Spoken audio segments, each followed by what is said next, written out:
Meta shares are higher by about 6% after the company beat estimates for revenue and profit and issued a better than expected forecast for the current quarter. Joining us now, Barton Crockett, Senior Research Analyst at Rosenblatt Securities. Barton, great to have you with us. There was a lot to like out of this report. And I'm wondering, when Mark Zuckerberg talks about the AI assistant being the most widely used one by the end of the year, how do you sort of bake that into the model? How do you look at that in terms of the monetization of that investment? Well, I think that what's happening with Meta is that they're weaving AI throughout everything that they're doing. They're weaving it into the user experience that they're offering. They're weaving it into the tools that they're offering to marketers. They're weaving it into a series of kind of new tools that they're going to offer to businesses to help them interact with their consumers. And so what that is really just a statement of core capability. That's the foundation that they're building upon. And it's impressive. I mean, they introduced this in April, and the fact that it's ramped so much, I think really kind of supports what we're seeing in the business, which is that they're in AI, they're for real, and they're really out in front of, I think, just about everyone in using AI to re-engineer their business and to make it a better business. Right. It's not just an investment. They're actually getting the return on investment, which investors are really so hungry for in terms of evidence in this quarter for all the big tech companies. What was stunning also was 1 million plus advertisers are using Gen AI tools in just this month, and that's about 10% of the advertising base. How do you sort of extrapolate that in the future, and how does this impact your view of Alphabet's ad business or Amazon's ad business? Well, certainly it would seem to me that Meta has a cleaner road than at least Alphabet, where there's some question around the puts and takes with search, some of the puts and takes with YouTube right now. With Meta, it is a pretty pure read, which is they're ramping up something that's impressive, and it's still early days. I mean, they only have about 1 million of their advertising base, which is over 12 million, actually using these new tools that they've begun rolling out. They say that with their tools, they can do a better job of selecting the audience that a marketer wants to reach than a marketer can themselves. And yeah, I'm getting a lot of calls, that's for sure. Designing the campaign that a marketer wants to put up right now with images, maybe in the future with video. Truly a one-stop kind of auto robo shop for marketing. I'll be back. That's the future for Meta, and they're just getting started. Zuckerberg on the conference call also mentioned the ability in the future, down the road, for advertisers to actually generate creative, so the content side of the ad, using AI tools. How far off do you think that is, and how does that revolutionize what they offer right now? Well, I think it's something that is already here to a degree. I mean, you're already able to use AI to design images. You can upload images and video, and their AI can select which one is the best for the marketing campaign. Right now they're doing that. I think it's targeted really most effectively right now at some of the smaller marketers and for kind of images. But I think over time, larger marketers, video, more sophistication. So the future is starting now, and it's going to become more profound in coming weeks and months and years.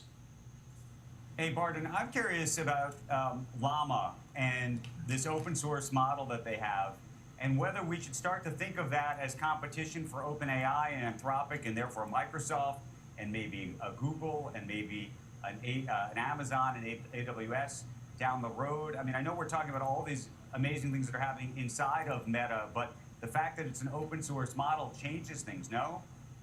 It certainly does, and that's one of the things that's really kind of cool about where Meta is sitting. I mean, they've taken this position, open source. They use open source to help themselves, really, they think, to leverage the broad expanse of developers, make it open source, get more people leaning into it. That'll give Meta access to more manpower, more brain power, better feature set. That's their play internally, but part of that is that people use it, and they don't just use it by going to their Facebook feed, that they take the core platform and they build around that. I think some of the hyperscalers are supporting Llama. I think that's one of the platforms that AWS is supporting. But this whole idea of these core kind of LLMs, a number of them at scale, huge investments. If this starts to become commoditized, then something like Llama's kind of looks smarter and smarter. And so it's strategically, I think, really interesting and right now kind of smart play by Meta. Barton, thanks. Barton Crockett. Great, thank you. Okay, coming up right after this break, Moderna shares, they are sharply lower after the company cut its 2024 sales forecast for COVID vaccines. CEO Stefan Bancel is going to join us in a First on CNBC interview. He's going to talk about the results and the stock move as well. And then later, the CEO of French crypto startup Ledger is going to join me live from Paris. We're coming right back from these Olympic Summer Games.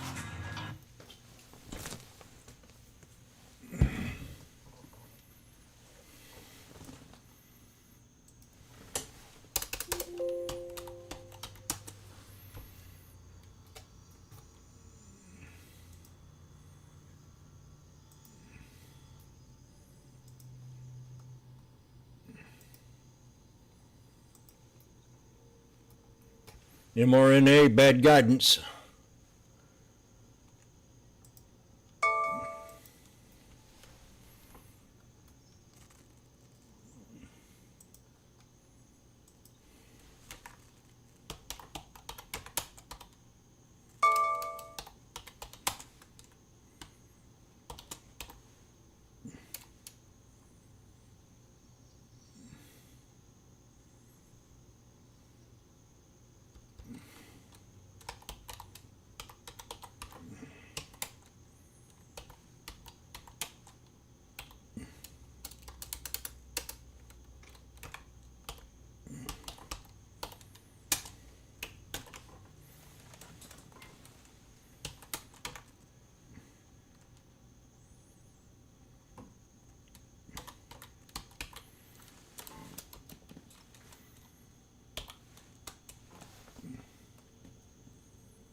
Welcome back to Squawk Box Live in Paris this morning. Moderna just out with its second quarter results. The company reported a slightly narrower than expected loss of $3.33 a share. That's a revenue beat compared to the estimate. But Moderna did cut its sales forecast for COVID-19 vaccines. The stock, we should mention, down sharply right now, off close to 13% this morning. Join us right now to explain what is going on here. Moderna CEO Stefan Bancel. Stefan, we appreciate you being here, especially on a morning when I think there's probably a lot of questions from investors about what we should expect. I think a lot of what we're seeing in the stock is the guidance. Can you explain it?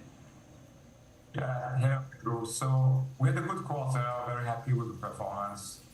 We also continue to reduce the cost structure, as we said last year. We are $600 million lower in OPEX this quarter versus Q2 of last year. Yes, we updated the guidance because things have been moving recently. One piece is around Europe. We have been communicating to investors that we've been working hard in Europe to try to overcome the fact that Pfizer has an exclusive contract with Europe that has been set up during the pandemic.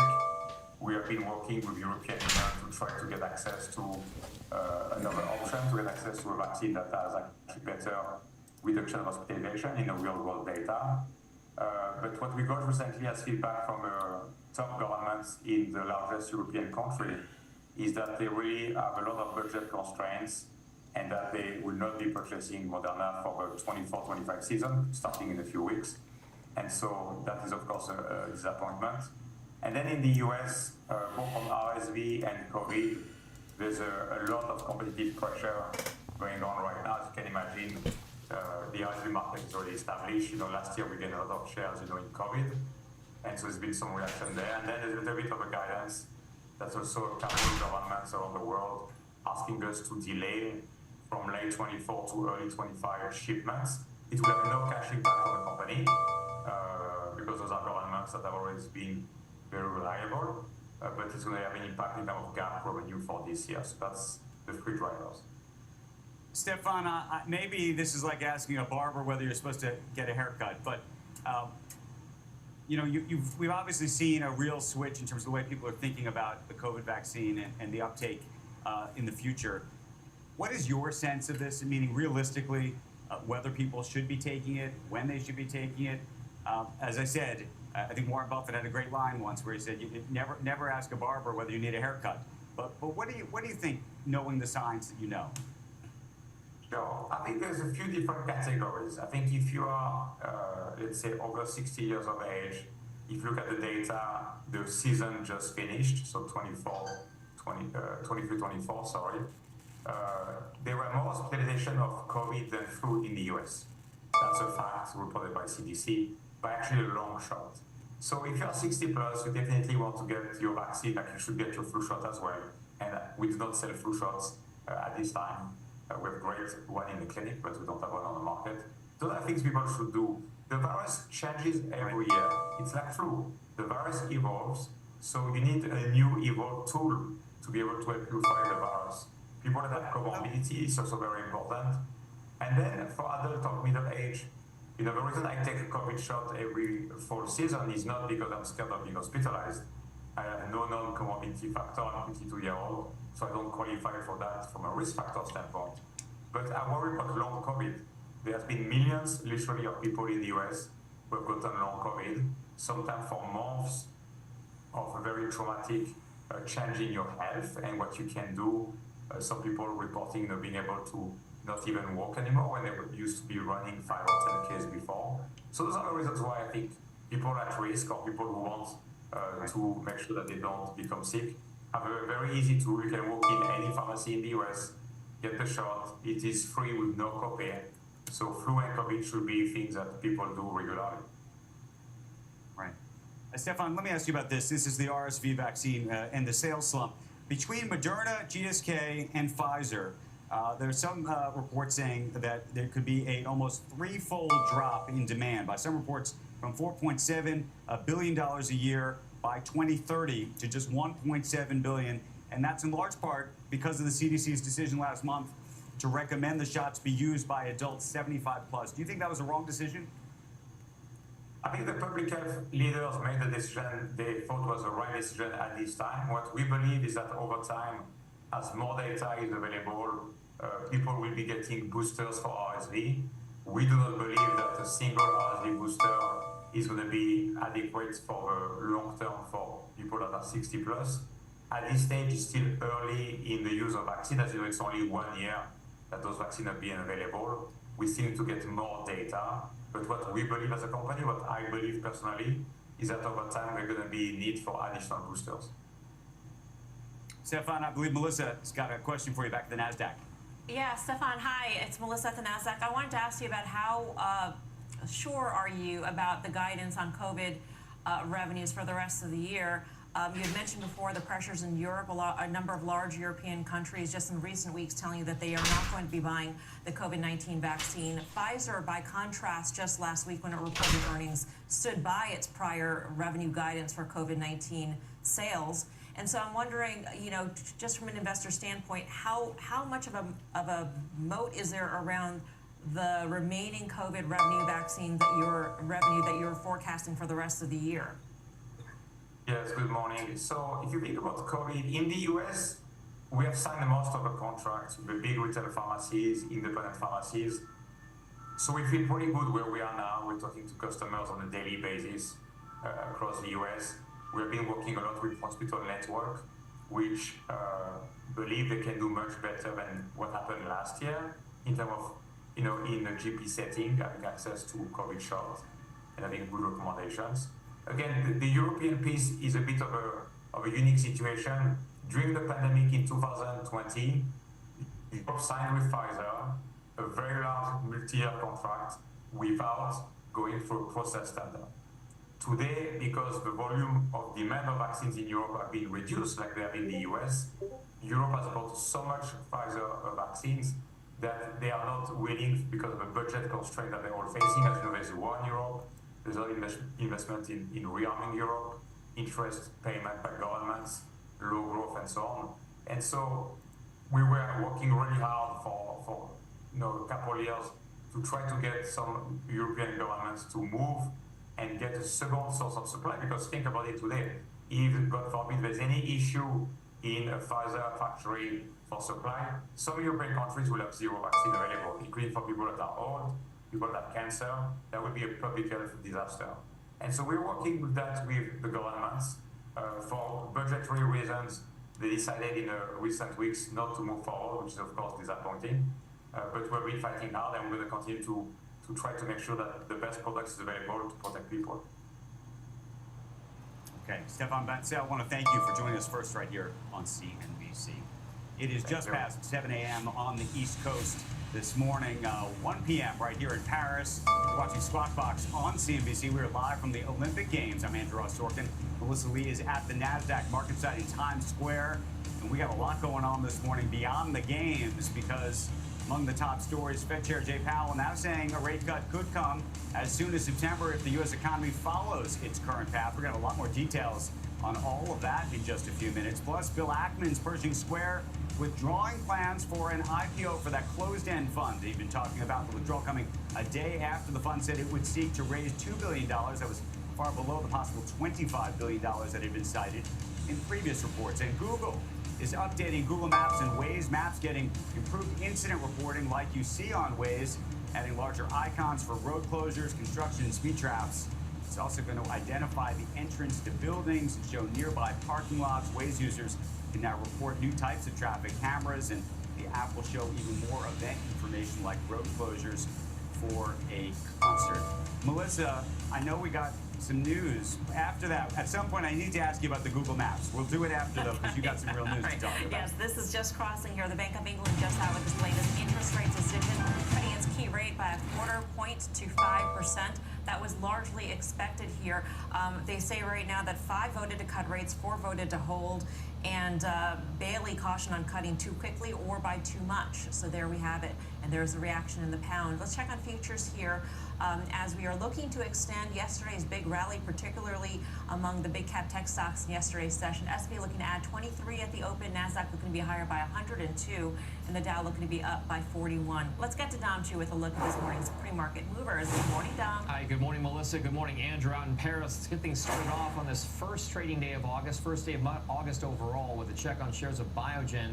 Those shares are up now slightly, now it's up about 2.25% after the company reported a beat for both revenues and profits. They also raised their full-year earnings forecast as the launch of new treatments is expected to make up for some of the market share loss of its older multiple sclerosis and other medicines. Those shares, by the way, have lost about 19% so far this year, so a nice pop at the bell for Biogen. Now let's take a look at shares of Meta Platforms. Speaking of that tech trade, they're up right now roughly 7%, just around 270,000 shares of volume. The company late last night reported better than expected quarterly results as it continues to gain share in the digital advertising market. Those advertising revenues climbed 22% year over year. Now, analysts at Goldman this morning joining a slew of others reiterating the stock at a buy rating or some kind of equivalent, so watch those analyst moves. And then let's finish up with Carvana, which is a big mover. Shares are up right now. You can see they're just about 12%. The online used car retailer reported a surprise profit for the quarter. Those earnings came in at 14 cents a share versus an expected loss of 7 cents.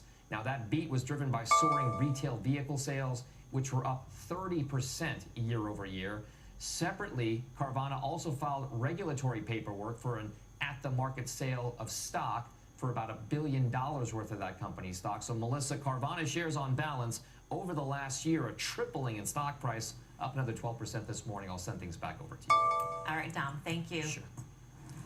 Hey, Melissa, before we go to break, here's my Google Maps question Okay. for you. So Fire I away. like to know, obviously, where the accidents are, so that's a good thing. I like that I get to know where the police are and where the cameras are, but I don't Why, know if it should Andrew? be releasing that information. But why I do you don't know need if to that's know where the police are? Does that morality of- change your behavior? Because you should always be law-abiding, regardless of where police Of are course you situated. should. Of course you should. And here we are. We have cameras rolling and we're on live television. But my And you're- question is, do you you wanna know believe? where they are. I want to know whether you think it's a good idea for them to be showing you where the cameras and the police are.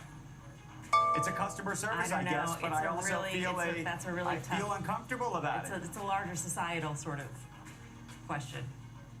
But I don't care. Okay, I always abide by the law. So if the police are down the street or 3 blocks away, it doesn't matter to me. It doesn't matter does it right. Warren Buffett's got that great line, you know. If the cop follows you for 500 miles, they'll find a way to give you a Something. ticket. So. Exactly. When we come back, we got a lot more tickets on this day's broadcast. We're going to bring you a breakdown of the Fed's latest meetings, plus an exclusive interview with the CEO of crypto wallet company Ledger right here in Paris. And then later, Etsy announcing its first loyalty program as it aims to boost sales. We've got the CEO, Josh Silverman. He's going to be our guest. All that and more as Squawk Box rolls on from the Summer Games in Paris.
50% off. Fed Chair Jay Powell telling investors that the central bank could possibly lower its benchmark interest rate at its next meeting in September. Senior economics reporter Steve Leisman joins us now with more. Steve, good morning. Morning, Melissa. Yeah, the Fed held rates steady yesterday as expected, but in the statement it hinted the economy had moved considerably toward a place where rates could come down. Fed Chair Jay Powell said explicitly a September rate cut was on the table if the inflation rate continued to decline. If we were to see, for example, inflation moving down quickly or more or less in line with expectations, growth remains, let's say, reasonably strong, and the labor market remains, consistent with its current condition, then I would think that a rate cut could be on the table at the September meeting. Powell acknowledged some policymakers at the meeting wanted to cut right then and there, but the view of the majority was to give it one more meeting and another round of data. In the end, Powell said all agreed with a statement that noted several changes to the economy and the policy outlook. Here they are. First, they saw risks to the employment and the inflation mandates continue to move into better balance. They were attentive, they said, to both sides now of the dual mandate. They originally said they were highly focused on just the inflation risk, and they saw better progress towards the 2% target in inflation and more moderation in the job market. In fact, Powell said he didn't want to see any more. Now, there was a difference between the statement and the press conference, and Krishna Guha from ISI Evercore wrote, quote, FOMC statement cautiously tees up for September cut. Powell whacks it down the fairway. Take a look at the January 2025 Fed funds contract. It shows the market went into the meeting pretty aggressively priced for 3 cuts. What you're looking at there is the futures or the expected yield at the end of the year of the Fed funds contract. It actually took the statement a bit more hawkish than expected, but then you can see it rallied, rates came down and became more confident in cuts after Powell spoke, pricing the implied yield at 459. That's 80 basis points lower than the current level. So 3 cuts and then some now. Now, some of that confidence might have come from the answer to my question where I asked Powell about the future of rate cuts. He made no promises, but he affirmed that he sees the rate cuts as a process, Melissa, not likely a one-off move by the end of the year or by in September. So, Melissa, what everybody's talking about this morning is, how far they go and how quickly they get there. Yeah, I thought that was a really key question, Steve, in terms of how do you think about initiating that first cut? Do you think of it as a first cut, or do you think of it as the first of a series of cuts? And I felt that he really, he made it clear that it wasn't just a one-off, but at the same time left it really open to say, we are going to do what we need to do as we get the data in. Yeah, I think that's right. He can't pre-commit to doing more, and he won't pre-commit to doing more. But at the same time, as he said, I think it was back in June, what's the point of cutting once? What does 25 basis points get you? And it's almost nothing. You've got to, and really the answer I wanted was to the question of whether or not this is a normalization or a tweak. I don't know if you remember, we've had Peter Bookvar, he's talked about the idea of a tweak to the funds rate. That might be in the 50 to 75 basis range.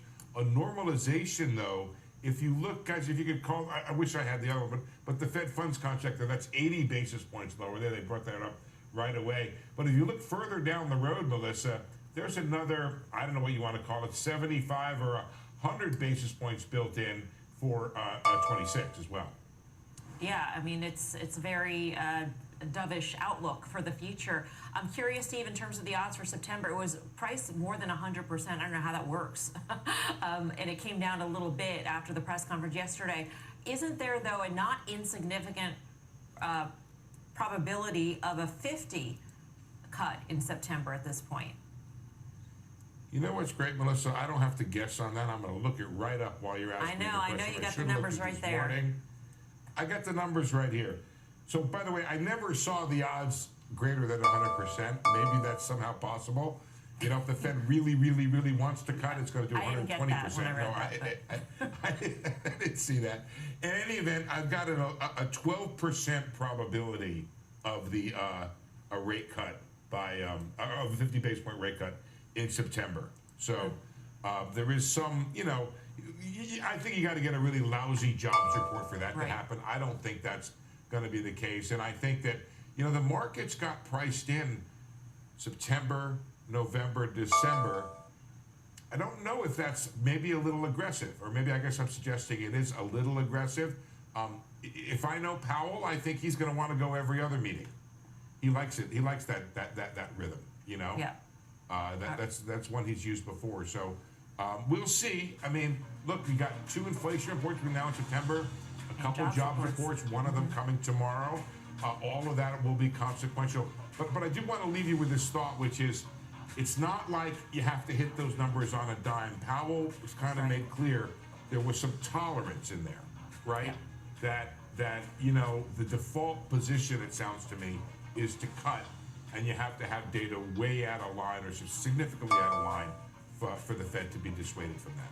Data dependent, not data point dependent was his line, I think. Steve, thank you. Steve Leisman. Good memory, Melissa. Thank you. Okay, coming up right after this, we're going to come back in Paris. The move in crypto and digital asset security with the CEO of crypto wallet startup Ledger.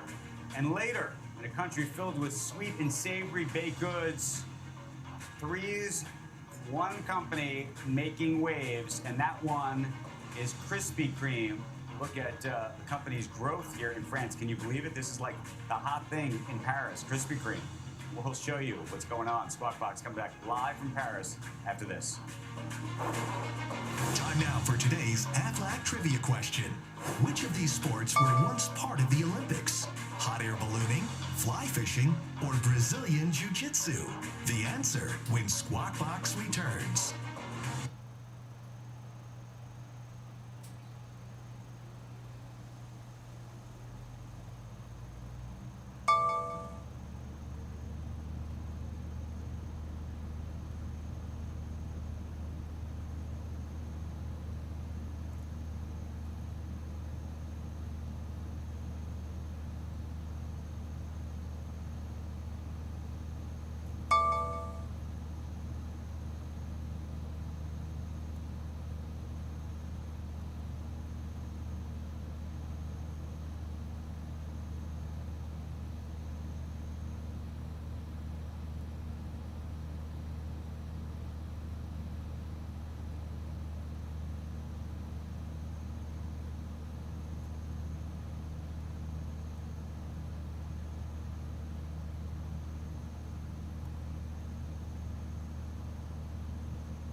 Possibly have.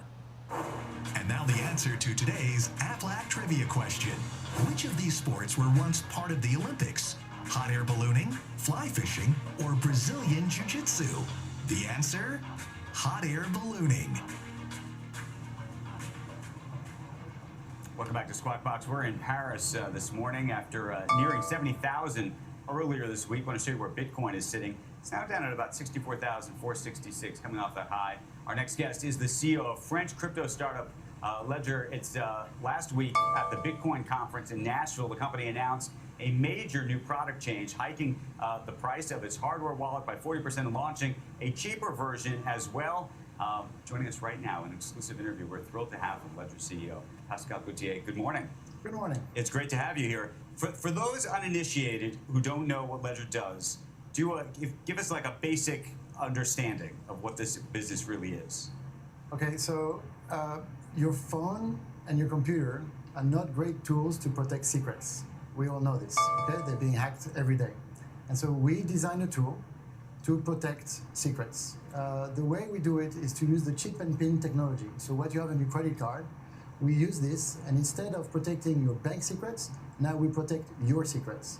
Because with crypto, what you have, is your Bitcoin, and it's yours. You can own it. And so, how does it work exactly, though? So it's really like the iPod. You remember the iPod and iTunes? Yep. So very similar here. In the iPod, you had your music. So in our products, the hardware products, you have your private keys. And iTunes was the software, companion software on your phone or your computer to change your music, do your playlist. And we have Ledger Live. And Ledger Live is where you can sort of program your money. You can buy, you can sell, you can swap, etc., and so on and so forth. So this is how it works. How should people feel about those who are keeping their crypto in the cloud, if you will, or on an exchange? Good idea, bad idea? Look, in general, crypto was designed so you don't have to suffer the third-party risk. You don't need to trust anyone with your money. So we believe that the ethos of crypto is to actually keep your money yourself, and this is where it's best secure. And actually, with the tools that Ledger has developed, it's a reality. So the advice is don't leave your money on an exchange and bring them to self-custody. How does that work in the context of a lot of folks now are trying to get into Bitcoin and maybe Ether through ETFs and the like, and then the institutions that are buying that stuff on the back end and how they're storing it? Yeah, so, Bitcoin was born in 2008, and for a long time, actually, Coinbase was onboarding users. And I think, the ETFs is a new Coinbase. New users are coming in, and it's good for the whole of the industry. In the end, Bitcoin is a peer-to-peer payment network system. Okay, so if it's not peer-to-peer, it has no value. And so whoever invests in Bitcoin through an ETF must understand that the real value is a peer-to-peer system. So I think pushing the price to Bitcoin north thanks to the ETF is good because this is the security of the blockchain.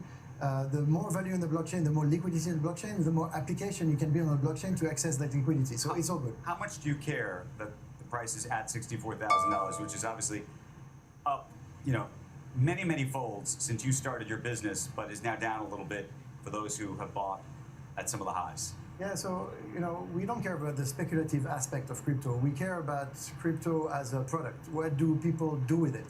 This is what we design. We design products. Our latest product, Stacks, was designed by Tony Fadell. Yes. Who was actually the inventor of the iPod. This is why I brought the iPod comparison. And he's an unbelievable designer.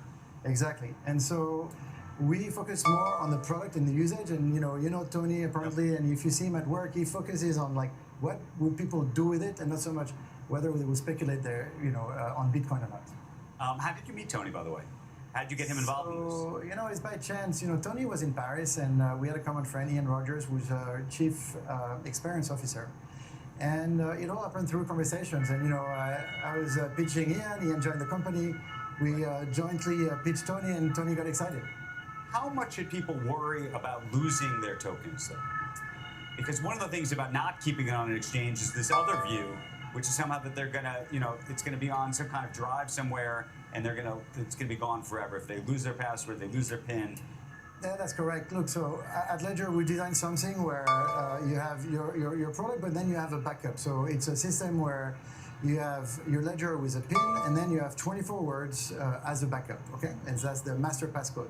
What you can do with those 24 words, you can keep them in the safe at the bank, for example, on a piece of paper, on a metal plate, but also now you can use a Ledger Recover, which is an online service where you encrypt and shard your private key and send it to 3 different locations, and only you can retrieve the 3 shards. So now I think that with Stacks and Recover at the same time, we have actually delivered a product that is good for mass markets.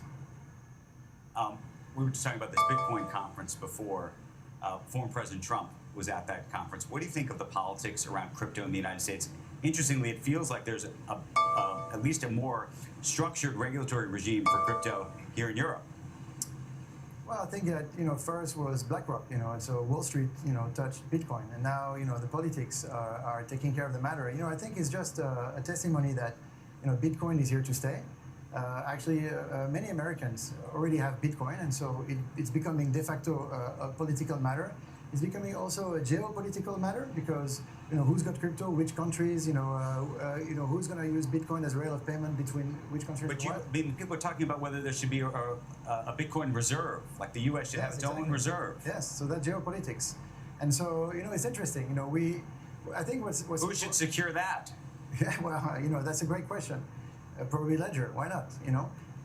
Because we have the technology for that. Right. We can help secure that for the U.S. government. But in reality, what I think is great is two things. One, Bitcoin is here to stay, and that has been adoubed by everyone, if you like. And two, everybody is taking in consideration that what we call self-custody is actually private property, is digital private property, and that's a fundamental right. And so I think that's very important, especially the U.S. Is the land of the free, right? And so having self-custody or digital private property as a fundamental right, I think. Right. This is what's coming from Nashville. We got to run. You have a prediction on where Bitcoin's going to be in 5 years? I never make predictions. We're here for security. Okay, fair enough. Pascal, thank you for being here. Thank you. I appreciate it. It's great to see you. One of France's most exciting startups, Melissa. Thank you. Coming up, why Parisians are crazy for Krispy Kreme. That story is next. And check out the futures. We are looking at a higher open across the board. The S&P looking to add 26. NASDAQ up 120. Squawk Box, be right back.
Welcome back to Squawk Box. We are here at the Olympic Games in Paris, a country with the most Michelin-starred restaurants in the world. So it might surprise you that the locals here have a taste for Krispy Kreme.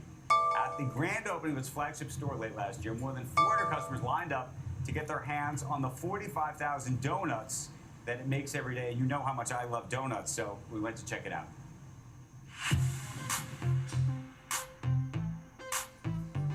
We're in the Olympics, so people are hopefully going to come here and buy a box and watch the open ceremony with their friends, with their family, or watch a game. This is what Krispy Kreme does. Krispy Kreme has this magic of bringing joy to people's lives, to share these occasions, to this indulgent, sweet treat brand that we are. A lot of QSR brands, France is one of their biggest markets outside of the US.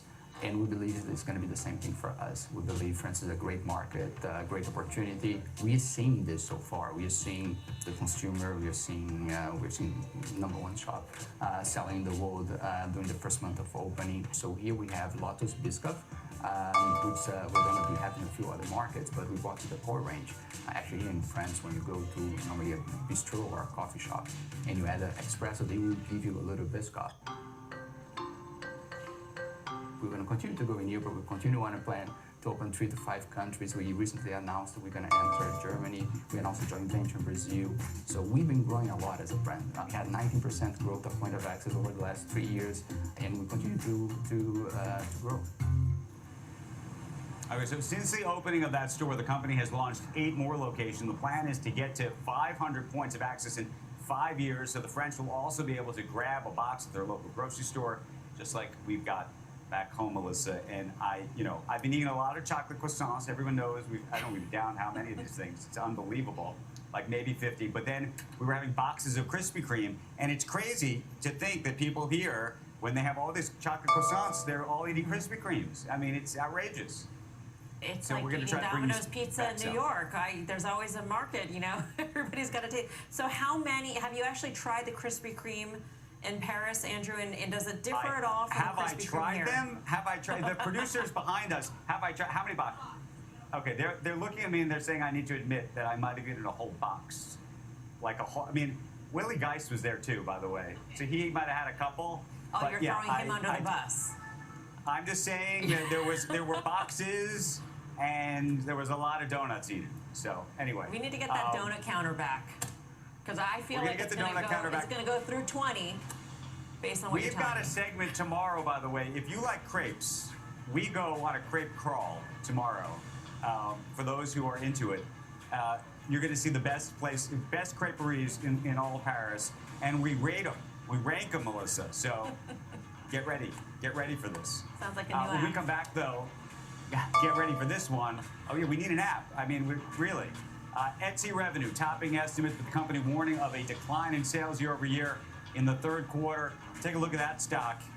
It is off marginally on the news, about 1.5% right now. CEO Josh Silverman's going to join us next. And then J.D. Vance once pushed giving parents more votes based on how many children they have.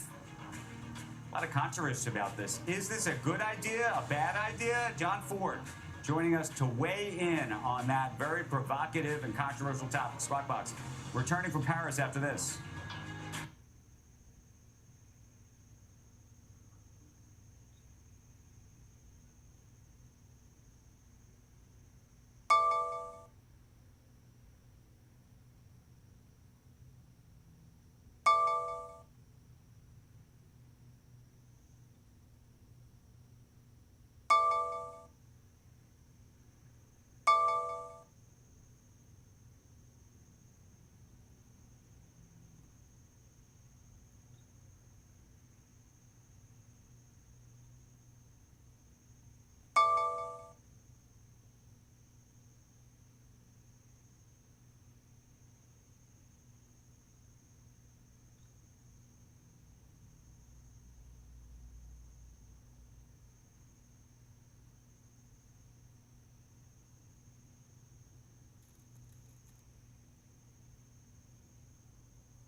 Peacock.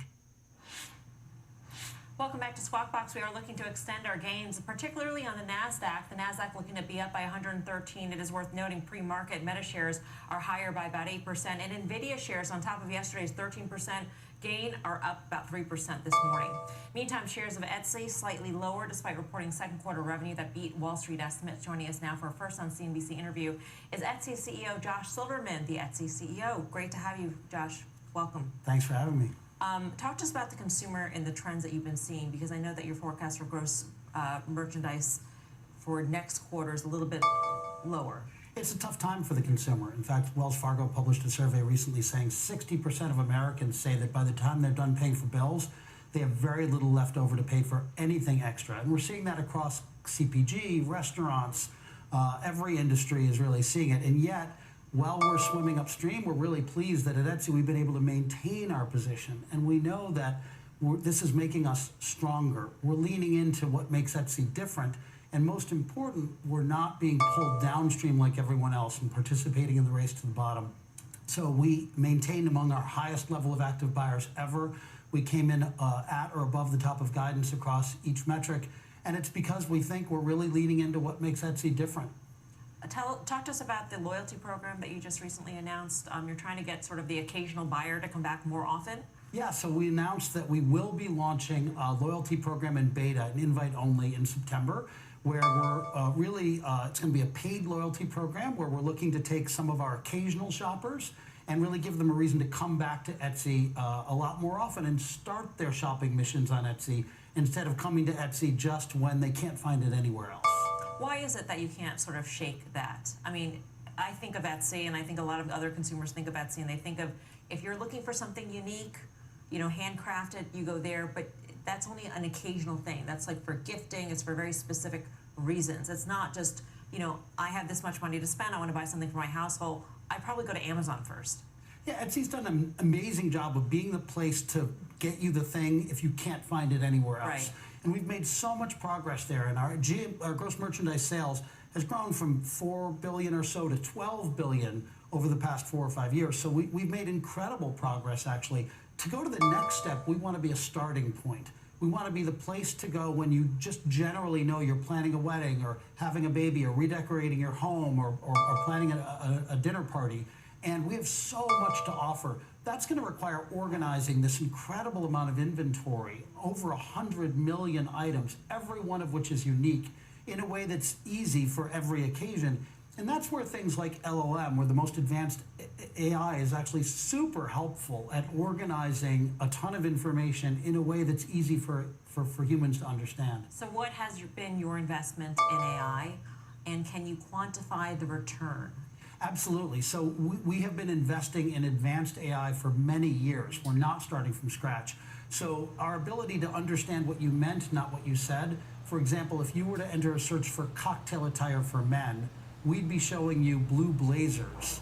And we've been doing that for a while, even though there's no keywords in common. That's what we call neural network translator technology. It's the same technology that underpins LLM, and we've been doing that for years.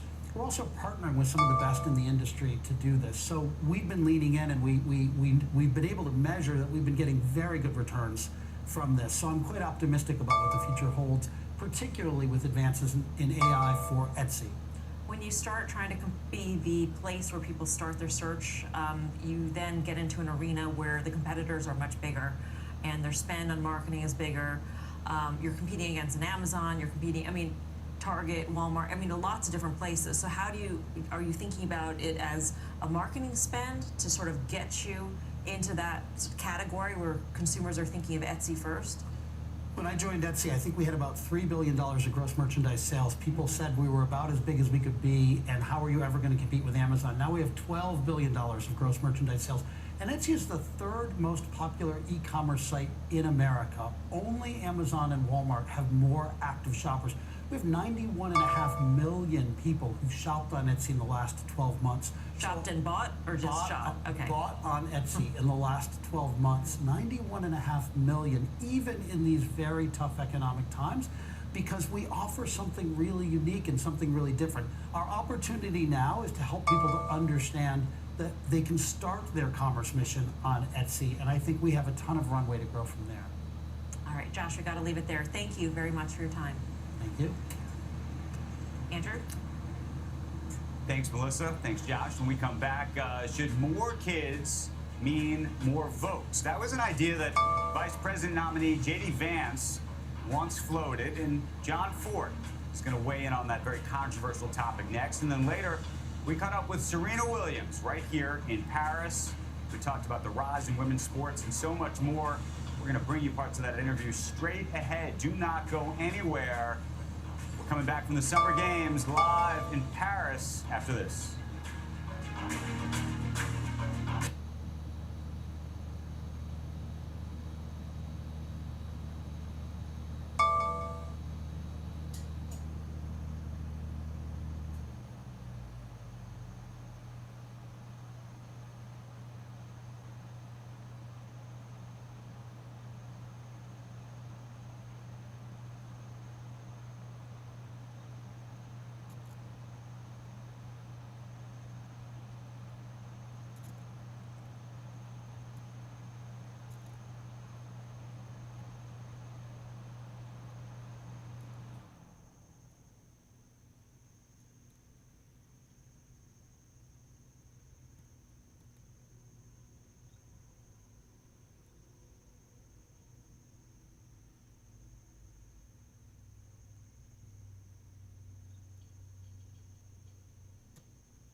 Republican vice presidential candidate Senator J.D. Vance proposed 3 years ago that parents get additional votes in elections based on how many children they have.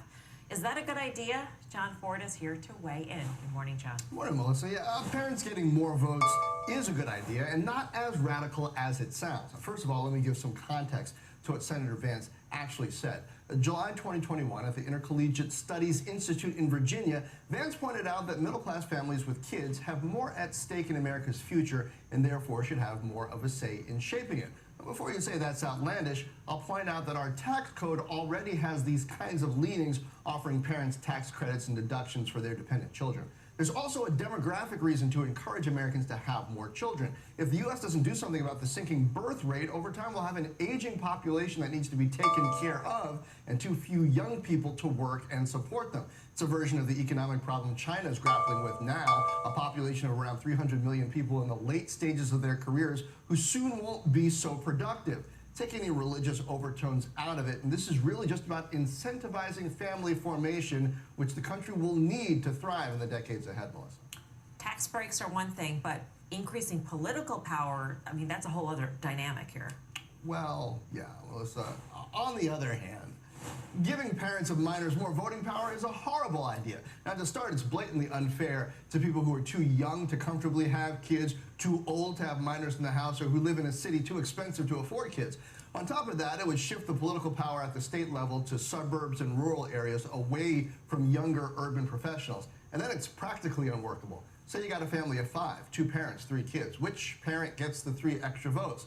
Say you're a single parent, or a step-parent in a blended family, or a foster parent with 6 dependents. Does that person get 7 votes?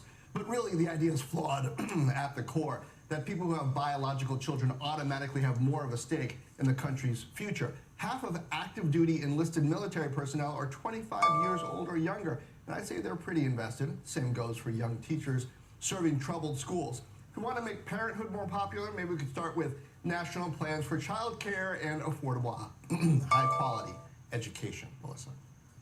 I know Andrew's got a lot to say about this. I can't even. First, I give you credit for trying to make both sides of this argument. I think there's really only one side. I'm actually curious how hard it was for you to make the original case there. You know, not too hard. I mean, if you look at the demographics, you can make all kinds of arguments for all kinds of policies, including immigration and younger people coming in, including education on one side. You know, young people tend to be more concerned about the environment. If you think that's serious, that's certainly an issue about the future. Maybe younger people should get more votes. So I think there are arguments to be made on both sides about having policies that take demographics in as a concern. It's just where you fall on the political spectrum. Oh, no, by the way, I think incentivizing more children, look, is not a terrible idea. Doing it with votes, I'm not sure is the path. But yeah, tax code is one thing, votes another. But it's my 2 cents, and that's all they're worth. Yeah, I mean, but you know, after taxes, that 2 cents. Well, and on the other hand, newsletter is a place where you can continue to think about these things. We'll put the QR code on the screen. See, there it is right there. Or you can type in, if you like to type, cnbc.com/OTOH. You get the full text of both these arguments, and you can share. It's a good one. Thank you, John. See, it could be like a new form, John, of like gerrymandering. Think about that. Oh, yeah. We're always looking for new ways of doing that, right? Yeah, it's a more complicated version of it, though. When we come back, a lot more here on Squawk Box from Paris. Serena Williams on the rise of women's sports in the next chapter in her life after tennis. And then later, a preview of some big tech earnings that are coming up after the bell today, including Apple, Amazon, and Intel. They all report today, a preview of what investors can expect. We're coming right back from the Summer Games in just a moment.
Welcome back to Squawk Box right here in Paris. CNBC hosted a leadership forum at the U.S. Ambassador's official residence here in Paris. Joe Becky and I spoke with the GOAT, Serena Williams. She's, of course, a four-time Olympic gold medalist, and we asked her about the growing viewership and investment in women's sports.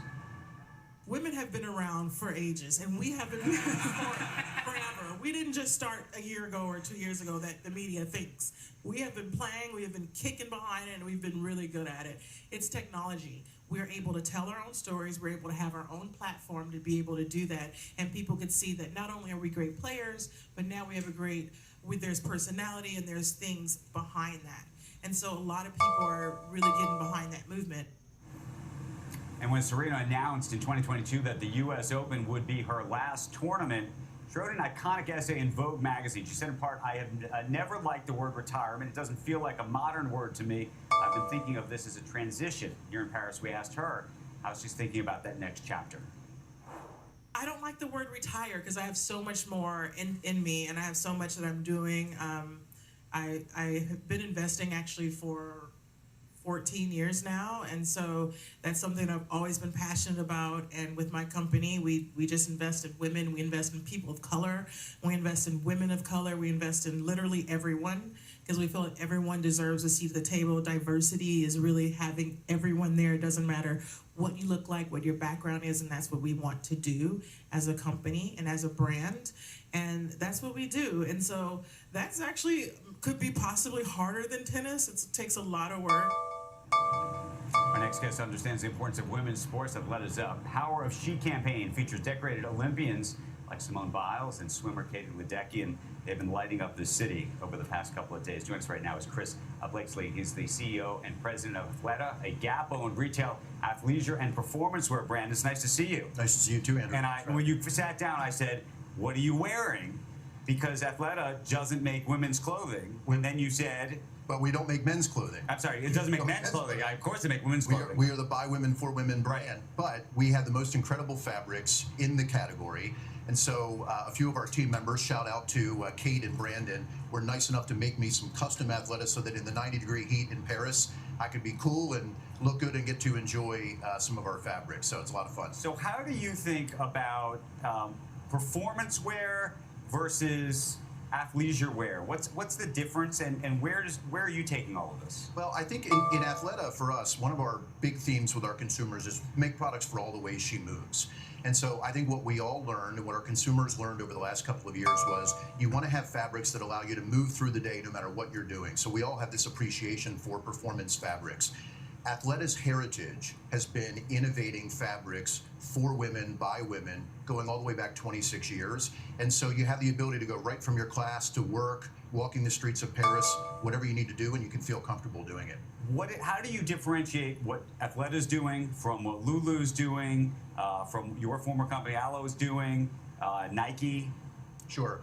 I think Athleta sits very uniquely in this category. One, we are the only premium brand, major premium brand that only makes product for women. We also are the only premium brand that uses premium fabrication to make products for girls down to 6 years old. So those in themselves are very unique differentiators. Also, in Athleta, we have this entire Power of She brand platform, which is how we create cultural relevance and how we bring our purpose to life. And within that platform, we have these 13 incredible game-changing women who are the Power of She Collective members who help us tell those stories. What about the price point? Because it's not, it's not where I said you used to work at Alo, which is up here, right? Where do you sort of see yourself? So we're definitely a premium brand. We use all premium fabrications, as I mentioned. But I'd say we're probably in the range of the category, probably at the 80th percentile. It's really important for us to create an incredible price to value ratio for our consumers so that we can be appealing to a broad range of consumers. What does it mean to be part of the Gap? It's so I'm in this almost 12 months. It'll be 12 months next week, so I'll celebrate a year with the brand. For me, it's been an incredible experience. The power of this organization It's access to suppliers. And when I talk about fabrics and product quality, it's that supplier network that you don't have access to if you're not part of a major organization like this. So incredible resources. And we are in the middle of executing these reinvigoration playbooks across all 4 of our brands on purpose, on relevance, on product, on experiences. And so I found the resources and support to be one of the best parts of the And experience. going back to just this performance versus athleisure, what do you think the difference is? Well, I don't know that there is so much of a difference. I think it's performance is often what you're talking about in the fabric itself. It's like, how does the fabric work? Does it cool? Does it care well? Does it travel well? That doesn't necessarily mean you're using it in a performance environment. And so it's how do you take that and put it into products that people can wear for leisure, whatever else they're doing throughout the day. It's great to see you. Thank you for coming. Nice to see you. Thank you for having me. Thank you. It is, Melissa, by the way, it is now just past 8 a.m. on the East Coast. Just past, what is it, 2 on the right here in Paris. You're watching Squawk Box on CNBC. I'm Andrew Sorkin. We are at the 2024 Paris Olympics. Melissa Lee is at the NASDAQ in Times Square, and we had a whole bunch of stories making a lot of news this morning. Perhaps the biggest, shares of Meta Platforms jumping on second quarter results, earnings and revenue, beating analyst estimates, and Meta gave a better than expected current quarter forecast. That stock up 7% on the back of that right now. The Bank of England cutting interest rates for the first time in more than 4 years. In a 5-4 decision, the bank taking its key rate to 5%, down 1/4 percentage point. And this coming after the Fed yesterday holding rates steady in the U.S. Meantime, hedge fund manager Bill Ackman's Pershing Square USA withdrawing plans for an initial public offering for that closed-end fund. Investor demand appeared to shrink, he said, from original expectations. Ackman did say he'd be back with a revised plan for the offering for that fund, Melissa. Futures this morning pointing to a higher open. The S&P looking to be up by 17. The Nasdaq looking to. We actually lost some ground here, but the Nasdaq is still higher by about 64 points. Let's get to Dom Chu with a look at this morning's pre-market movers. Hey, Dom. All right, so Melissa, Andrew, let's get started by taking a look at shares of Meta Platforms, up roughly 7% right now. Now 8%, over 500,000 shares of volume. The social media giant behind Facebook, Instagram, WhatsApp reported better than expected quarterly results as it continues to gain share in the digital advertising market. Those advertising revenues, by the way, climbed 22% from the same time last year. Also new this morning, a slate of analyst teams across Wall Street are out with positive commentary on that stock following the heels of earnings. So keep an eye on Meta Platforms, up nearly 8%. Moving on now to shares of Anheuser-Busch InBev. They are up just about maybe 1.5% or so for the U.S. listed shares. The brewer of Budweiser, Michelob Ultra, Bud Light beers, amongst others, reported mixed results. Profits topped estimates while revenues fell shy of the mark. Volumes fell by about 1% overall and sank 8% in the Asia-Pacific region, 3% in North America. So keep an eye on Anheuser-Busch. And by the way, I know the CEO of AB InBev is going to be joining Squawk Box tomorrow from Paris. So keep an eye out for that interview. And let's finish on Shake Shack. Those shares are soaring more than at least 14% or so at this point, after the premium fast casual burger chain reported a beat on revenues for the quarter. Profits appear to have matched consensus estimates. Now, sales growth at established restaurant locations, what they call same Shack sales, also came in better than some analyst estimates as well. So on balance, over the last year, up 29%, and this morning, up 14%. It does make me feel a little bit more in terms of hungry for what's going on right now, Melissa. I can't stop thinking about Shake Shack right now. I'm going to send things back over to you. Between Shake Shack and Krispy Kreme earlier in the show, we got it all covered. Squawk Box does like it's food. I will say that. It does. Dom, thanks. Dom Chu. Let's get back to the broader markets. Big tech in focus this week with Meta earnings last night. 2 more Mag 7 names out tonight. Joining us for more in the markets, Savita Subramanian, head of U.S. equity and quantitative strategy at BofA Securities. Savita, always good to see you. Great to be here. You've gone from bullish to neutral. Neutral, yeah. What triggered that? Well, I mean, neutral on the market, but bullish on big parts of the market. And I think this earnings season is really showing kind of an interesting differentiation between the haves and the have-nots. Even within mega cap tech, we've seen the companies that have been able to monetize AI or show, surprise on revenues, really outperform, whereas those with high expectations but no delivery have lagged. So I think that's kind of where we're at this point. We're kind of done with that easy money from big tech and this idea that AI is a new thing that's driving CapEx and growth.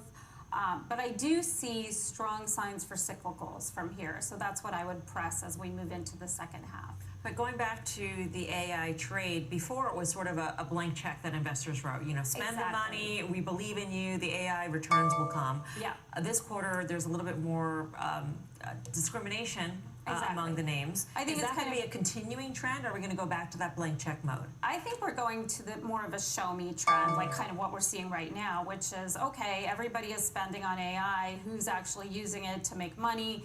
You know, where are we seeing the big surprises? I think revenue surprises are going to be more important than just earnings surprises. So what we've seen so far this quarter is that revenue beats have actually been a little bit less than average, and that's what I think we need to see in order to keep this thing going. So, you know, on the overall index, our target is 5,400, which is a bit lower than where we are today. But I think the idea is, you know, the index itself is probably going to move higher over the next 12 months, but we're heading into a pretty interesting patch right now. So think about it, we've got August, which is typically a seasonally weak month, September as well, and then we've got this election coming up, which generally tends to drive volatility a bit higher. So I think that this is a time where you really want to pick your spots. And theoretically, a re-steepening of the yield curve is on the horizon. Indeed, yeah. And so what does that add sort of for the volatility forecast for the markets? I think it's actually, you know, good for certain spots. I think financials could do well in that environment. We're finally in a phase of the yield curve that's good for financials after many years of being, you know, in a flattening environment. You know, we've got a sense that inflation is contained and the Fed is likely to begin cutting sometime this year. We think December, our economists are penciling in December as the first cut.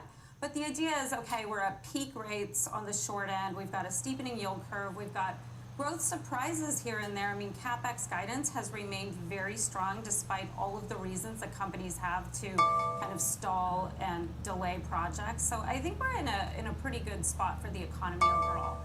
Where I worry is about just the really crowded areas of the market that aren't necessarily delivering, and those are primarily, you know, growth, secular growth rather than cyclical growth. I think we could be in an environment where you want to buy traditional CapEx rather than just AI CapEx. So those are some of the trends that we're leaning into. And dividend payers. And dividend payers. I know, this sounds a little wonky, but if you think about it, the Fed is about to cut rates at the short end, we think, and that means the cash yields drop. Where has all this retiree money gone over the last couple of years? Into cash, into short duration bonds, and retirees are looking for investments they can live off of. They need a real rate of return that is healthy, and I think that dividend yielding stocks offer that real rate of return that is much more attractive than even 10-year bonds at this point. So cyclicals that pay dividends, I mean, if you're to overlay the two. If you match them up, you get this nice intersection of dividend growth, you know, industrials, financials, energy. These are some of the spots that we're finding these companies, but I think there's a lot to look at in the S&P. Maybe not the darlings that have worked so far this year, but there might be other areas that start to outperform. Savita, thank you. Great to see you. Thank you. Savita Subramanian. Andrew. Okay, thanks, Melissa. Coming up, interviews on 2 of the Magnificent 7 companies set to report earnings after the bell tonight. Apple and Amazon. We're going to speak with analysts covering both of the tech giants. Plus, much more from Paris, including highlights from an interview with legendary sports broadcaster Al Michaels. He calls his AI-generated voice doing those Olympic recaps scary. We'll explain on the other side. You're watching Squawk Box live from the Olympic Games of 2024 after this.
Welcome back to Squawk Box Live in Paris. We showed you shares of Meta Platforms just a few minutes ago, and jumping on the second quarter earnings a little earlier in the show, I was speaking to Martha Stewart right here on the set. And we're wrapping up the interview when she noticed one of our Meta charts displayed here. And here's what she said then about Meta and then Tesla. Saturday on Peacock. That's going to be a lot of fun. Meta, rising, rising, rising. How fabulous. There it is. Yep. You own the stock? Yep. Full disclosure there. Nice. Hey, Melissa, back to you. I want to know what else is in the Martha Stewart portfolio. What That's else is she actually the question. trading? Hold on, what is? What else? I have been an investor in Google, Apple, the big tech stocks. Tesla, I loved Tesla. I'm pissed at Elon Musk. You're pissed at Elon Musk. I am, and he better get back to work in certain areas. Oh, so what? Hold on. What's your problem? I love electric cars. I drive. I have 2 electric cars. I'm now getting the Rivian truck. Yeah. And I think that if we don't get going on this stuff, right. you know, and concentrate. Is the Rivian though a protest against Tesla? Because you were just no. I love the colors. I love the shape. I love the whole thing. I tried the Cybertruck, and it's just too crazy for me still. Martha Stewart also singing the praises of TikTok and said flat out it's not going to get shut down. Martha Stewart turning 83 years old on Saturday. It's a big birthday party for her here in Paris. She's going to be hanging out with Snoop Dogg, calling parts of the Olympic Games, including some of the equestrian games at Versailles, starting on Saturday. Meantime, Apple, one of the 2 marquee tech names, set to report earnings after the bell tonight. Join us right now on what he's expecting. David Vogt, UBS U.S. IT hardware analyst. Good morning to you. Help us understand what we should be looking for. What's the big headline that you're waiting to see? Right. Good afternoon, Andrew, and again, thanks for having me. So we think investors are going to focus on 3 discrete items going into the print tonight. First, what the iPhone revenue looks like in the quarter, but more importantly, what it looks like going forward. I think investors are immensely focused on the commentary around not only the June print, but the September quarter, and ultimately what it looks like in 2025. Second, I think investors are really focused on the services business. There's an expectation that that's going to accelerate next year as AI becomes a bigger part of the portfolio. So I think Apple is going to have to talk about what they think initially about what the portfolio could look like, what the ecosystem could look like, and ultimately, can it accelerate from the 11, 12, 13% growth that we're seeing currently? And third, I think the most underrated view of what people are looking at going into the print is margins. So the company and other hardware companies have benefited from very low component costs the last 12 to 18 months. So gross margins going forward, particularly with a new launch, are going to be critical. And so what the company will talk about tonight, we think, is not only give guidance on the current quarter, but talk about their stockpile of inventory, whether it's in DRAM or memory. And so ultimately, I think those are the 3 things that are going to help dictate the stock. To be fair, I think most investors are already pivoted to 2025. So we'll just leave it there. What's your target price on the stock? So we're $190 price target, and we're neutral rated on the shares. And then, well, so related to that, and by the way, obviously we're sitting at 224, so that would be at least a temporary short, I think, in your mind. But let me ask you this. On the AI front, one of the things we keep hearing is that a lot of the AI features are going to kind of get dripped out over time as opposed to be ready for launch come this fall. How much do you think that's going to matter when it comes to the hardware upgrade cycle? Yeah, look, I think we've done a lot of survey work, and I think the consumer market is a little bit less enthusiastic than maybe some of my peers on the sell side regarding the adoption of AI. So, for example, in China, we're not going to have Apple Intelligence or even ChatGPT. So that's the 2nd largest market for iPhone. So that puts a little bit of a damper on sort of the consumer acceptance of Gen AI smartphone. Remember, there's Gen AI smartphones on the market today. Samsung launched their product earlier this year, and we barely saw, a blip up in terms of demand. So the fact that it's going to be dribbled out over this year into 2025, I don't think is what really matters. I think it's the lack of compelling applications, and the ecosystem is a little bit underdeveloped. So we don't think the market's going to be nearly as aggressive in terms of adopting this year and next year as maybe some of our peers think. Okay, let's go to Seattle. Let's talk about Amazon. What do you think there? So we don't cover Amazon, so we're going to have to take a pass on that. My colleague Stephen Ju covers Amazon. So we focused almost exclusively on the hardware names and the networking names. Okay. So I wish we could comment on Amazon, but we're going to have to pass. I figured it's a name, and it's a name for today. And let me ask you this is a separate question, though. Maybe this touches on the whole ecosystem and it touches the AI piece. We saw these Meta earnings, everybody's crazy about Meta right now. And one of the questions that I have about that is, we were talking about Llama, which is their open source model. How much do you think the possibility of the open source model coming out of Meta actually hurts everybody else? Meaning everybody else who's doing these sort of closed source models, whether people say, we don't need that, we're going to be able to just, base what we're going to do off of what Meta's doing. So we cover other companies that are more infrastructure platform related, while Apple is much more of a closed ecosystem, to your point. Apple developed their own sort of small language model that has been compressed to run directly on an iPhone. So I think that's the model that works best for Apple. I don't think the Llama model is particularly appropriate for Apple. What I think consumers do want is a small, bespoke model that works in conjunction with Siri. So I think Apple made the right strategy. However, sort of the specs needed to run this are really intensive, so I don't think it's going to really drive demand for Apple, and I don't think Meta's Llama model has any impact at all. Okay. David, thank you for joining us. Thank you for rolling with my attempt to get you to talk about Amazon. Melissa? Anytime, Andrew. Thank you. Before we head to break, let's check out shares of Eli Lilly. They are rising in pre-market trade after a late-stage trial showed its weight loss drug, Zepbound, reduces the risk of a common type of heart failure for adults with obesity. The drug cut the risk of negative outcomes, including death, by 38% versus a placebo. That stock is up by 3.5% right now. Coming up, breaking economic data. We'll get initial jobless claims and the first look at second quarter productivity. Plus, with OPEC officials meeting today, we will hear why in America natural gas is saving the grid. Brian Sullivan will join us with that.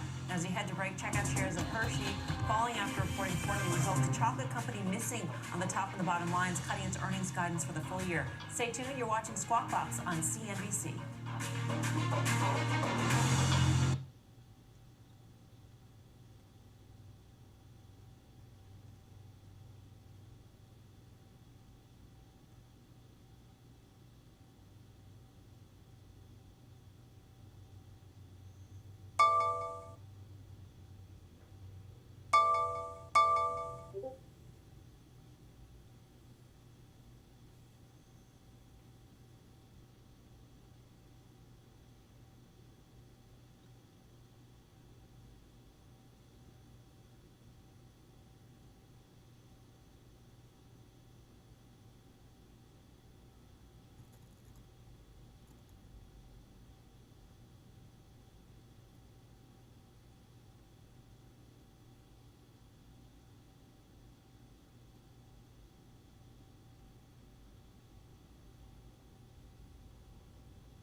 Welcome back to Squawk Box. We are here in Paris, live at the Olympic Games, but there's a whole other game taking place in the markets this morning, and looks like some folks are winning. Dow up about 50 points, and NASDAQ looking like it would open up about 112 points higher. The S&P 500 up about 26.5 points. Here in Paris, we should tell you, Intel showing off how the company's AI can be applied to analyze data about athletes, thousands of hours of video from a wide range of sports, everything from sprinters to snowboarders. It's scrubbed to build out this technology, measuring 22 points on the human body, and it speaks very articulately, or shows you really what's going on in the world of AI. Take a look at this. We're here at the Intel AI experience, where regular folks like me get to figure out if we can actually be athletes and what we'd actually be good at by doing a couple of different experiments. I'm going to go experiment on myself right now. This first exercise is high knees running, so 15 seconds, as high as you can go.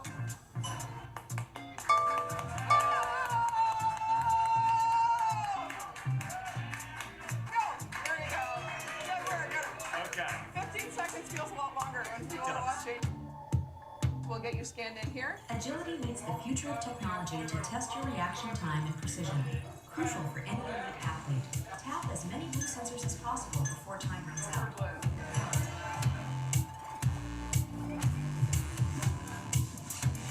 There you go. Good work. There you go.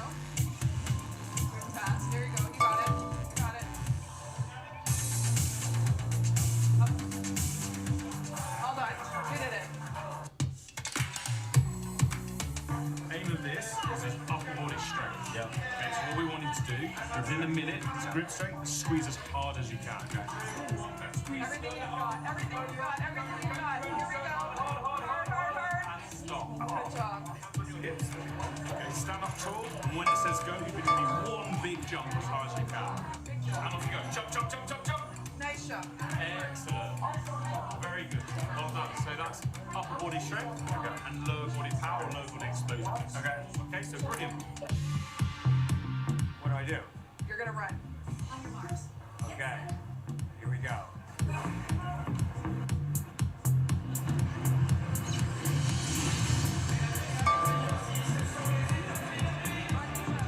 Rugby 7 player. Your perfect sport. So who knew that my talent might actually be to be a rugby player? I never would have imagined this, but guess what? We happen to be at a rugby game right across the way right now, the U.S. versus Argentina, though I don't think they're going to let me on the field. Okay, so Melissa, rugby was not the outcome I was expecting. Here's the breakdown, by the way, and I should just say I was on the B team of a lot of sports when I played, but as a B team guy, you know what I mean? I scored high in power and explosiveness, apparently. That indicates a strong ability to tackle and sprint. My endurance and agility scores suggest an ability to sustain quick maneuvers, they say on the field, quick ones.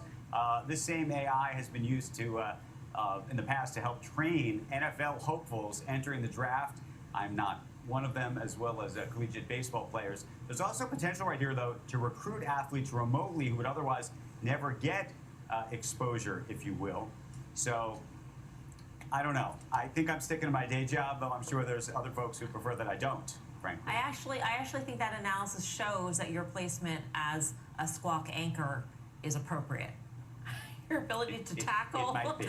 explosiveness, responsiveness, I mean, all of that is needed here at the NASDAQ market site. Just verbally. Yes, Yeah. yes, verbally. All right, coming up, breaking economic data, jobless claims, and more are next. Squawk Box, be right back.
We're just seconds away from initial jobless claims in the first look at second quarter productivity. Futures right now indicating to a higher open. S&P looking to add about 29. NASDAQ looking to build on yesterday's gains by about 114. Some notable pre-market movers at this point. Apple and Amazon are each up 1% or so ahead of the after-the-bell earnings they will report today. NVIDIA looking to build on its gains. It's higher by about 3% pre-market after a 13% climb in yesterday's session. And Meta, of course, a standout in terms of the earnings reported last night after the bell. That stock is up by 7+% pre-market.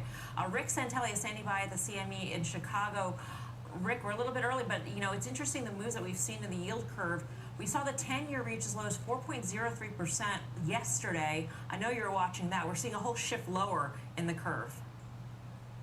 Yes, we are. And what's fascinating is it hasn't really inverted significantly considering how bullish prices have pushed down yields. We're at -23. Our best close so far in the cycle was -14. So we've given up about 8 basis points with respect to the market watching rates go down. So bear market, bull market, we see that the yield curve is being pressured. Here we go. Non-productivity, second quarter preliminary, up 2.3%, well above the under 2% expected, and it really is significantly stronger than the last quarter. The first quarter was 1 year since we had such weak productivity, up 0.2. You had to go back to Q4 of 23. Now, let's look at what's going on with unit labor costs. Much lower than expected. We're looking for a number around 1.8, comes in half that. Up 0.9, up 0.9. Now, 0.9 is the lowest going back to the last quarter of last year as well. So -2.8 was Q4 of 23. That was the biggest negative, the biggest drop going all the way back to Q3 of 2020. So this is a pretty good number. Now, we do see some subtle revisions, but nothing huge. Productivity on the first quarter final moves from 0.2 to up 0.4, so almost half 1%. And unit labor costs move down 0.2 from 4% to 3.8. Now let's look at claims, shall we? On initial claims, 249,000. That's up 14,000 from at least up to this point, unrevised 235,000. 249,000 would be the hottest number going all the way back to August of 23 when we were at 258,000. Continuing claims, well, let's see. We now have 1, 2, 3, 4, 5, 6, 7, the 8th consecutive week above 1.8 million. 1,877,000 to be exact, follows a slightly revised 1,844,000. 1,877,000 will be the highest level going back to November of 21. So we see once again that we are under pressure with regard to continuing claims moving higher. We see that initial claims, even though a little bit better behaved, is now starting to hover around that 250,000, just below it. That is psychologically significant. And we see productivity. Now, these levels are pretty good, but I do want to put one thing out there real quick. If you do look at productivity, what you would like to do is compare it to pre-COVID. So here we are up 2.3 in our second quarter preliminary. If you look at the second quarter of 2019, it was 2.6. If you look at the last quarter of 2019, it was 3.6. So we see we're kind of getting back in that range. 2019 was a good year for productivity. Interest rates continue to move down, Melissa Lee. We're here now at 4.02 and a 10. We see that the pre-opening equities have firmed up a bit, and we want to pay close attention to that psychological level at 4%. I personally didn't think that we would spend much time under 4%. I will stick with that, but there is a real tailwind based on the seeding of cuts by the Federal Reserve and yesterday's testimony by the chairman. Didn't come out and say it, but he certainly did, as Tyler Matheson said, tee up the ball for cuts at the next meeting. Back to you. Certainly did. Rick, stay with us for more. Let's bring in JP Morgan Asset Management Fixed Income Portfolio Manager Kelsey Barrow and our own Steve Leisman. Steve, we'll go to you first. Your take on this data. Can I talk about a lake for a minute? I think it might be an important metaphor here to think about, Melissa, which is think about a lake, and that's the jobs pool that's out there, the number of people employed. You got people coming into the workforce, that's the hiring. People leaving, that's the firings that goes on. There's an awful lot of that goes on all the time The number we'll give you Friday is the net of all the water that came into the lake, all the water that came out, and we'll give you the level of the lake and the change. The reason why jobless claims I think may be more important now, and Rick was right to point out this new level of 250, is we learned that the hiring is not happening quite so much anymore. Hiring is coming down. So at the given level of exit from the lake, 250, 240, it becomes more important, more consequential for the total level. So we need to watch that. Jobless claims, if you're not doing the hiring on this side, the number of claims people losing their jobs becomes more significant, and it looks more and more like, from that standpoint, the Fed may be right here to be making a change. The productivity numbers, however, are very good. You want to take them with a grain of salt. They're notoriously volatile, hard to measure, revise. Think about the 2.3 together with the 0.4. Take a two-quarter average, and you're maybe roughly about average here, 1.5%, 1.2% on the average of the two. So it's not really all that high, but also not a problem. So I'm going to leave it there and just say we need to watch these jobless claims more and more if we're not getting the hiring on the front end. Right, the claims number, again, the highest level since August of 23. So Kelsey, put this in context, especially with the Fed saying that there are risks to both sides of the dual mandate at this point. So they are watching very closely what is happening to the jobs market in response to the restrictive policy that's been ongoing. Yeah, that's correct. I mean, I think we do need to be watching claims very closely here because of the way that Chair Powell revised the way that he's thinking about the balance of risks. So the balance has risks was very, very far skewed to inflation being way too high last year, and that shifted. And now it's shifted to the point where I think they're actually more concerned about the labor market than they are about inflation. And we've been seeing the labor market soften for 6 months now, and the one piece of data we were missing was the pickup in layoffs. And again, I think that's what the market is reacting to here. And that's why when we think about the balance of risk to yields, there may be more risk that yields can move lower from here because the Fed has indicated they're ready to start the cutting cycle, and they're actually willing to cut faster if they need to protect the strength of the labor market, which may be faltering. So in terms of your outlook for the 10-year yield specifically, where do you see that going, and how has that changed from, say, 3 months ago? Because I feel like you're conveying that it has changed, that the risk is much lower than you saw before. So we have a view that the 10-year yield by the end of the year is probably in a range of around 3.75 to 4.25. So we've moved very quickly closer to that. And we've been of the opinion that a lot of the strength we saw in inflation and in growth in the first half of the year was not going to persist, and that ultimately policy was restrictive enough that the Fed would get comfortable as the year went on to deliver those rate cuts.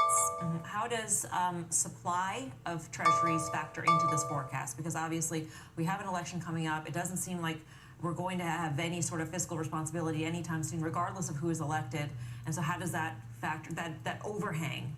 Yeah, so the supply is an interesting kind of dynamic. I would say generally, the business cycle trumps the Treasury supply story, right? So if the Fed is cutting and we're moving into recession, that's really all that matters. The supply is a secondary factor, but I would say where it does play into our view is on the curve.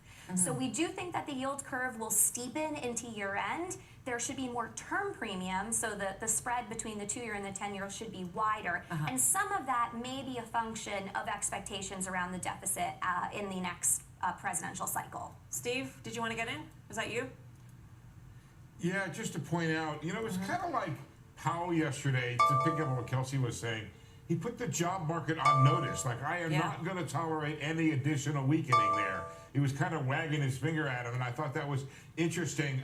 It did kind of express some greater concern than I thought he had. It was interesting to me also that he was a bit more dovish than the statement I thought itself. The way I put it, you know, or Krista Guha put it this morning was, he said, you know, the statement teed it up, and then the Fed chair hit it down the fairway pretty strongly. I don't know what that means for policy here, but I would note, guys, if you could put that January 2025 Fed funds contract up again, that the market is very aggressive here in terms of where it sees the Fed acting this year and even more aggressive for next year. So there's a lot of cuts built in. And I don't know if that means there's a lot of weakness built in terms of the outlook for the economy. How many cuts do we have built in January of this year? Half a dozen, I do believe, which goes to show you No, I that got if you three, use Rick. these distant Fed, no, at the beginning of last year. Yeah, there were half a dozen, right. Half a dozen. So my point is, if you continue to, not you in particular, but market visionaries look at the distant months in Fed fund futures to extrapolate how many cuts are priced in this far in advance, you're not going to be very accurate. That would be my opinion. We got to leave it there, guys. Thank you so much, Kelsey, Rick, and Steve. We do have some breaking news we want to get to. Eamon Javers has that. Eamon. Good morning, Melissa. At this hour, there is a massive prisoner swap internationally taking place between the United States, Russia, and other countries. NBC News is reporting that a senior administration official says that parties have agreed to a prisoner transfer, and they are now in a position where they expect prisoners soon to be in U.S. custody. That is, prisoners who are Americans who are being held in Russia, expected soon to be in U.S. custody. Of course, Russians being held by the United States, expected to be part of that transfer back to Russia. We are not in a position right now, Melissa, to report names to you of who may be involved in this prisoner transfer. But of course, the highest profile American being held in Russia is Evan Gershkovich, the Wall Street Journal reporter who's been held in a Russian prison for just over a year now. No official word on whether he is part of this transfer, but we'll be watching for more information as this spills out over the coming minutes and hours. But what we can report right now, Melissa, is that a massive prisoner transfer is underway between the United States, Russia, and other countries. Back over to you. All right, keep us posted. Eamon Javers, thank you. Thank you. Meantime, OPEC officials meeting today with a big focus on oil output from the group. But in America, it is all about natural gas with some big new data coming out on just how we are getting our electricity. Brian Sullivan joins us now with more on both of those stories. Yeah, bonjour, et ça va? Andrew Ross Sorkin, thank you very much. All right, folks, so here's the thing. Renewables, they are growing. That is the good news if you're looking for cleaner, sort of more renewable energy. Renewables continue to go up, but here's the new data point, and the reason I'm on your television right now. The United States just hit record natural gas use for the first 4 months of the year to make electricity. In other words, we have never used more natural gas to make the electricity for your air conditioning, your lights, and whatever than any time in history than we are right now. A lot of that is because the price of natural gas is low. When the price of gas goes down, utilities are like, give me some more here because that is the lowest cost input. So we are seeing yesterday the data fresh from the EIA and the federal government guys that we have never used more natural gas. Renewables, solar, wind, they are growing as well. That gas only growing 4% year over year, but that number was enough to hit a record. Solar is up, wind is up, so what's the problem? The problem is that hydro fell 20%, and a lot of people are concerned about nuclear. California, Diablo Canyon's been extended. It's about 9% of their entire daily electricity output. If they shut that down in a few years, will they just get it from natural gas or from solar? So, guys, the big news here is that natural gas, which, by the way, a byproduct of oil drilling, has never been used more in the first 4 months of the year to make power. I'm not sure anybody saw that coming. Hey, Brian, before you go, so OPEC Plus meeting, of course, virtually, my understanding is, right, today. The group did not change current pace of output cuts, still 5.8 million, though, on the table. What does this all mean? Yeah, thank you for reminding me there. I almost skipped over the whole OPEC thing. Actually, their announcement just came out. No change in their current output cuts, Andrew, was expected, and that's what we got. This was kind of like a smaller virtual meeting. You got the big in-person meeting coming up in Vienna on December 1st. That's where the world's energy journalists kind of expect OPEC to make any change. We also, by the way, will have this election thing that you might have heard about done by early November. We'll see if that could impact OPEC's thinking. But right now, guys, no change to the OPEC math. They're totally cutting about 5.8 million barrels a day. And the reason they can do that, and oil's not at $125 a barrel, is because the United States, at record oil production, about 13.3, 13.2 million barrels per day. U.S. record production, sort of changing OPEC's thinking, more natural gas. Not sure anybody had that on their 2024 bingo card. Don't get a lot of bragging about it, by the way. from 1600 Pennsylvania Avenue, but that's where we are. And it's a note on your story coming in, guys. Very good news, potentially, on Evan Gerskovich. Let's all hope for that. He went to Princeton, New Jersey high school, still has family in the area, so a lot of people in Princeton rooting for Evan and his family. That could be potentially very, very good news. Brian Sullivan, thank you for helping us through this news this morning. Appreciate it. Coming up, an Amazon second quarter results preview as we near the end of Mag 7 earnings. And as we head to break, let's take another look at Facebook owner Meta. Shares are higher on earnings and revenue beats and a better than expected forecast for the current quarter. Stock is up 8.5% pre-market. Stay tuned. You're watching Squawk Box on CNBC.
Welcome back to Squawk Box. Futures right now pointing to a higher open, although we're off the best levels of the morning. We just got jobless claims, the highest level since August of 23, and better than expected productivity numbers. So we're seeing a little bit of reaction to that. Andrew.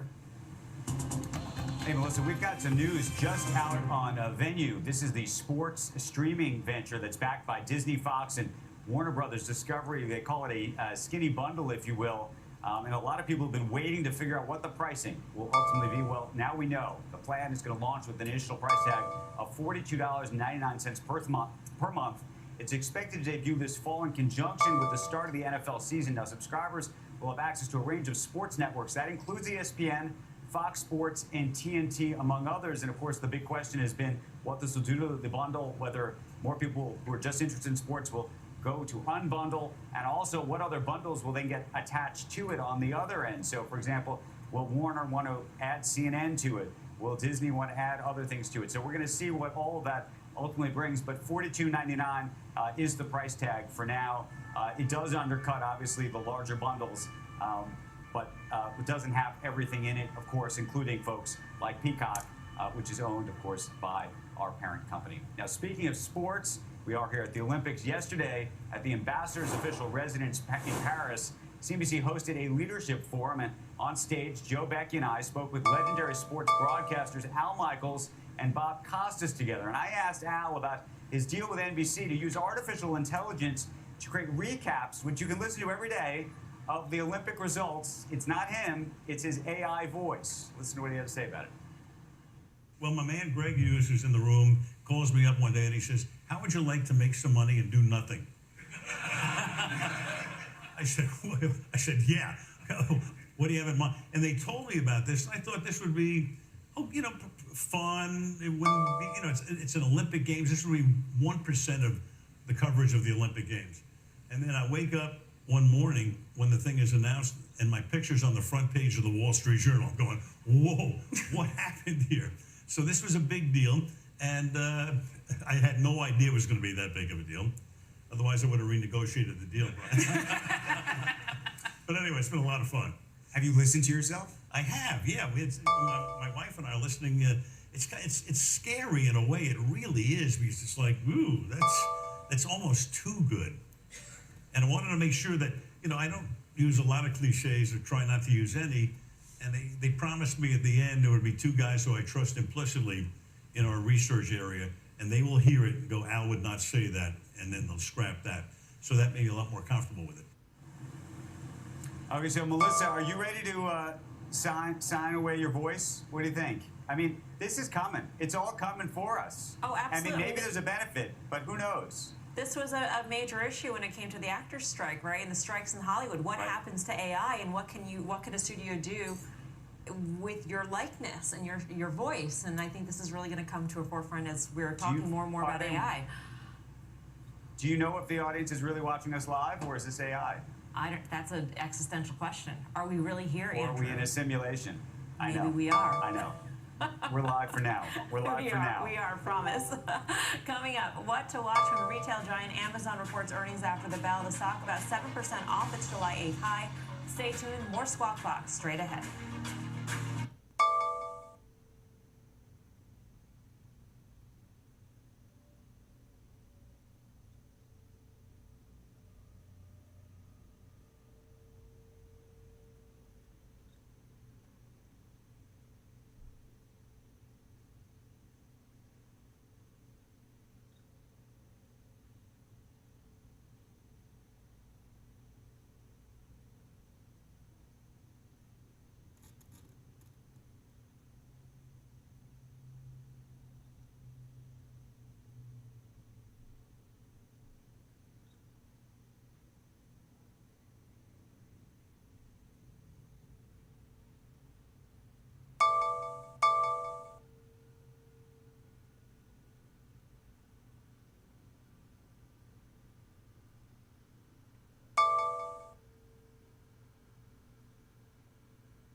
our business.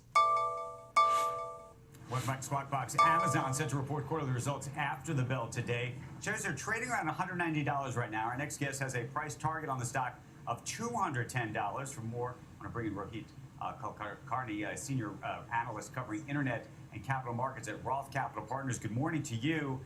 What are we looking for this afternoon? What's the big takeaway that you need to hear to get your price where to hit the target?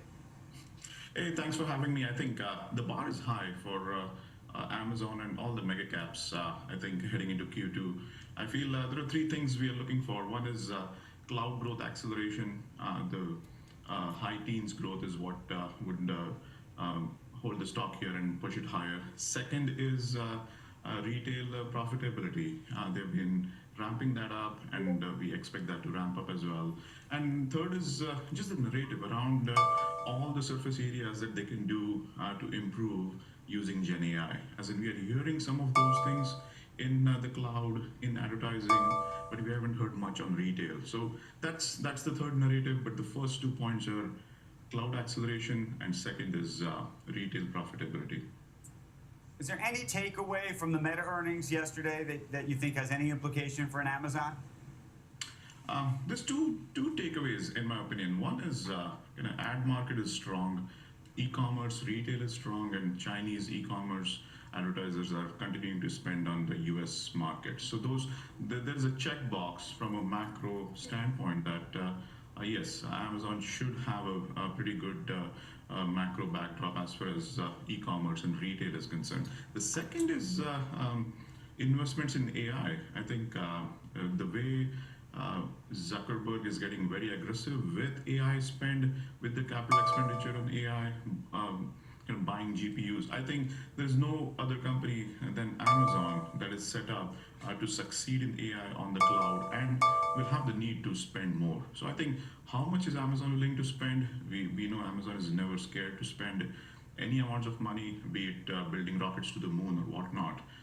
That was a joke, by the way, but that's the second biggest kind of concern or worry that could hold back the stock if we suddenly realize that we are in a big spend pattern. Well, I was going to say it's not really a joke because they're trying to do something very similar. But on the AI front, we're also talking about the success of Llama, which is open source. Of course, Amazon has a big investment in Anthropic, and they're competing against OpenAI with its partnership with Microsoft. And apparently are developing their own closed model themselves. Do you want them investing in it, or do you think they have to? I mean, one of the maybe the lessons you look at Apple stock, they may not have to invest in it. They may just partner, and that may work even better for them. I think Amazon was caught a little bit flat-footed when it came to developing their own frontier models. So, but at the end of the day, the strategy that they are conveying to the street is very, very clear. They don't believe that there is not going to be one or a small set of models that is going to rule or have use cases that would absolutely go on all of enterprise IT spend in the next 3-5 years. So they're creating almost like a bedrock, which is the name of the product, but essentially a place for everybody to access those models. So that's what the strategy is. So perhaps a couple years from now, that strategy may play in their favor. Okay, Raheem, we want to leave it there. Appreciate your time. We will, of course, be watching when the market closes and the earnings start streaming across. Of course, another couple of other big names, including Apple, coming out after the close as well today, Melissa. All right, we do want to check on shares of Eli Lilly, up by about 4% pre-market. This after late-stage trial data showed its weight loss drug, Zepbound, reduces the risk of a common type of heart failure for adults with obesity. The drug cut the risk of negative outcomes, including death, by 38% versus a placebo. So yet another use case, Andrew, for this amazing class of drugs that has really captured investors' attention. I mean, sort of the AI, right, of pharma. I've been saying it. I mean, whether you think you need it or not, we're all going to be taking it in the end because of all of these other, I mean, forget about the weight piece of it, but I think the weight piece of it is actually what's impacting all these other pieces of it. Maybe it's just such a game changer, and I think. But there have also been studies regarding cravings. There was a retrospective study released yesterday with Novo's drug, semaglutide, saying that it's cut down the, for when you study people who've been taking GLP-1s, their propensity to smoke is less. which indicates that there should be actual clinical studies doing this. This is a retrospective study, so they look back on people taking it, but the indications are really promising. Well, I'm just trying to work on my cravings of these chocolate croissants that they have all around here. And we had a cheese and ham and cheese, or I mean, just the food everywhere. I saw you down that baguette. It was unbelievable. I mean, if only we had a picture-in-picture. Probably shouldn't be showing that on TV.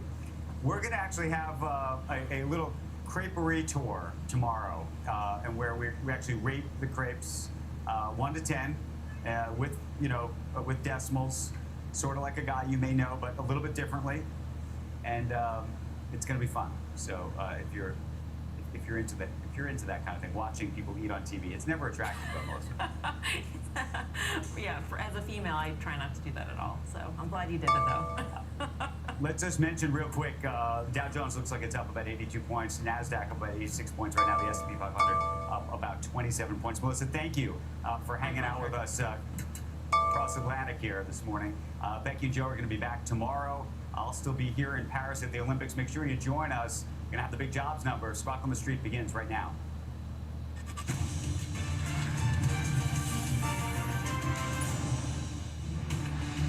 Good Thursday morning. Welcome to Squawk on the Street. I'm Carl Quintanilla with Jim Cramer and David Faber at Post 9 of the New York Stock Exchange. Futures are solid, coming off the best session for S&P NASDAQ since February. 10-year awfully close to 4% as jobless claims come in highest in a year. Our roadmap begins with Meta's big beat. Stock is surging on its latest results. Revenue up 22, following that aggressive AI strategy. Plus the Fed holding rates steady, but Chair Powell saying the central bank could cut in September if data continues on its current path. We also have two big earning interviews coming up in the next hour or so. CEOs of Carvana and ARM Holdings. Stocks moving in opposite directions, at least in the pre-market. Let's get to Meta jumping on this Q2 beat and issuing a better than expected forecast. Gains in the digital ad market, raising their spending guidance for its AI infrastructure. Jim, CapEx guide's pretty interesting. Came in a little bit below, but raising for the full year. I love this. The amount of compute needed, this is for next year. This is Mark. To train Llama 4, that's large language, David, will be 10 times more than what we use to train Llama 3. Okay, so that's writing a check to Jensen Huang for a huge amount of money. But the ROI is so clear here because Mark Zuckerberg told you that Meta AI, which I use and I find whimsical, is the number one. It's going to be number one. Number one in the GPT sweepstakes, dude. Number one in the sweepstakes. Well, wait. AI is clearly also benefiting their advertising business. Oh my! So, but you're talking about two separate things, here, correct? But I'm or conflating not? greatness, David. I'm conflating greatness. If you go and listen to what he has to say, Mark, about advertising, I love this. Is AI also going to significantly evolve our services for advertisers in some exciting ways? It used to be advertisers came to us with a specific audience. Okay, now they know the audience better than the advertisers. Soon, all that will happen is that advertisers will basically just be able to tell us a business objective, a budget, and we'll do it better than they can. So it's the end of a huge part of the economy, the people who figure out what to figure those things out, but that is being powered by AI, which is making ad buys more efficient, more effective, and that's obviously helping what was a top line that was absolutely very strong. But to your point, spending also ramping up sharply. But he has no choice in terms of CapEx. He has to meet the demand, as opposed to, well, look, I keep coming back to Alphabet saying they have to be defensive in spending. Zuckerberg is offering, Carl, the best soup to nuts I've ever seen, advertising targeted to exactly who you want, created by them, by machine. That's productivity. That's the beginning of what I say. Okay, that's clear. There are companies that you used to go to with this, and those companies right now are shaking. The people who work at them, they're shaking. We're starting to get some clues about that, given today's productivity print and unit labor cost print. Maybe early, but who knows? Nope, that's why I brought it up. Yeah. I think we're beginning to see the change in the economy. Lisa Su said it to us, the CEO of AMD. We're beginning to see solutions by machines that are better than humans. David, this is not Starlink or whatever you're going to bring up to me. This is just like a very good way to do business. What? Starlink? What are you talking about? Whatever it is, whatever he's using now to describe it. Wolf, remember the scene in Terminator 2 where Wolfie, he says Wolfie and it's not the real name of the dog? Oh, you mean my end of the world scenario? Yeah, the end of the world scenario is not happening. What's happening is that you can tell them, listen, I want to sell chocolate which, by the way, Hershey's better to do because they didn't. So do it better than I can. I want you to target all the people like Hershey's Kisses. And then what happens is they, in 30 seconds, they have a better commercial than you've ever seen. Right. Zuckerberg is so confident of this that it read like Roman Conqueror. Roman Conqueror, baby. Now, they're still benefiting from the old year of efficiency. It's been more than a year now, but there is, obvious, I wouldn't call it concern, but expectation that that's going to end.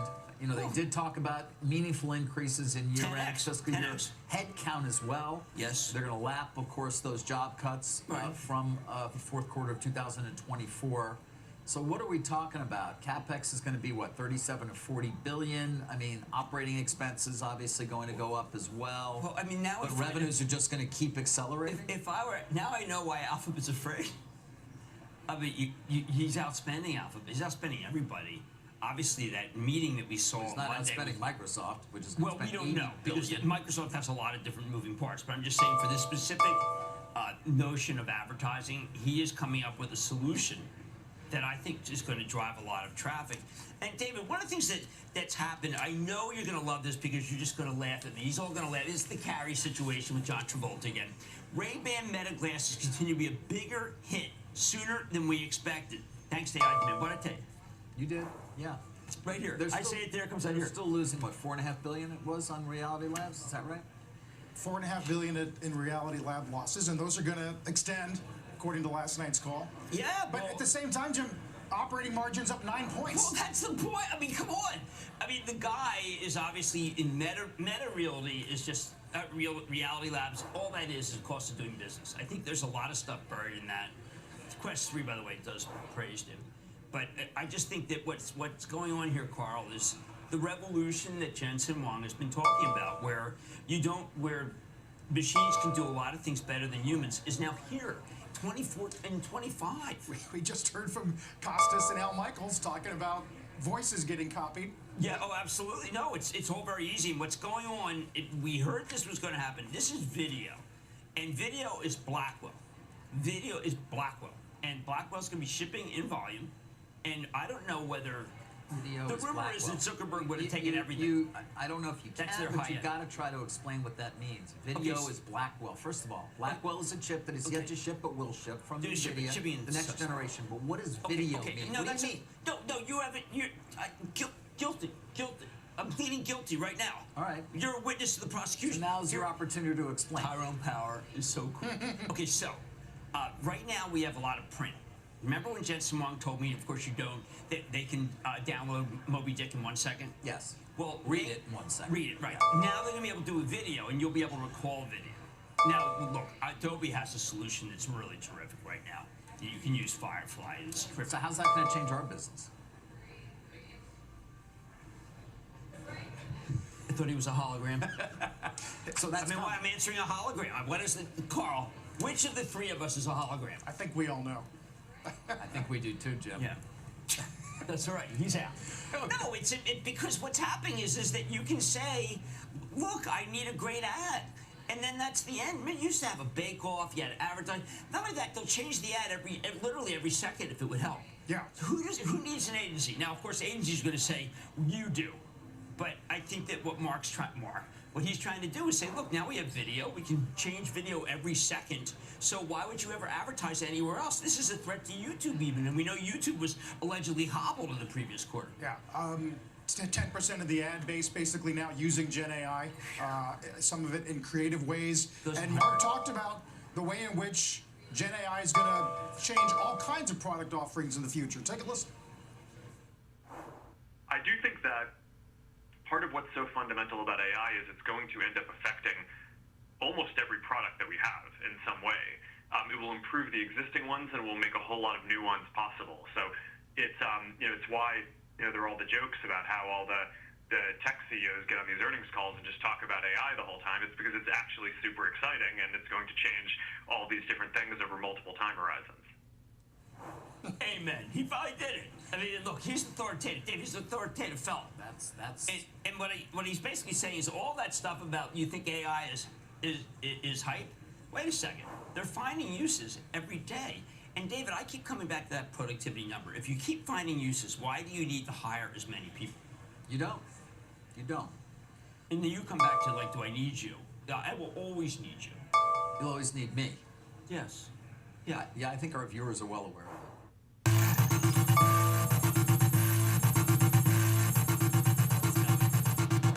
Whatever happened to the metaverse, Jim? The company's still called Meta. Or is this the metaverse? Same thing? Yeah, we're all in the metaverse. What is Reality Labs is still sort of when you put the Ray-Bans on and you in the metaverse? You can take Good pictures. question. Ray-Bans are great, David. You can say, what's that? You're on 14th Street and there's like a hubbub at Whole Foods. And you say to your, this is actually true, okay? You say to your glasses, what's that hubbub on 14th Street? And it comes back and says, Whole Foods is featuring pineapples for 35 cents. That's the reality. Don't you? You've always wanted that. Oh, yes, I love pineapple. But there was I'm hoping for it. There's meant to be more of a rubric. Yes. What's on the line tonight for Apple, Amazon regarding all Okay, this so spend? Apple's harder because we want to hear whether Alphabet is going to lie with them or ChatGPT because it's obvious. Like, look, Siri's fabulous. I don't want to get too much into Siri because Siri will put on play the Springsteen song. I mean, I was playing some Springsteen this morning. It'll come right up. Siri's much better than it was. I don't know if you guys have been in touch with Siri, but you can say, listen, play Born in the USA, and it's really good now. So we have to hear whether they need someone else as much as we think. And then Amazon is just, again, like Zuckerberg, Amazon's going to say, you want advertising, you want to find it right here on our site. My problem is so many people use this, and it's so easy to toggle between my Facebook and my ad, or my Insta and my ad, that here I have to go through two steps. So Amazon's going to have to prove itself whether that's a better advertising reward. It's not clear. But we're also going to keep an eye on costs. We're going to keep an eye on, to your point, advertising, I'm sure will have once again been very strong. Oh, we've seen the complete dissolution of the old media in terms of their Not the ability Olympics, to... David, not the croissants. That's Don't true. go there. All right, sorry, you're right. Other than the Olympics, Carl, I apologize.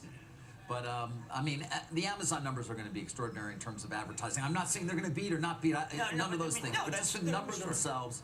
Not to mention, of course, again, back to the whole thing, the idea of CapEx and how much is spent by these companies. Right, we don't know. These hyperscalers and what they're going to need to spend. These are countries. We should stop calling them And you brought it up. I know we had that argument about power in terms of will you buy an actual electricity company?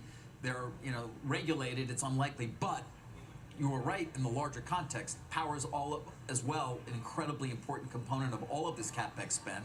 Right. Now, securing the power, building the data center where it needs to be built, getting what you need from whatever provider you can get it from. Well, Rusty Brazil from RBN comes out today and says it's really only the Northeast where it could happen. That they need so much natural gas that they might be able to, there could be a deal. But yes, I think you're right. I don't think the natural gas company's going to get a bid, but there's going to be a long-term contract. But I mean, there's also talk that you go to states that have an excess amount of power for these kinds of things. And so right now, maybe, the Northeast is almost maxed Yeah, Montana. out. Virginia's maxed out. You may want to look at land in Montana, Jim. Maybe you want to open your theme park there now. I looked at Big Sky about 10 days ago. Did you? Yeah, Oh, I good. found a What place happened with for the Ireland castle? Is that happening? That traded ahead. I bid $1 million, and they traded ahead at 1.2. $8 million Reno. The Big Always Sky's the still on the Reno. table. 1.5. Always the Reno.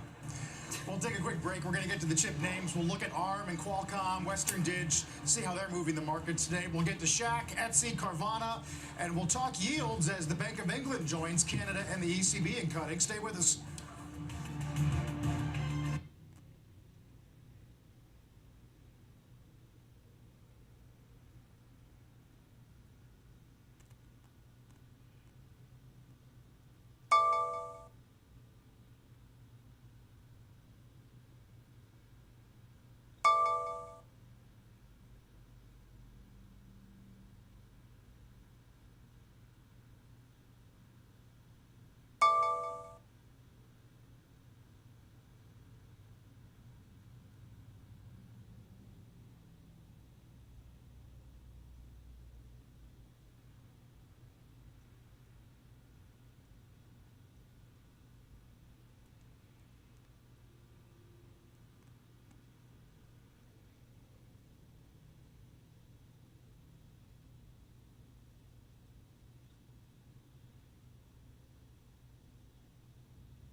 tech moves on the move today include Qualcomm, Western Dig, ARM Holdings. We are going to talk to Renee Haas next hour on Squawk on the Street. Jim, there's NVIDIA setting a record for market cap gains in a single day yesterday. Yesterday was an odd day. It's almost like it foretold what Mark Zuckerberg said on Meta. But I have to say that when it got to 23 times earnings, next year's earnings was a wake-up call. And I think people realized, wait a second, it's not that expensive. By the way, I don't think people realize, but Meta's selling at 19 times earnings. 19 times earnings. I mean, these, David, much higher. By the way, has been Colgate's at 23. For some time. Meta and Alphabet have also, but the stock's typically traded at relatively lower multiples, even below that of the broader market. Microsoft does have and Apple has had a high Apple's multiple. really in the cauldron today Yeah. because that multiple has expanded dramatically. Yeah. People feel that, wait a second, it's no longer just an iteration of phone, maybe service revenues. Yeah. But David, that's going to be the tail of the tape. Yep. Because it's so huge and people just are acting like it's going to be fine no matter what. You're going to be here. We'll all be here to go through it tomorrow. Obviously, we get an employment number as well. But that move in NVIDIA was extraordinary. I mean, again, when you're talking about adding $328 billion in market value, you're basically talking about adding in one day more than the market cap of how many of the 500 S&P companies? Okay. Probably, All right. 470 of them. Let me give you another statistic. Carl lost $800 billion from peak to trough, which is bigger than all but 7 stocks in the market. So Yes. it's not like it made back all that it's lost Yeah. yet. Not at all. What do we make of the ARM and the Western Dig guidance today? They have this Internet of Things stuff that is, well, we'll talk to Renee Haas, surprisingly weak. And it's quizzical. By the way, it wasn't like Qualcomm was spared either. I mean, Renee actually, it was a CFO dropped this kind of mini bomb saying, well, of course, like Internet of Things wasn't that strong. I said, whoa, I didn't know that. Right.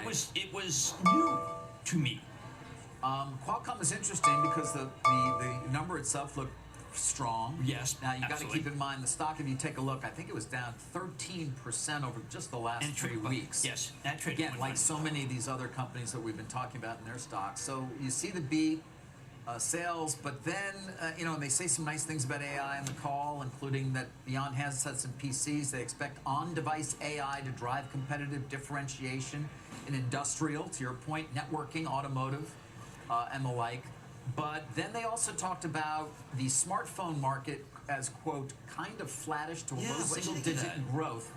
The premier tier is actually growing faster, and we've seen that. So that took some investors by surprise, and that turned the stock around. Pre-market, again, you're looking at pre-market now. We'll see what happens. But you did get this moment in the call where they did a guide, and the guide, first quarter 25 might look similar to first quarter 24. They said, well, that means it's plus 5%, but people are looking for plus 9%.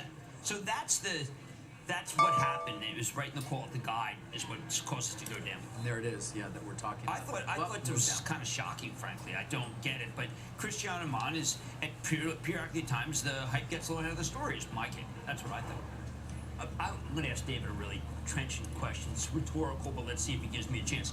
David, what does this say about where Intel is, with ARM really taking share, AMD really taking share? What does it say? Intel is just living to fight another day, don't you think? Build those plants, become the leader once again. If Taiwan is not defended under a potential Trump administration, they'll be in a very good position, won't they, Jim? Very good answer. Won't they? Yes, Yeah. very good answer. It's very diplomatic, and it's better than what I would have They're said. laying off a lot of people to sort of cut costs. Waiting for numbers on that. The worst Dow stock of the year. Mobileye is going to open down 14. Oh, man. What happened? Just on numbers. Yeah. It hurts. It got hurts.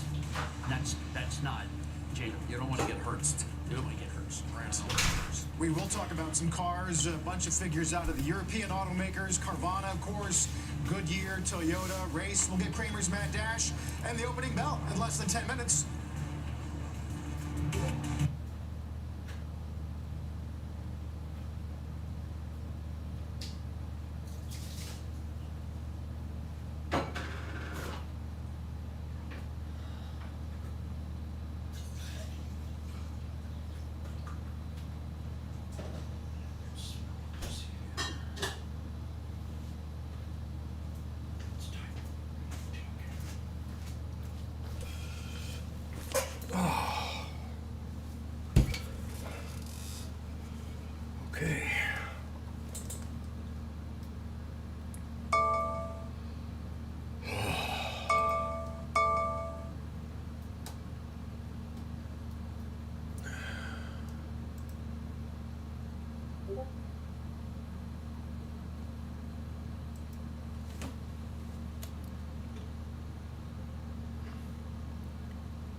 I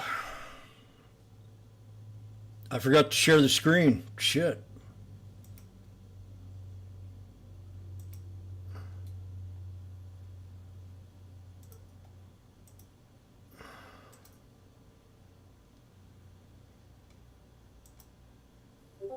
Hello, I forgot to share the screen.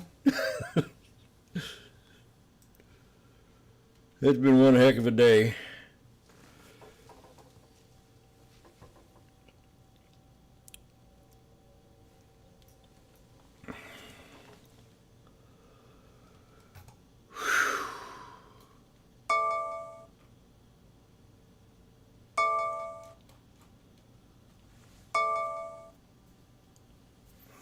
And Peacock. All right, 7 minutes before we get started with trading here at the New York Stock Exchange. Mad dash time. So many earnings to cover this morning, and a lot of movers on it, including Wayfair. Yeah, now, this is a brand a lot of people know very well at home. It's one I use. It's one my daughters use. It's what you want to fill up a room with furniture. You use, especially in an office. Well, David, it looks like that what RH was saying, Gary Friedman, which was the high end, is now extended to Wayfair. Wayfair is saying customers remain cautious in their spending on the home, and our credit card data suggests that the category correction now mirrors, are you ready, Ski Daddy?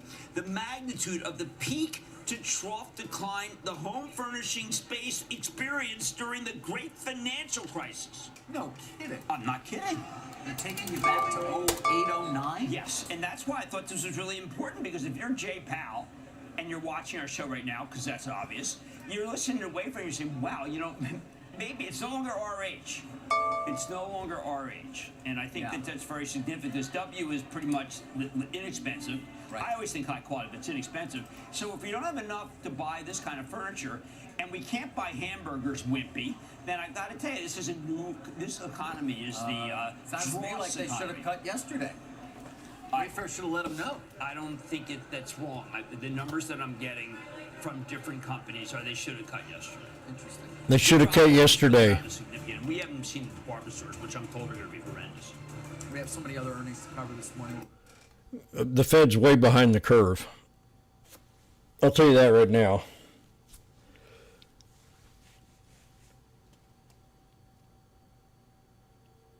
It's gone on way too damn long.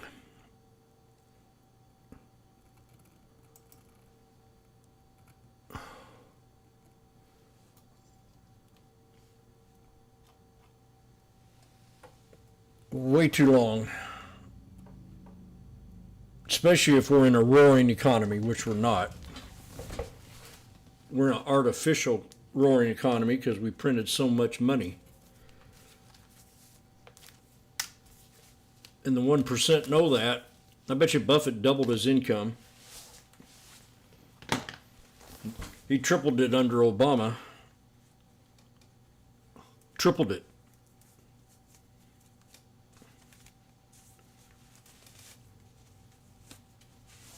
And Biden's printed more, so in half the time.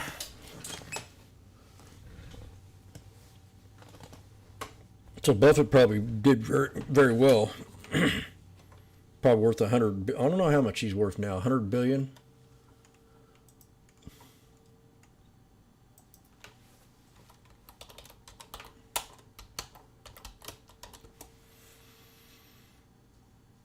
He only pays himself. He's worth 120 billion. So he's more than doubled it since Obama.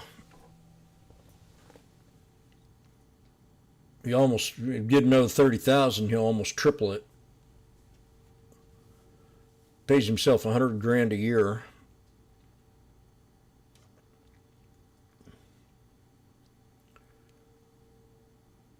Warren Buffett makes $37 million per day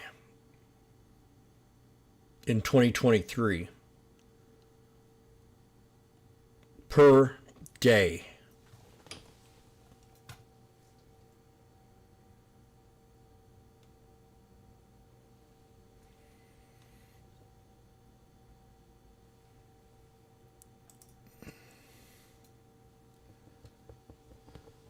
We got NVIDIA with some good volume.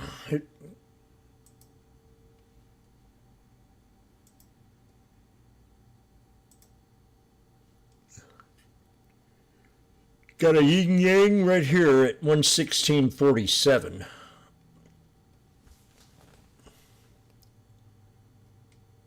Or a double bottom. Actually, I'm going to do this.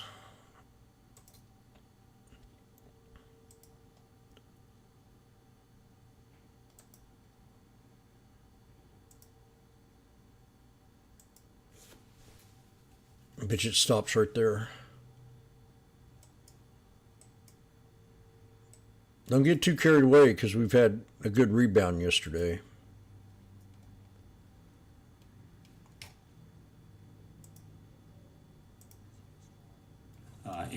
And the labor market remains, consistent with its current condition, then I would think that a rate cut could be on the table at the September meeting.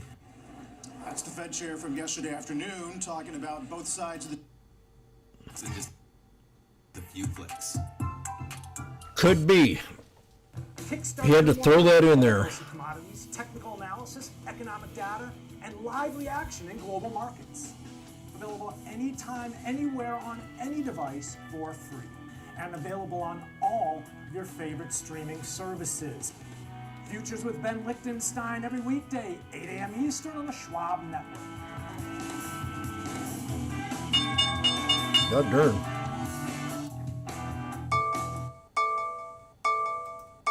That happened fast. I'm going to set the alert at 116 on the video.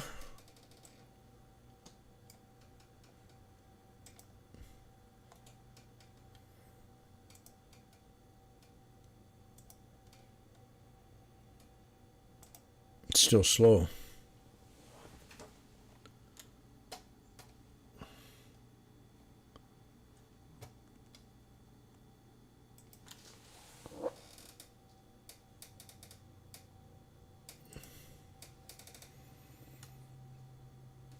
SPX is up right at resistance. Invert head and shoulders.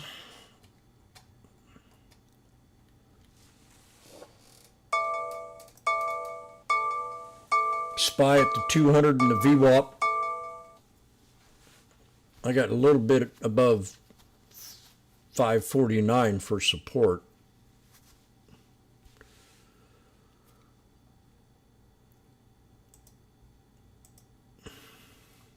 Carvana up $8.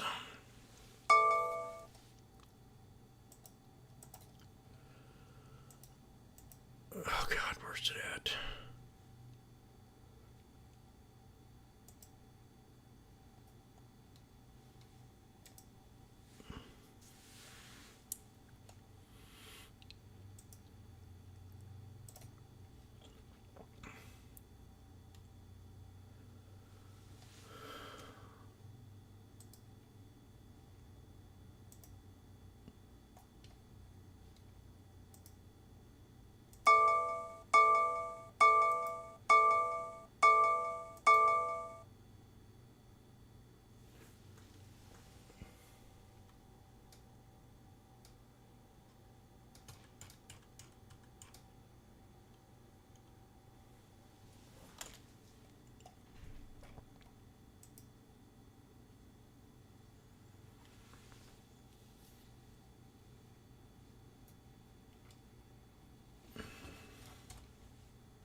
5% on a year-over-year basis. But once again, it's about the profitability, and when you are able to restructure your debt, you're able to also expand your margin. ARM is down You see that by the gross $8.50. profit per unit. They came in at $7,049 per Starbucks vehicle. down $1. Last year, it was sitting at 500. Well, Carvana.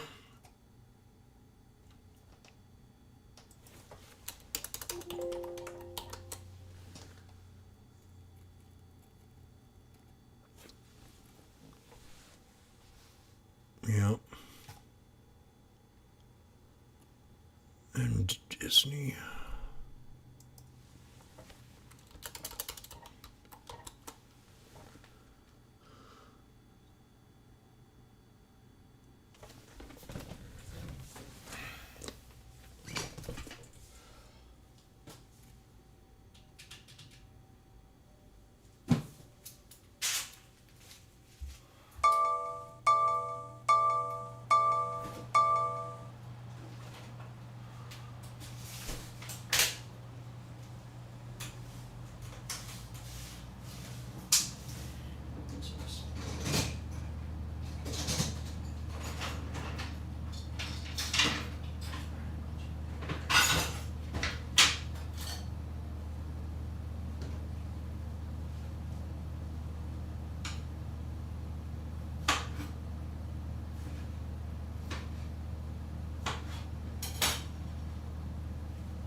Willie's up $20.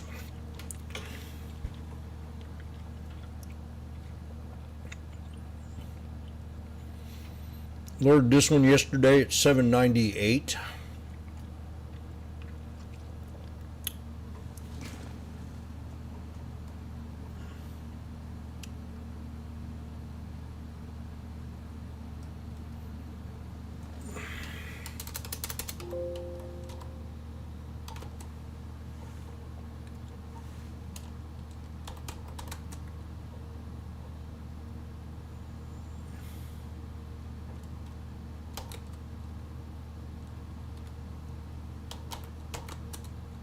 Ain't much movement. Bank of America down.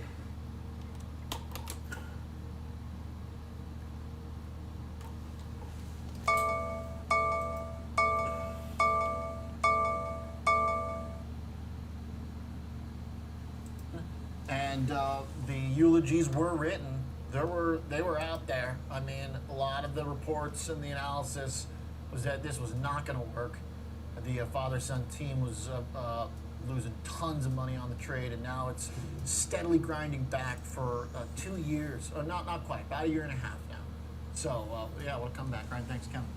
Good analysis of the situation. Man, Starbucks. Especially on the debt restructuring.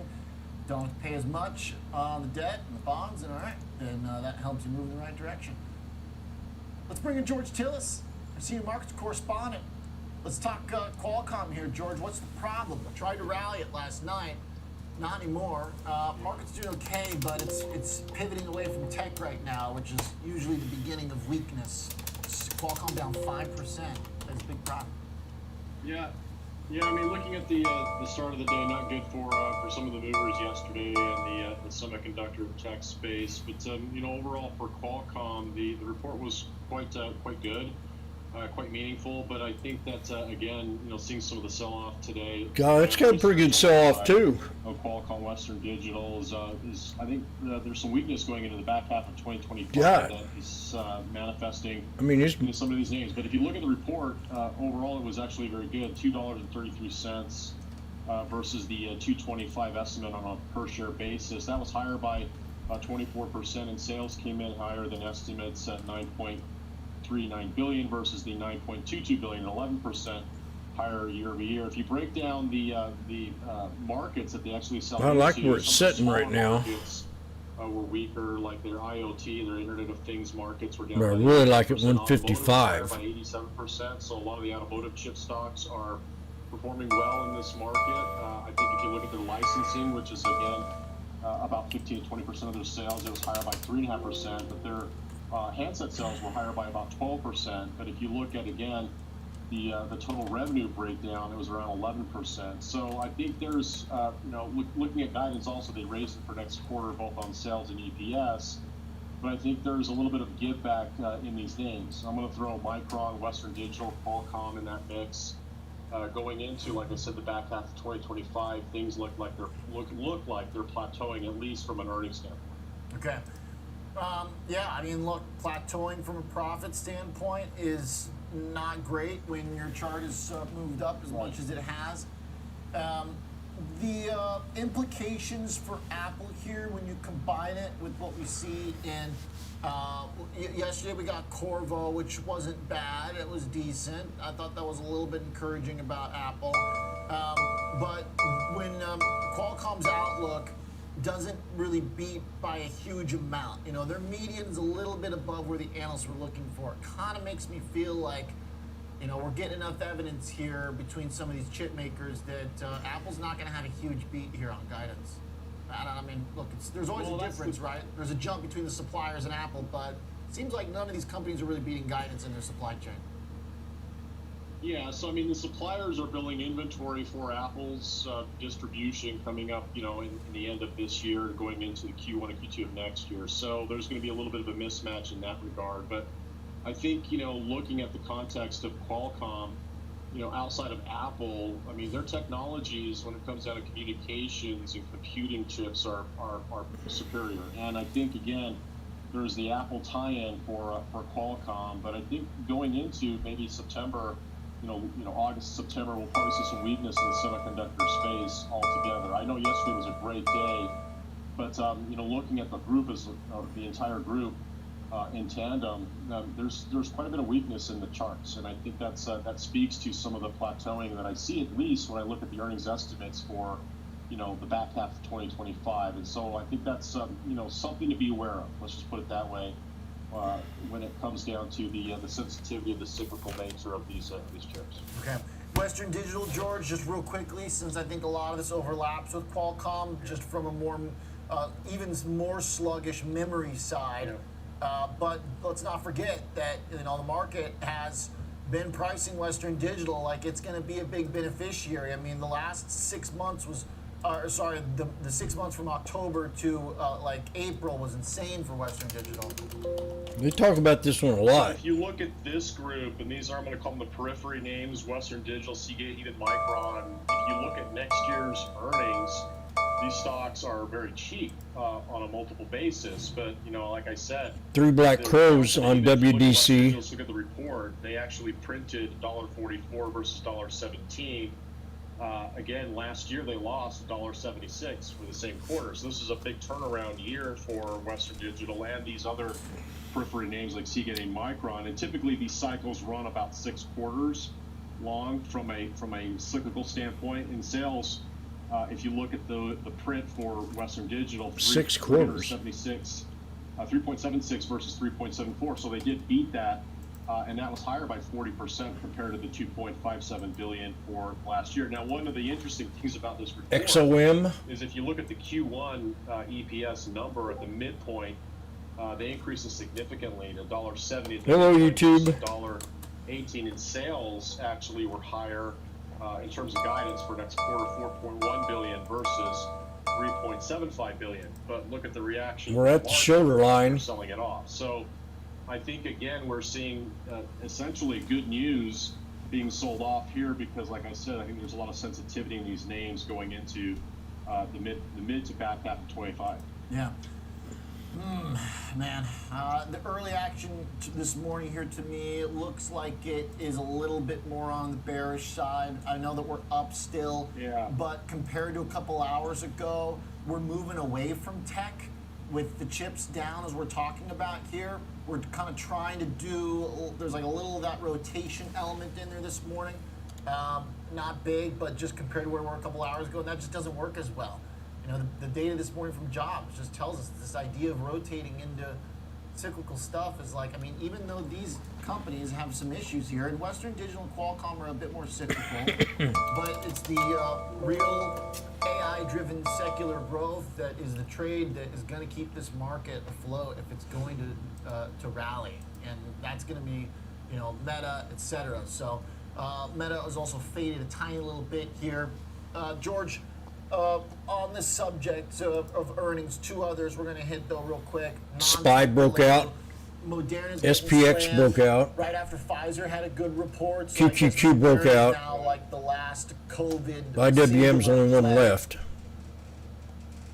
Yeah, so this one, you know, unfortunately, if you've been an investor for the last few years, Look at the obviously puts. this was a big winner during COVID, but since then, the stock has been just drifting lower alongside earnings and sales, which have been down. If you look at the print Trading today, platform's not even out. just from a contextual standpoint, the EPS came in at a loss of $3.33. That beat the estimate, which was a loss of $30.47. Now that was better than last year because they lost $3.62. But if you look at sales, they were down to $241 million, beating the estimate, by the way, which was only $125 million, but that was down 30% compared to the same quarter last year at $344 million. So in the last 3 years, the stock has drifted lower by 65%. And again, you know, context makes a big difference here. If you look at sales in the last year, about $5 billion. 2022 was the peak year, was $18.4 billion. And in the last year, they've lost essentially, you know, over $5 billion, whereas they gained $8.4 billion in 2022. So this is a complete reversal of fortunes for Moderna.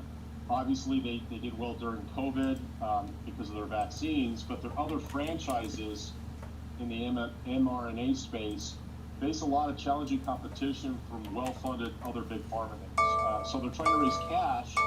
It looks like they're looking to sell the respiratory franchise to gain somewhere between $3 and $3.5 billion. But the bottom line is it's got a negative earnings yield. It's very simple. And if that's the case with declining earnings on an annum basis or annual basis, not just on a quarterly basis, you're going to see the stock drift lower. Okay. Yeah, Moderna really hit here. You know, they're trying to really beef up that pipeline with stuff, but 550 it seems strike. like longer than the market wanted to. George, last one. Taking a look at Wayfair real quick. With the stock down about 3%. It was getting killed earlier, though. Give me the 60-second take. We just got PMIs that hit right at estimates. Go ahead, George.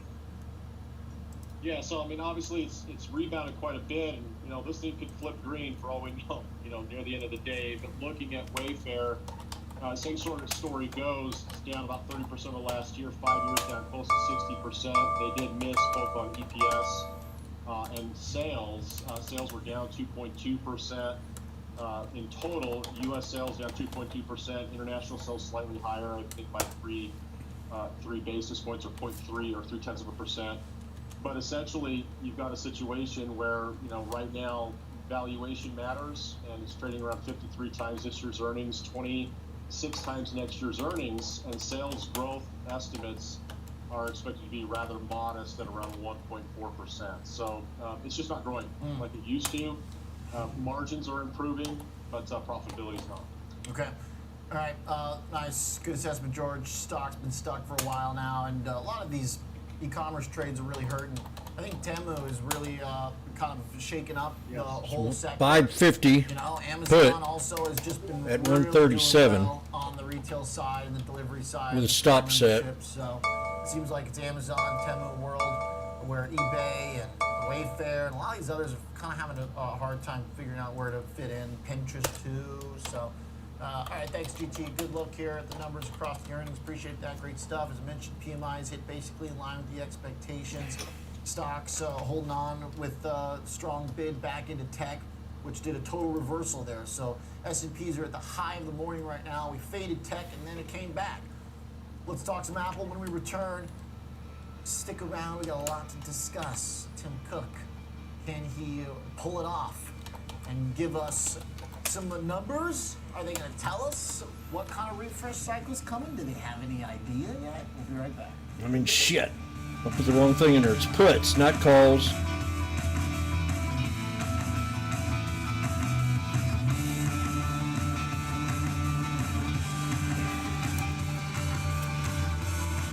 Ameritrade is now part of Schwab, bringing you an elevated experience tailor-made for trader minds.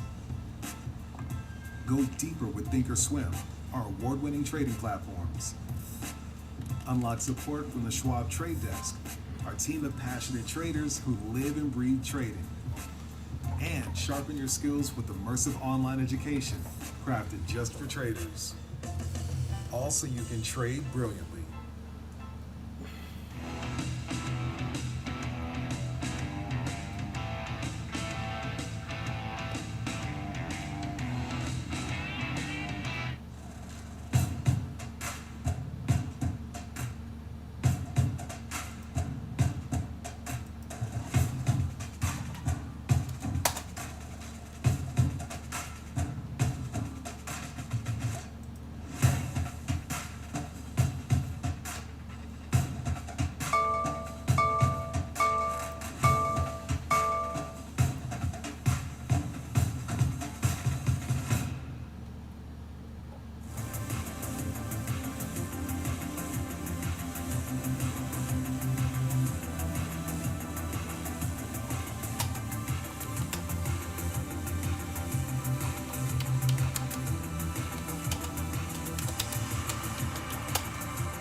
Binge watch the market with Schwab Network. Tune in 24 hours a day, 7 days a week on schwabnetwork.com and on all of your favorite streaming services. Schwab Network available anytime, anywhere, on any device for free. Schwab Network. I'm Nicole Petalides, host of Trading 360 and The Watch List, live on the floor of the New York Stock Exchange, where we bring you breaking news, experts, CEOs, influencers, and analysts. It's all available on Schwab Network.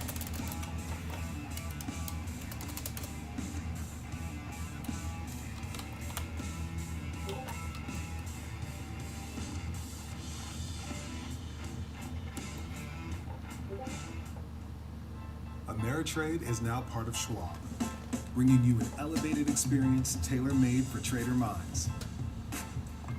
Go deeper with Thinkorswim, our award-winning trading platforms. Unlock support from the Schwab Trade Desk, a team of passionate traders who live and breathe trading. And sharpen your skills with immersive online education crafted just for traders. Also, you can trade brilliantly.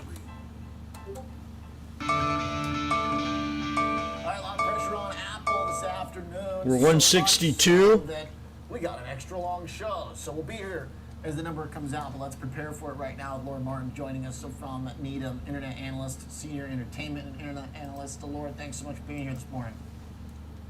Hi, thanks very much for having me. Okay, what kind of information does Apple have at this point about how many people are going to buy their new phones because of AI? Are they going to be able to give us anything?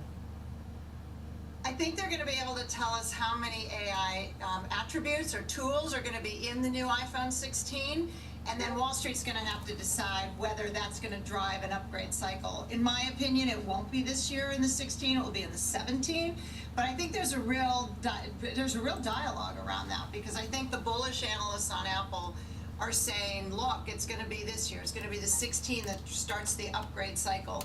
And I think it's going to take an extra year, in which case it's a difference between a 2% growth rate for this company's revenue line and a 6% growth rate. So it's quite a big difference. Wow. So this will almost be like a product event this afternoon, it seems like, you think?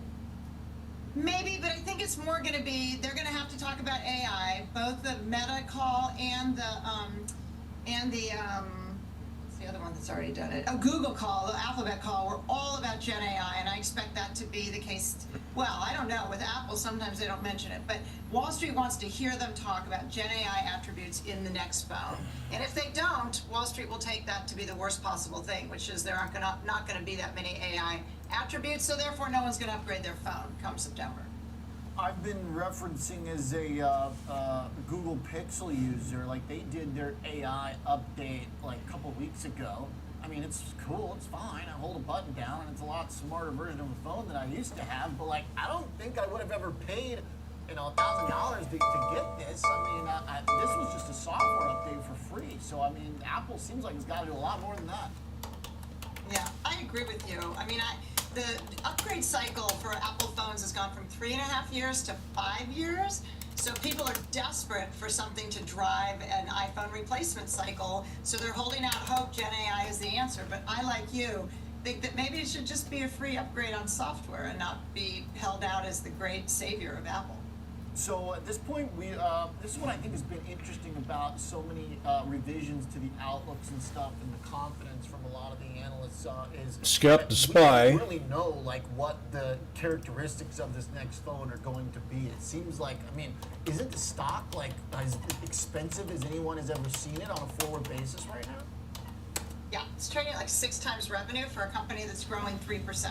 Wow. This quarter, they're announces 3% growth at the revenue line. They're buying in shares, so the EPS is going to grow 7%. But to trade at 6 times revenue is Very good for NVIDIA. pricey for a 7% EPS grower. Yeah, especially because we just went through like a year where the revenue didn't even go anywhere and was shrinking for a while there. So what are the key kind of numbers then? What would maybe start to justify this? Well, so I think from a numbers point of view, we really want to see services up 14% at a 75% margin. We're estimating product sales are 0 growth at a 35% margin, so it's not really product that we're looking towards, even though product is 3/4 of the total revenue here. So services, close eye on that. Really looking for China. What's going on in China? It's been shrinking as a percent, and that's really been a headwind to their growth. We want to hear about what's going on with China market share losses and pricing pressures. So we want comments about China, and they disclose China separately, so we want to really look at that. And we do want to hear about Gen AI. They're really trying to build it into their assistant called Siri and make it smarter. I, like you, don't know whether that's going to be enough to drive a whole replacement cycle for an iPhone at $1,400, but that is their plan, I think. So we want to hear about that and when that's going to be executed, whether it's this September or a year from now.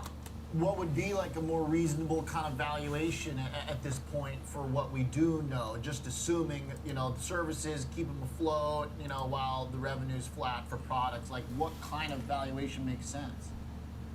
So, I mean, I think if China's healthy and if services are growing rapidly, and if there's some people will be early adopters of AI. If there's any AI functionality, some people will be early adopters. Then you could start to see an accelerating revenue growth rate from the current sort of low single digits, and that would be enough to buoy the stock, I think. Okay. Laura, great analysis. Thank you very much. Very helpful for us. Thank you. Good thing, Laura Martin, Senior Entertainment Internet Analyst at Needham. All right, good context there. Kevin Green back with us for a quick trade for Apple into the earnings. All right, what you got, KG? Yeah, so, there could be some optimism, especially when you're talking about the product offerings and AI. But, Oliver, it is a little bit tough when you're kind of looking at the chart. We are hitting the 20-day moving average here today. And so you either want to see a nice little breakout or break down. And so the enthusiasm within Apple and the potential enthusiasm that they have moving forward, we're looking at an example trade on the bullish side here, looking at a debit call spread for the August 2nd, which is expiring tomorrow. The 225, 235 call spread, doing this for a debit of $3.25, making the max loss for this trade $325 and the max gain $675. A decent little almost 2-to-1 ratio here when it comes to risk reward, and the break-even point was sitting at $228.25. The ultimate goal is obviously having the stock above $235 at the time of expiration, which is going to be tomorrow. But if we do see a reversal and a failure of that 20-day moving average, once again, we do have a max loss that's put out there. We don't have excessive risk to the downside or open risk to the downside here. Okay. All right, so you get some upside, get capped out, get a better deal, take advantage of the volatility because, Apple's real pricey, so I think there's potential for a swing. The higher valuation you got, the longer that kind of line is to your anchor, the more you can swing around. So I like the trade. Makes sense. Using options and taking advantage of a little vol to get some upside potential here. Thank you, KG. We got data coming out, so we're gonna take a break, come back for ISM in a moment.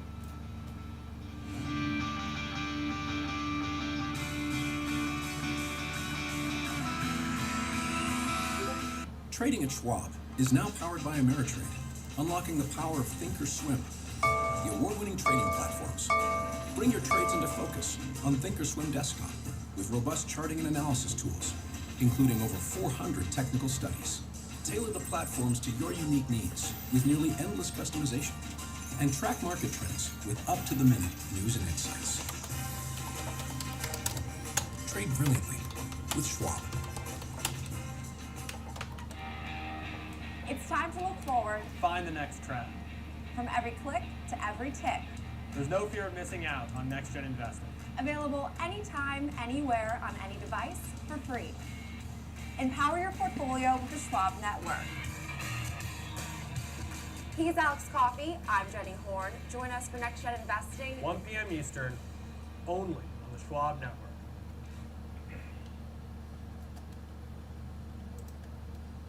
Trading at Schwab is now powered by Ameritrade, giving traders even more ways to sharpen their skills with tailored education. Get an expanding library filled with new online videos, webcasts, articles. Get ready to look at the calls on IWM here. Crafted just for traders. And with guide. We got a 1, 2, there we go, right here. 1, 2, 3, the 224s, or no, the 225s. This is IWM, the 225s at 96 cents.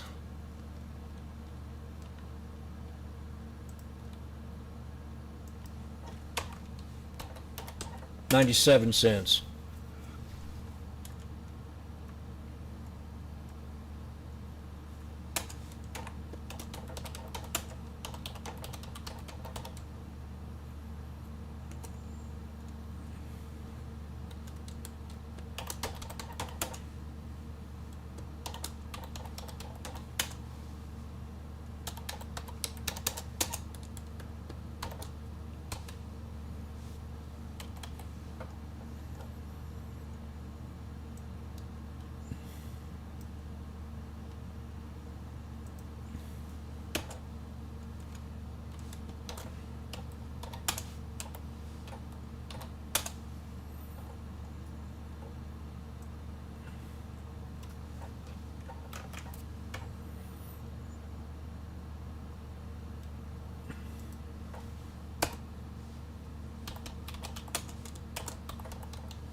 Did I get the IWM in here?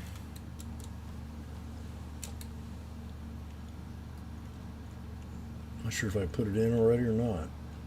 No.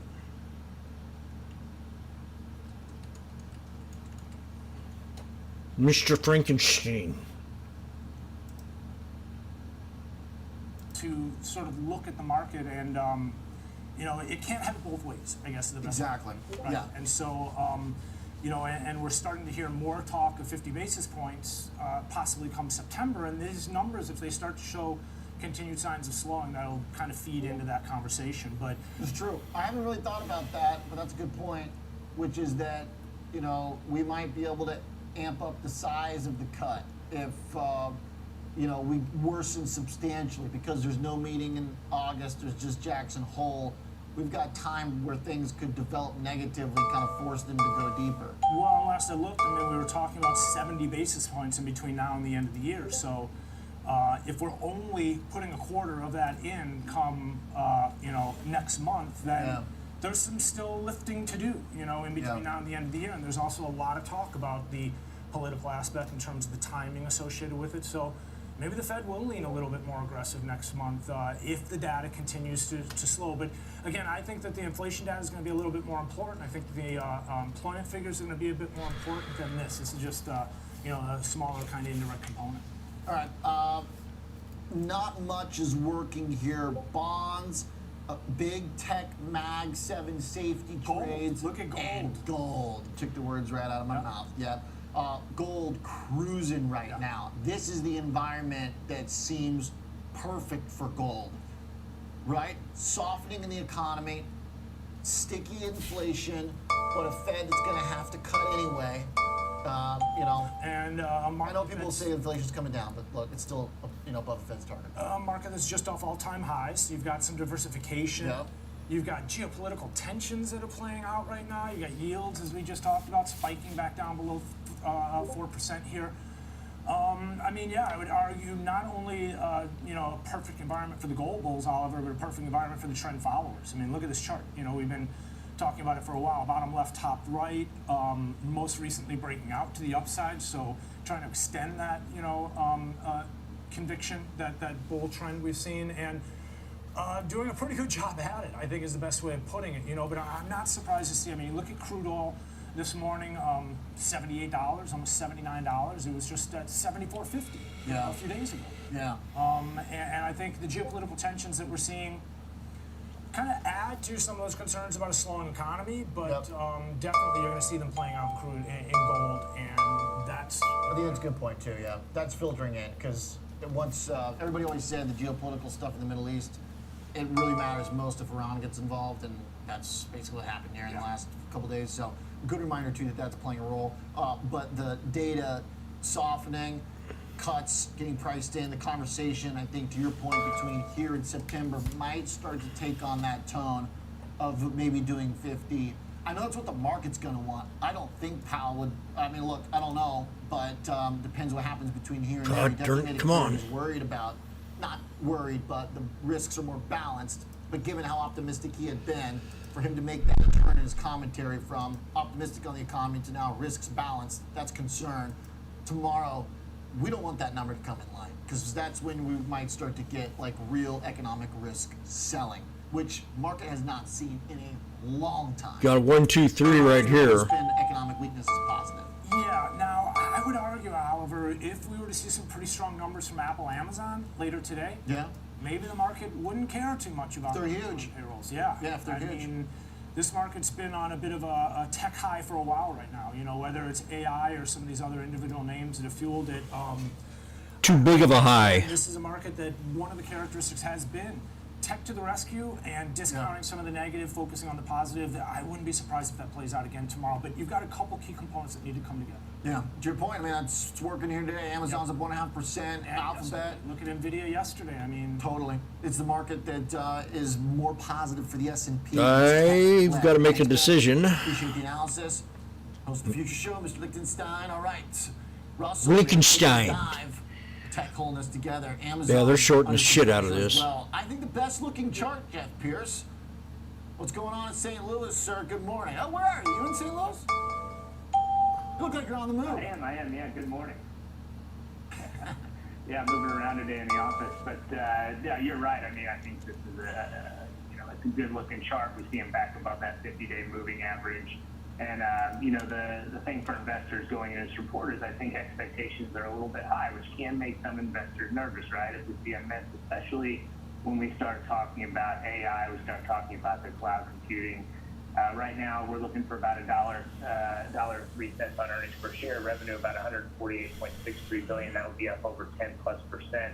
That revenue, by the way, is on the high end of Amazon's own estimates of $144 to $149 billion. Operating income expected to come in around $13.7 billion. Also on the high end of their estimates, they were looking at the high end of $14 billion. And if we look at segments, AWS, the web service, expected to come in up 17%, about $25.87 billion. Online stores, $55.76 billion. Physical stores, about $5.25 billion. And then subscription service is expected to be up about 10% at $10.84 billion. And finally, ad services, which is becoming more and more of their story, expected to come in up about 21.7%, or about $13 billion. Obviously, I'm going to add on here. They have got a lot of different segments, as we just pointed out, but AI, I think, is going to be, and cloud service is going to be the main talking point. Especially after we saw that good Q1. Most of their operating income comes from cloud service. Over the past year, we saw that growth slow, but executives have said they've seen that cost optimization taper off. I think further demand is coming. I think the focus is going to be on the spending and the revenue we see coming from AI in the cloud division. They don't break out AI's revenue specifically for cloud, but we saw cloud, it's expected to be up 17%. It grew 17% last quarter. I think that's going to be the biggest topic of conversation. Okay. The AI impact here seems to be a little less intense than the other trades, and that's on a way kind of working for it. It seems like it's also too, when you think about like logistically what they're capable of, there's so much AI already built into what Amazon does mechanically. I know it's not the same AI, but it's just it's not quite as embedded into the whole language model conversation. 0.80 cents. I mean, obviously with the cloud, they're going to be serving in theory like higher demand, but as far as like product goes, not the same conversation we're having with with an Apple or Microsoft. No, it's certainly not, but it's still important, and here's why. I mean, if you look at AWS, you look at that web service, the growth slowed from 28% in 2022 to 13% in 2023. Now analysts are looking for 18%. Some analysts think that they may even break through that. So if you take it, that ramp up that we're going to see in cloud spending, and on top of it, look at the money that they're putting into it. CapEx, they said there's going to be a meaningful increase in 2024. Seems like a lot of that's going to go to the cloud side of the business. Q1, we saw about an 8.7% increase in CapEx. Most of that went to that AI business. They put $10 billion for 2 data centers. And again, to your point, it's not the same story as some of the other names. They've got e-commerce that's showing strength still, rising 12% in Q1. That's their biggest revenue driver, although the profitability margins definitely fluctuate on that segment. And then their ad business, as I pointed out, grew 24% the last quarter. That outpaced cloud. That's become increasingly important, especially as we see them running ads on Prime. You think about that new deal with the NBA, their deal with the NFL, and so on. These ad revenue is really going to play an important role. Okay. Yeah, absolutely. The e-commerce side too seems like it's really grooving right now. I've multiple times pointed out similarities to Costco and Walmart charts. There's a lot of the major e-commerce players that are doing really well. Amazon, I think, is servicing a really, really important part of the price-conscious consumer at this point. Thanks, Jeff. Good assessment, especially on the cloud side there. Let's trade it with Joe Teagay, portfolio manager of the Rational Equity Armor Fund. Mr. Teagay, good morning. Great to have you, sir. What do you think about Amazon? Good morning. Great to be here. I love Amazon. If my front porch is any indication, it's going to have a great quarter. Volatility is super high around the whole universe of stocks. We're seeing huge single stock moves, especially in volatility. Volatility could be much, much higher if it weren't for this great rotation that keeps on going back and forth. It seems like every day one sector is in favor, another sector is out of favor. If stocks were moving the same direction, the index volatility would be much higher. We'd see the VIX above 20 if we were getting stocks going the same way. So volatility is dampened by this rotation, which I think broadly is going to be good for the market. Back to Amazon, though, pricing in a big move. For this looking at the straddle expiring tomorrow, it's over $12, so the market makers are looking for a huge jump. I just want to bet against that on this event. I think Amazon, a fantastic stock. It's held in there so much better than the rest of the market. Positive bias slightly for me on this event. But I think the expectations are sky high. It's going to be hard to match that and get rewarded with like a huge bounce in the stock. I think they're going to beat, but I think the expectations are so high that it's not going to really race through any upward targets. So I'm just looking at a call butterfly expiring tomorrow, 185, 190, 195, $5 call butterfly. I can put that on for 50 cents. And hopefully that turns into $5 if we pin right at 190 on expiration tomorrow. Nice. So you're looking for this thing to stay right where it's at? Looking for no move at all, just maybe a slight upward move. And I'm going to make money between 185.50 and 194.50. So really happy with that range there. So a small move, I'm going to be positive. No move would be the best. Okay. And you've got a little bit more room to the upside, right? It's not equidistant from where we're just a tiny bit. I lined it up. I wanted a little bit more room to the upside. Amazon's moved higher throughout the trading session, but yeah, still about 50 cents right here. So I'm still happy with that. I think 190 is a sweet spot for me. I'd love to see it pin 190 tomorrow on the close. Beautiful. All right, 185, 190, 195. Call butterfly. Thank you, Joe. Good trade. Just what we needed. Thank you, sir. Thanks for having me. Portfolio manager, the Rational Equity Armor Fund. All right, little bit of upside edge there, but mostly just looking for the stock to stay where it's at. Right now, it looks like that would be welcomed by the market because we are fading a bit here. Come on. So now down substantially. Small caps fell off there hard this morning as our economic data came in light. But the NASDAQ still hanging in there. We're going to shift gears a little bit and talk about energy when we come back. First Solar just had earnings. Stock's been stuck at $220. Maybe a little policy discussion as well as we get closer to November on the energy front. First Solar has been an outperformer in a really rough year for solar trades.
It's not going to work, I don't think.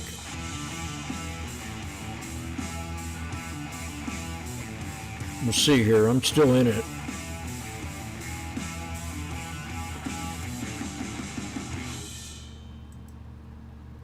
Knock, knock. Number one broker here for the number one hitmaker. Thanks for swinging by, Carl. No problem. So what are all those for? This lets me adjust the bass, add more guitar, maybe some drums. Wow, so many choices. Yeah, like Schwab.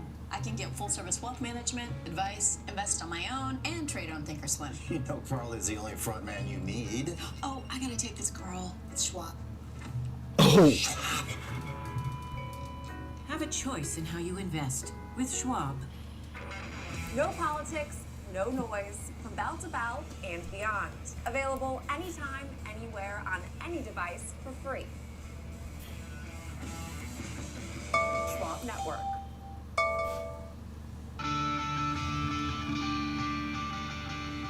All right, stocks under some pressure here. A definite fade in the market, but one's still hanging out with the 1.5% bounce. First Solar after earnings. The stock has been a bright light in the pretty dark solar trade, down a lot on the year.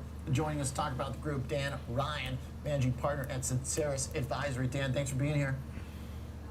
Thanks for having me, Oliver. So, all right, firstly, kind of set the stage before we get into some of the earnings details from First Solar. What's the simplest way to describe why they are up on the year and like everyone else in the sector is down? I mean, the simplest way is they're the mega player here domestically. First Solar is the name in the domestic market. They've had strong earnings. They've had great revenue. They've held their guidance. It's really an easy one. They're a buy from Goldman Sachs, Morgan Stanley, JP Morgan. I think if we learned anything from the Mag 7, it's stick with what works, and that's the biggest names. Okay. So basically, they're keeping competition out. They got the best profit margins. They can do the biggest scale for the cheapest. Is that kind of the idea? That's for sure. You know, their ASPs have been steady to slightly up. They really dominate. They've taken advantage of this ain't looking. The Inflation Reduction Act, the domestic content credits, and those just stand to get stronger over the next 5-6 years. Yeah, what's their exposure to China look like at this point, and are there any calculations one must do regarding potential tariffs, I don't know, say 3 months from now? Yeah, nothing's been more politicized than solar, right? So couldn't be more timely to talk about it. And, well, you know, the Inflation Reduction Act's been great for it, and I think politically it'd be pretty hard to get rid of. Inflation Reduction Act. If it does, if there's tariffs on it hasn't China, reduced any, great you dick. for the domestic producers. China dominates this market now. They produce 80% It created inflation. of the PV solar panels. And so if we're trying to play catch up in any energy area, it's renewables. Okay. So, yeah, this guy's a big liberal. Outcome? Is it impossible to gauge? Is it impossible to analyze post-November? Like, how do you do your calculations if one guy's for it and the other guy hates it? Yeah, I mean, like I said, the best thing would be for the Inflation Reduction Act to persist, and no. It's pretty hard to completely terminate that. But even if it does, the Chinese tariffs are going to be a tailwind too. So it's just so politicized, and I think we just see a lot of upside either way. You know, we were sitting here in 2021 feeling like we were finally at an inflection point on solar, and we were right. We were. We just had the trajectory entirely wrong. And so I think, you know, we've done the AI story everywhere, and we've probably squeezed all that juice out of every tech stock. And if there's any little bit left in the bottom of the glass, I think it's in solar. We all know the energy requirements that AI is going to have, and solar can maybe be a piece of that puzzle. Yeah, for sure. The stock too, I mean, relative to the market and the tech stuff, trades pretty fair, you know, like 16 forward PE for solar. That's not expensive by their own standard either, is it? Yeah, it's not expensive, but I think it's important to remember these are still tech stocks. They're semiconductors, right? Sure. And so they're going to have the stretched multiples. They're going to have the beta in both directions of the tech sector. And just being along for that ride. But on the upside, I think it's still all there.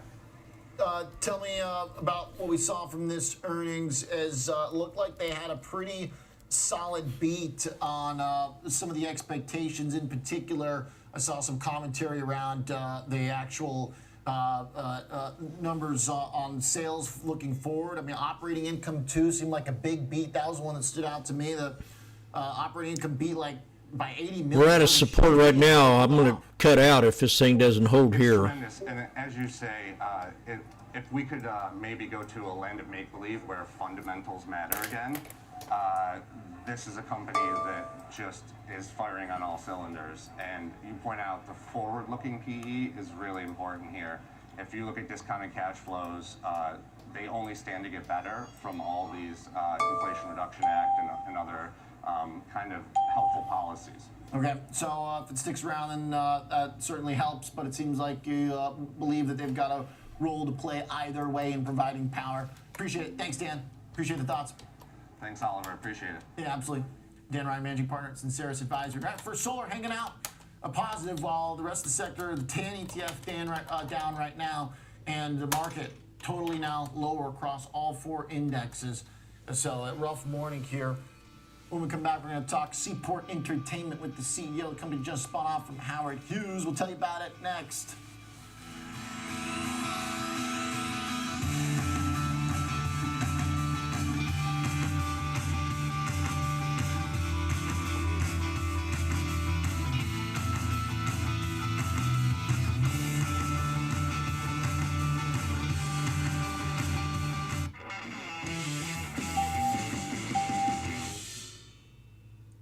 Trading at Schwab is now powered by Ameritrade, giving you even more specialized trading support.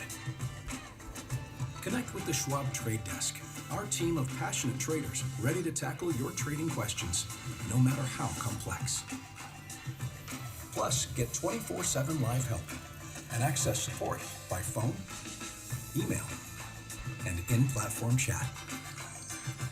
Trade brilliantly with Schwab. Trading the trending names every day. It's Fast Market. Ready for you, ready to go.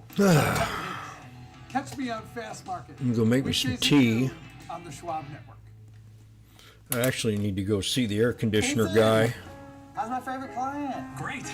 I started using Schwab investing themes, so now I can easily invest in trends, like wearable tech. Trends? All that research sounds exhausting. Nope. Schwab's technology does the work. So if I spot an opportunity in robotics or pets, I can buy those stocks in a few clicks. Can't be that easy. It is with Schwab. Schwab investing themes. 40 customizable themes, up to 25 stocks in just a few clicks. Download the Schwab Network app and join us to follow all the market trends. Schwab Network is available anytime, anywhere, on any device for free. Schwab Network.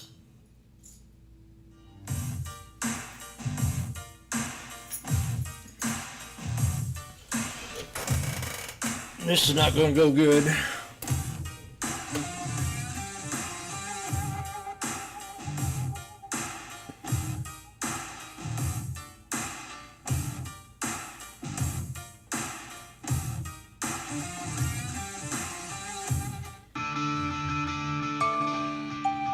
Stocks. Bounce, baby. I need you. Hold that red line.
Yep, it just stopped out.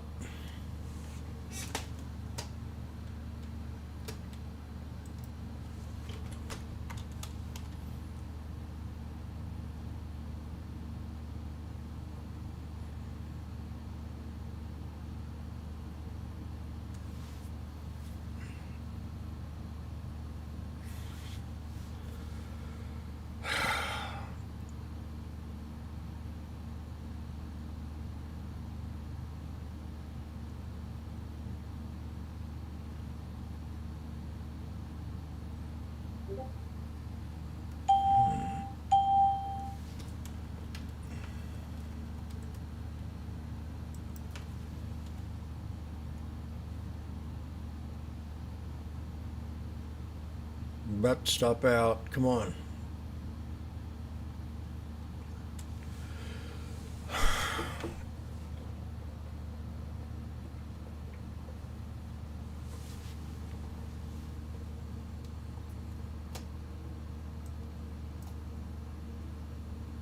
I knew we were going to be volatile. 219.83 is my next one. I don't want to.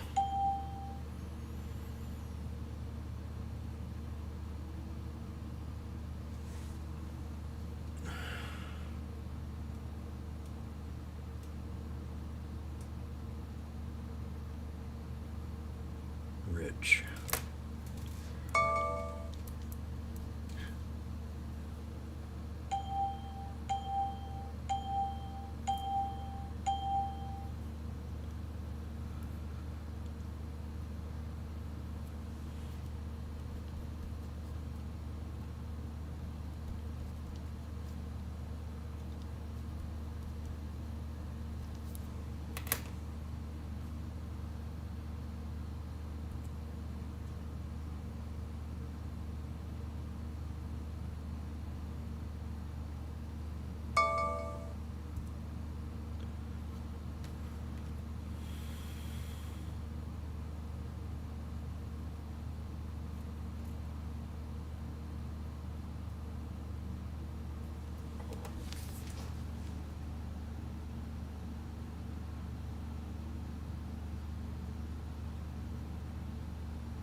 Oh, I know who this is.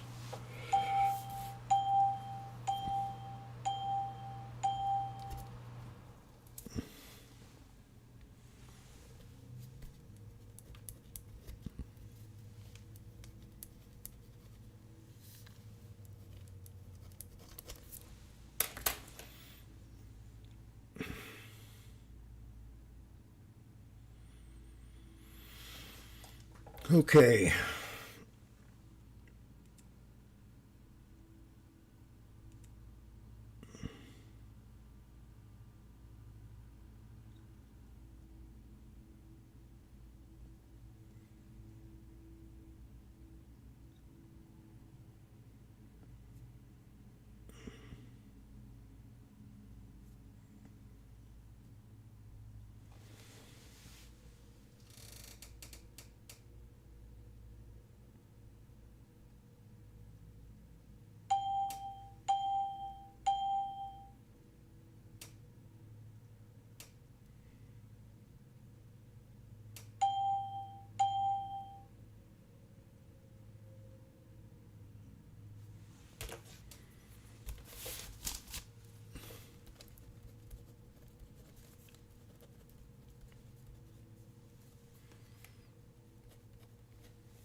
giving traders even more ways to sharpen their skills with tailored education. Get an expanding library filled with new online videos, webcasts, articles, courses, and more. All crafted just for traders. And with guided learning paths, stacked with content curated to fit your unique goals. You can spend less time searching and more time learning. God darn, man. They're selling the shit out of this thing.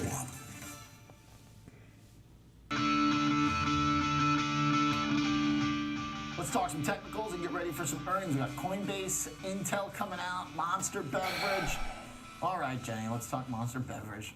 Oh, first and foremost, Monster Beverage? Yeah, it's the energy drink. You gotta do it first so that you've got energy for the other ones. And you know, I will say that actually it's not the worst looking on a year-to-date basis. It's down about 11%. It's pulled back about 16% from its all-time high of just roughly $61 a share. So, I mean, it is still, I'd say, like within reach of that all-time high, but it's been a pretty brutal couple of earnings periods for Monster as we've seen not only rising labor costs, but also these various material costs continue to weigh on this company. I feel like several quarters back, we first heard mention of these like aluminum costs, but it's since evolved, right? I feel like every single quarter will frankly have an excuse for their more tepid growth. But as far as what we're expecting for this quarter, analysts are expecting a profit of 45 cents per share. That would be up 15.5% from a year ago on overall revenue that's expected to continue to improve, I mean, slightly by about 4.5%. But previously, their first quarter was aided by the strength in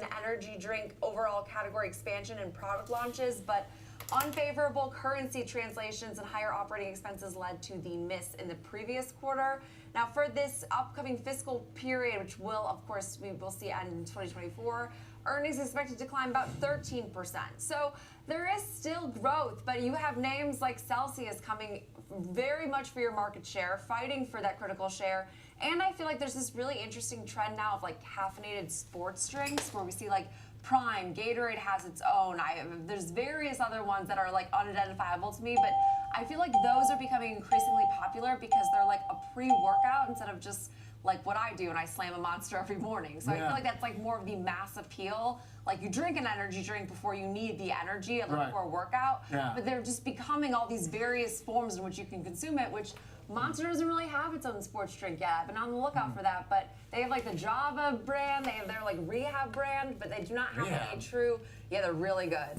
I don't know what in the world is in these things, but there's, I have no idea. There's like green tea in them or something. Pretty good branding name there. I know, Monster Rehab. How many monsters? Monster. Probably 2. Okay.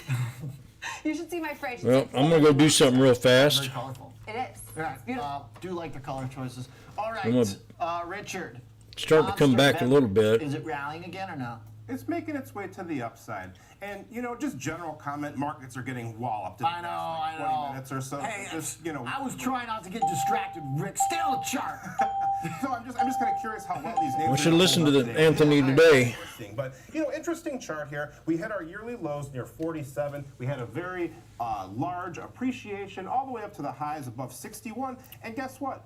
Just a month or two ago, we found ourselves all the way back down to the site, very close to our worst close on the year. Not the intraday lows necessarily, the worst close, which was 47.54. Since then, we've managed to turn things around a little bit here. We're trending upward. Most of the price action fits in this upward channel. I gotta go drop the key off. White dashed lines here. We have recovered above our yellow 21-day exponential moving average. It looked like perhaps we were going to cross above our orange 63-day exponential moving average yesterday, but it was not to be. We closed below it. We failed once again trying to cross above it today. Now that things are kind of falling apart, you know, who knows how likely that is at this point now, but you know, we'll see. The day is still pretty young.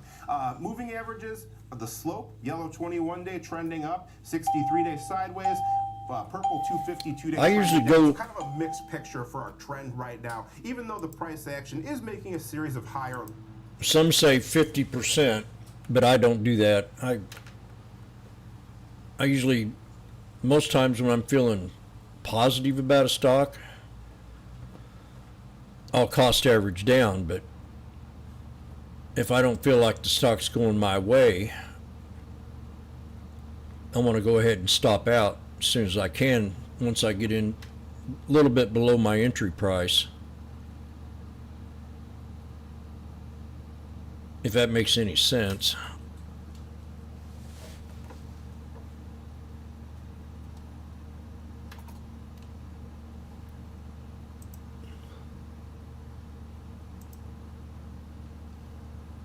Some do 5%.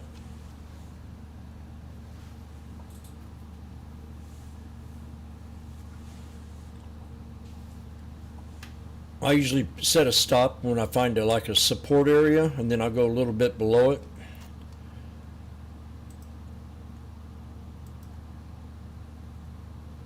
Like, you know, should have stopped out there at the 200 or at that trend line, or even stopped out right here on this triple bottom right when it came down. That's where I should have probably stopped out, because it's a free fall down here to this double bottom down here.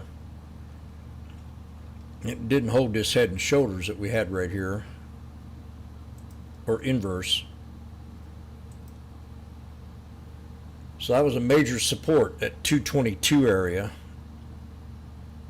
This thing can fall all the way back down to 217.66. And you got lunchtime coming up. So that's another reason, 10 o'clock, 11 o'clock Eastern is another reason that I start to get leery if I'm not recovering yet, because it's market usually has a tendency of slowing down. And the scalpers are out of the trade by then. So I have to look at it strategically differently from when you got to change your plan, your strategy as you go through it. If something gets in the way, but I got to run down here, and I got to get a phone today. I got to go to the IRS right now and get this guy a key, if he's still there. I should have probably done it a little bit earlier. 8:30, 9:30. Let me see if I can catch him. I'll be right back.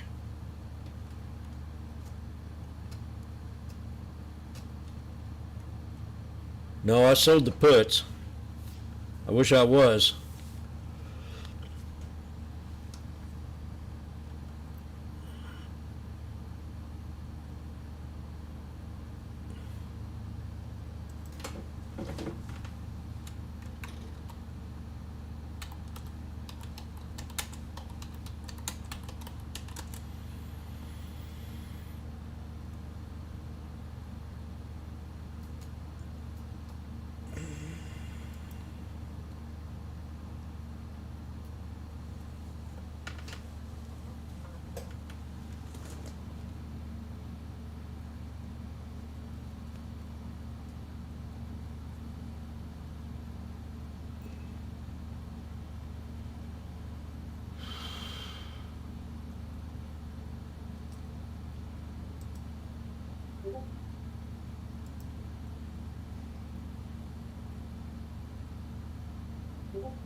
Oh boy. You think it will hold here? Well, we got a inverse head and shoulders at 217.66. 218. But I'm gonna go run this key off and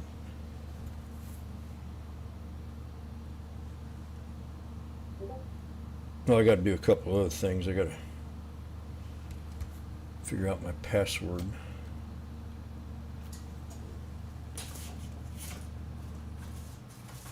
Today's not a good day.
Yeah, I think we can get down a little farther.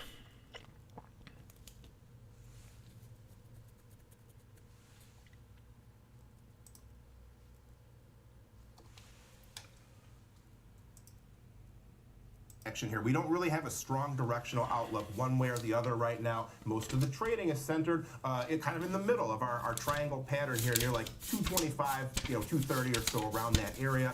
If we were to move lower, one low here at like 207, 71, and 195 respectively. Upside are moving averages, and then eventually this ceiling here that we topped out at 4 times or so, near like 264. All right, seems like a big move brewing here within the next couple weeks. Could be. Maybe it'll happen on earnings, may not, but you're kind of running out of room for the RSI triangle and for that one too. So that's a fun chart as well. I think Intel's still going to be the most fun with the need to hold on to that low. All right, thanks, Richard and Jenny.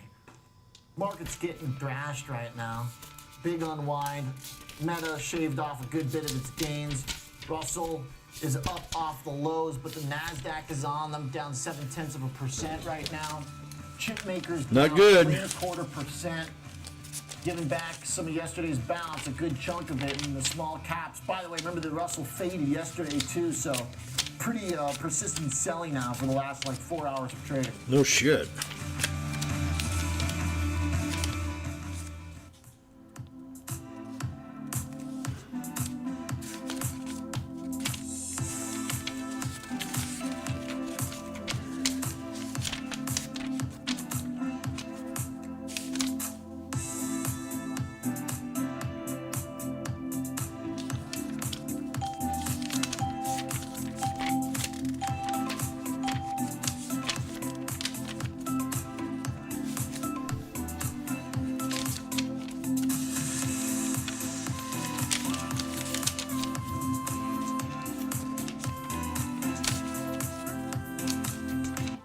Ameritrade is now part of Schwab, bringing you an elevated experience tailor-made for trader minds. Go deeper with Thinkorswim, our award-winning trading platforms. Unlock support from the Schwab Trade Desk, our team of passionate traders who live and breathe trading. And sharpen your skills with immersive online education crafted just for traders. Also, you can trade brilliantly. Trading at Schwab is now powered by Ameritrade, unlocking the power of Thinkorswim, the award-winning trading platforms. Bring your trades into focus on Thinkorswim Desktop with robust charting and analysis tools. including over 400 technical studies. Tailor the platforms to your unique needs with nearly endless customization. And track market trends with up-to-the-minute news and insights. Trade brilliantly with Schwab.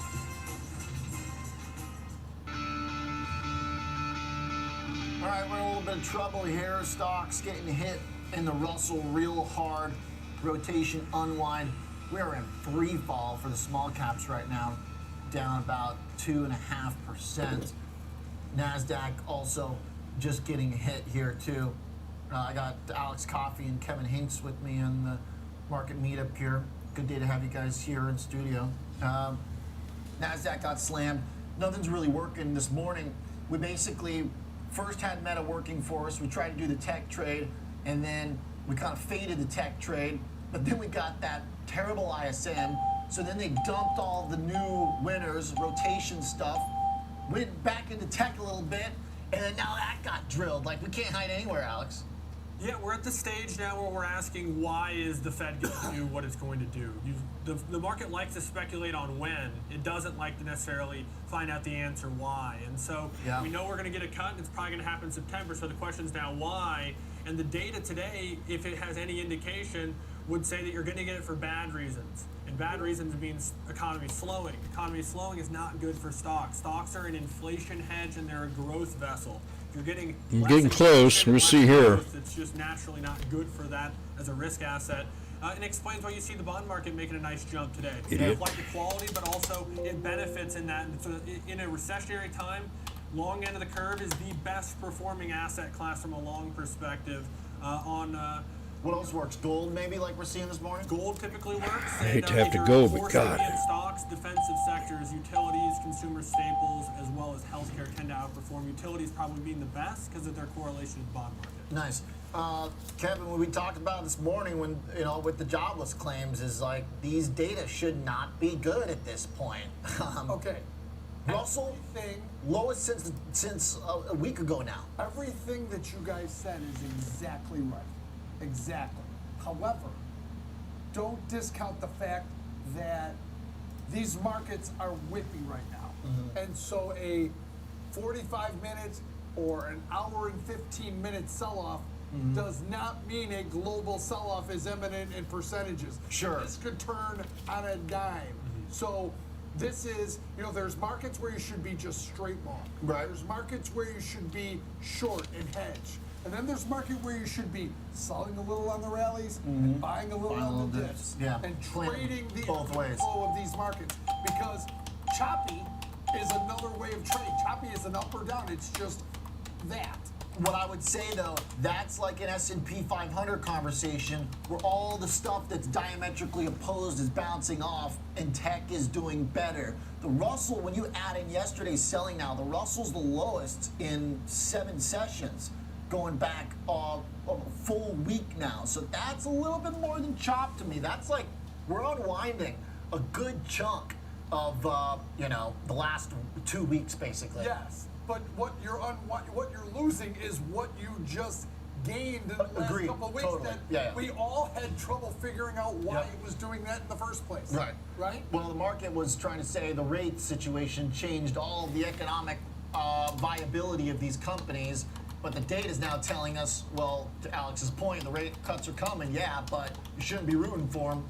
Well, this was the risk. We talked about this 2 weeks ago, which is the only way this trade can really work the way that it is if the growth trajectory stays there, because then it's a rotation into the underperformers broadening rally. Yeah. If that's the maintenance cuts, adjusting for softer inflation, but the data today pushes back on that. Yeah. We're going to get a lot of data between now and September and find out.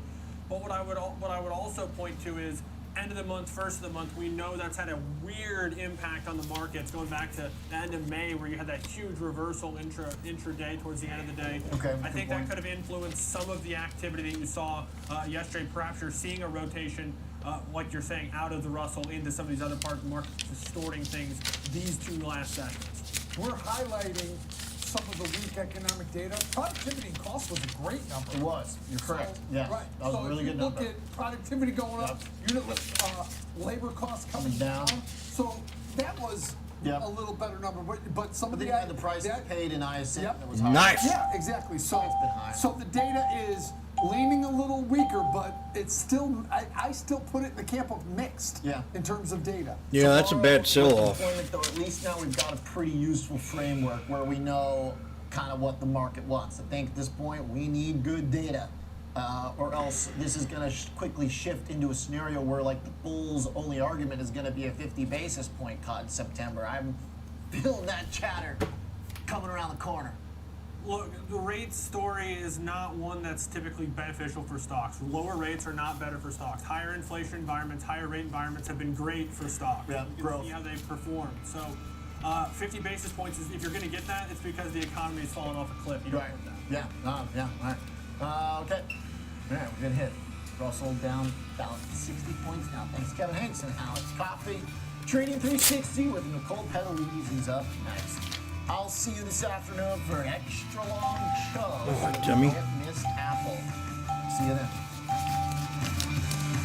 Schwab Bank Investor Checking, the checking account built for investors. Named highest in client satisfaction by J.D. Power. Okay, I'll for be 6 back. years in a row. With Investor Sorry about that Checking, bad trade. The award-winning features of our checking account, plus cash management solutions, all designed for investors like you. With unlimited ATM fee rebates for cash withdrawals worldwide. No overdraft fees, and enhanced security features to keep your money safe. Also, because your investor checking account is linked to your Schwab One brokerage account, you can manage your checking and investing in one convenient location. Moving funds between your accounts is easy. Cash moved to your brokerage account is available in seconds. That means you can stop waiting and start investing in stocks, bonds, money market funds, and more. Get more with Schwab Bank Investor Checking, the checking account built for investors.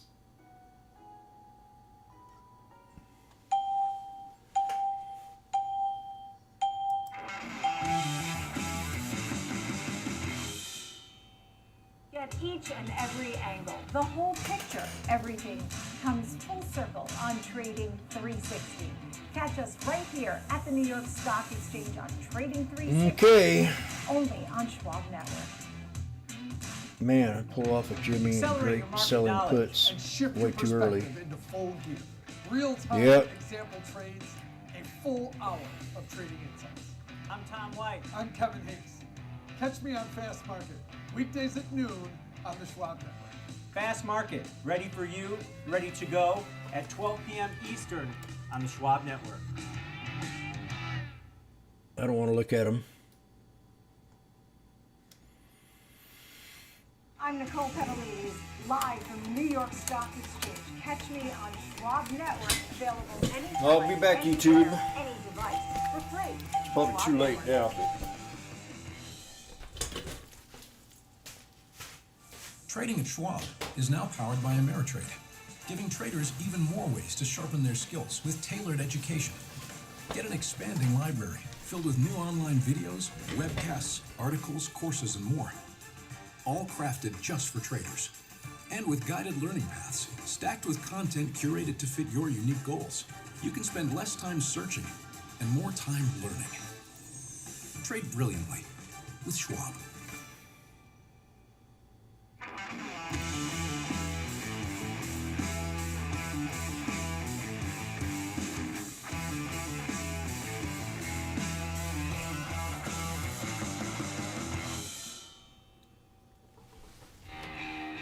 A fresh take on the hottest trends in the market, from every click to every tick.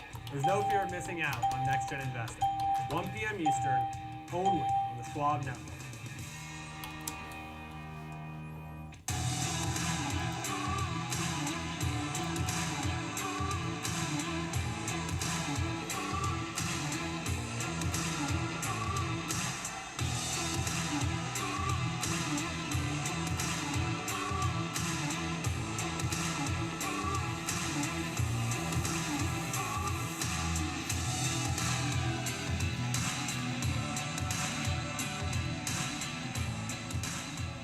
Good morning. We're 90 minutes into the trading day. Welcome to Trading 360. I'm Nicole Pedalese, live on the floor of the New York Stock Exchange. So glad you are with us. It has been an extremely busy week with earnings, the Fed, and jobs tomorrow. Our 360 Spotlight will be joined by the CEO of Vive, an AI-focused photo application looking to make a splash into the tech industry. George Sill is standing by to get us ready for today's main event, and that would be Apple after the bell. And our 360 round will look at the gaming industry, breaking down earnings that we've seen from companies such as Bally's, Caesars, and more. In the meantime, here's a look. Dow could be going 5 weeks in a row gains. The S&P, after 2 down weeks, looks like it might have an up week if it can pull out some gains today and tomorrow. Let's see. Right now, we're down again because we're down 32 points, 54.92. The Nasdaq is down 0.75% at 19,213. The Dow is losing 0.75 of more, actually almost 0.9 of 1%. 40,484, and the Russell down 2.2% at 2203. Looking at oil and gold, oil's at 77.11, and gold is up about $20. The VIX is 1751, the dollar 104, Bitcoin 64,315. We're joined by Jenny Horn, looking at top moving stocks now. Markets correspondent here on Schwab Network, and you're looking at Meta. Of course, we have a big week of earnings and Meta in focus. There is a lot of good news. A little different than last quarter.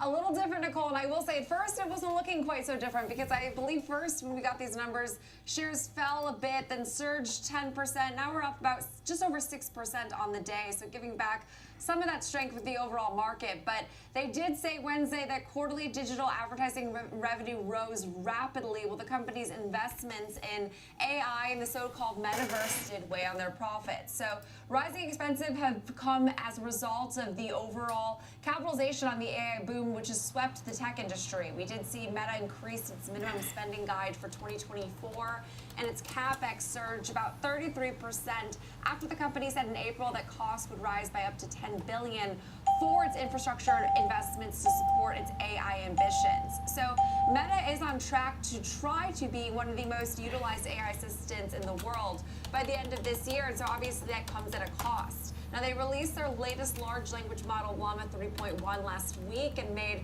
Meta AI available in more languages as well as more markets. CEO Mark Zuckerberg did say the amount of computing resources that are required to train now Llama 4 will be almost 10 times that of Llama 3. So future models will grow beyond that. So again, at that point, there's the risk of building capacity before it is needed versus then building too late and sort of falling behind, which is what Zuckerberg highlighted in regards to their spending on their various large language models. But overall, their peers have been met with a very different reaction, as we did see Microsoft and Alphabet both saw dips post their earnings on rising AI costs. Alphabet reported last week its CapEx were around $13 billion. That was up 91%. Microsoft's were up nearly 78% to around 19 billion, excuse me. So Meta shares have continued to rise, and I think it seems like overall, the street likes what Zuckerberg has to say. It's been amazing that he can come out and say a lot of the same we've heard from the other major tech names, and it's received so positively. I think because Meta is frankly a different company, it's already utilizing so many of these AI efforts, but a completely different reaction and setting a different tone, frankly, for the Amazon and Apple coming later this week. All right, Jenny Horn, thank you so much for that. A good look at Meta, and after the bell today, we'll have Apple and Amazon and a preview for you as well, folks. Thanks, Jenny. Let's get some insights on the news shaping the markets. For that, we welcome in Stephen E. Orr, CEO at Quasar Markets. Good to see you. How are you feeling these days? Good morning, Nicole. How are you? The market. Yeah, great, thanks. Tell me about the market. Some of your thoughts. Absolutely. You know, one thing we've been seeing in the markets here has been a whipsaw, and I think a lot of it has to do with political right now. You're watching two presidents that are looking to fight each other out, and right now I think the words on the market has been changed because of what Powell is saying.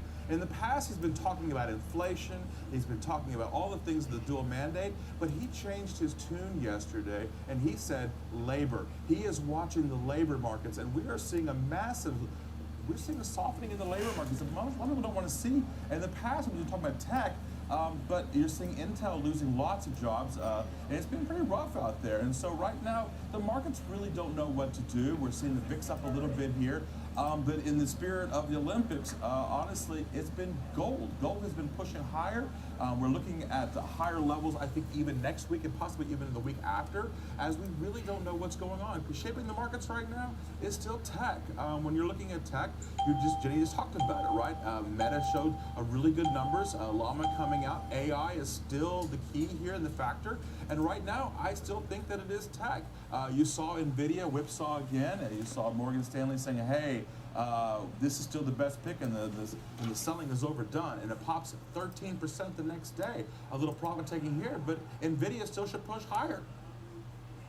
Yeah, we talked about the dual mandate, and the focus really has been inflation. But to your point, now I'll be right labor back. seems I to gotta have figure out my taken Gmail. the front and center spot, and the concern of risk. This sucks. The I really had downside, a to your bad point. day. Tell me about the yield curve. You're watching that as well. Yeah, I think anybody that's in the markets right now, they need to be keeping their eye clearly on the 10-year and now the 3-month. That curve is very interesting. That is a key to a recession. And right now, it is showing a 70% chance of a recession. I hate that R word, but the truth of the matter is, it might be coming. And it's scaring Powell a little bit, so they are keeping their eye. And the 10-year today slipped below 4%. It's been a long time since it's done that. And as I watch the 10-year, you also have to watch the 30-year too, because what you're seeing also is as those rates have been coming down, the housing market, for the first time in a while now, you're actually seeing buyers stepping right back into the market. God darn, I buying can't even those homes type in up. on my... And it's becoming a seller and a buyer market, kind of interesting. There's actually a balance, which we haven't seen. It has been a seller's market for a long time. Buyers were nervous, but now the buyers seem to be stepping back in, and that's a good thing. Yeah, you know, and he said, Powell said, if everything stays exactly the way it is, then they'll be cutting in September. So whether it's a slowing economy, I mean, you notice that inflation had eased substantially. You know, that was I'm really over fucked. the past year, let's say. Okay. You know, things are going in the right direction. So I guess if everything stays, I'm trying I guess there's a lot of my wild Gmail. cards. That Trying to figure out my password on my Gmail, and I can't get into my Gmail account. It's asking me for a verification code. My phone's out of order. Choose a personal show that interact with others. I'm going to go ahead and... God darn it.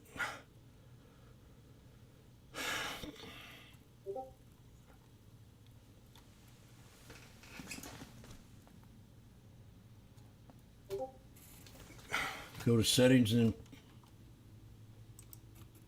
but it's asking for for me to have a double verification code. I'm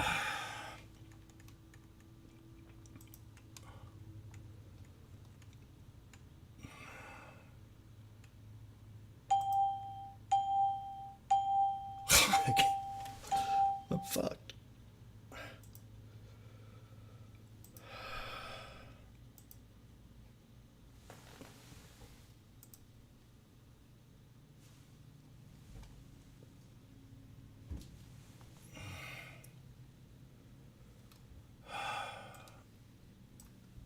What's on your overall Windows code asking for? Oh, that's your overall Windows code they're asking for.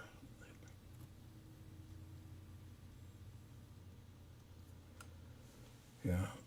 I am in your browser. Go to settings and set passwords.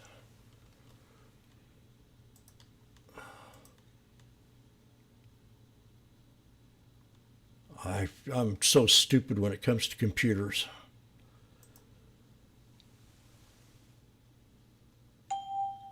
Go to browsing.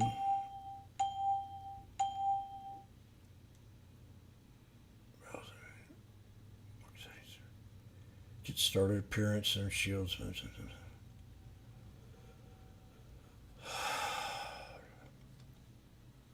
I push buttons and I get all messed up.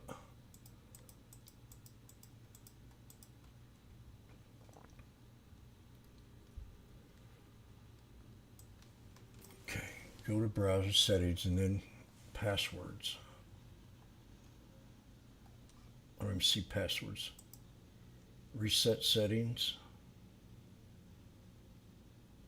System.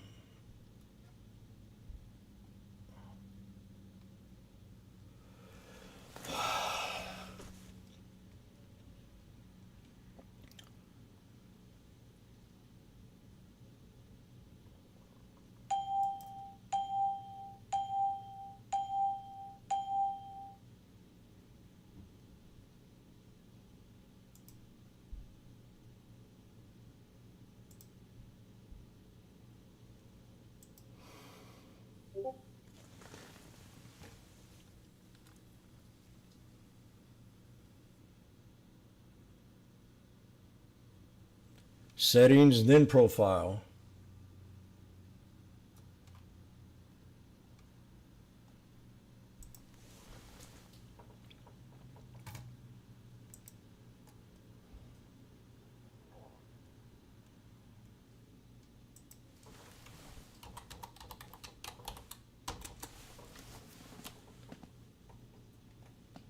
Settings.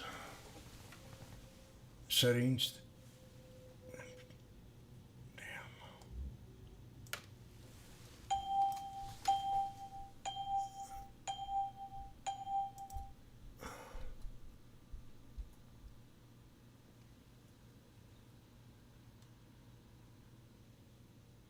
Sign in now.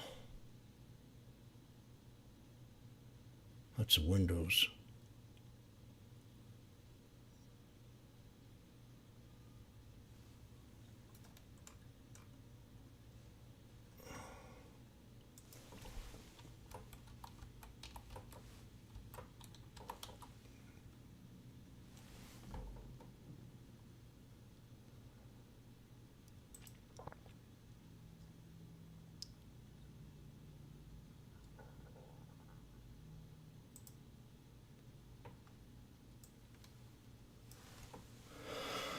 Can't find crap.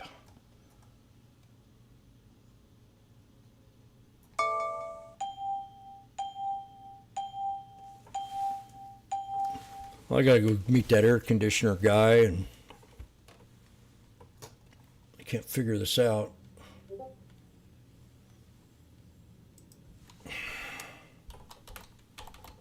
Got so much on my mind.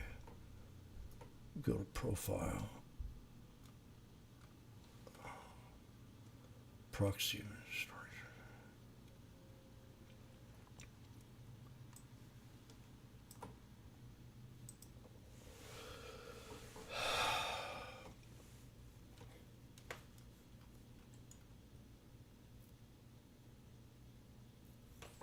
I'll get back. Okay, I'm gonna head on out and get this figured out when I get back.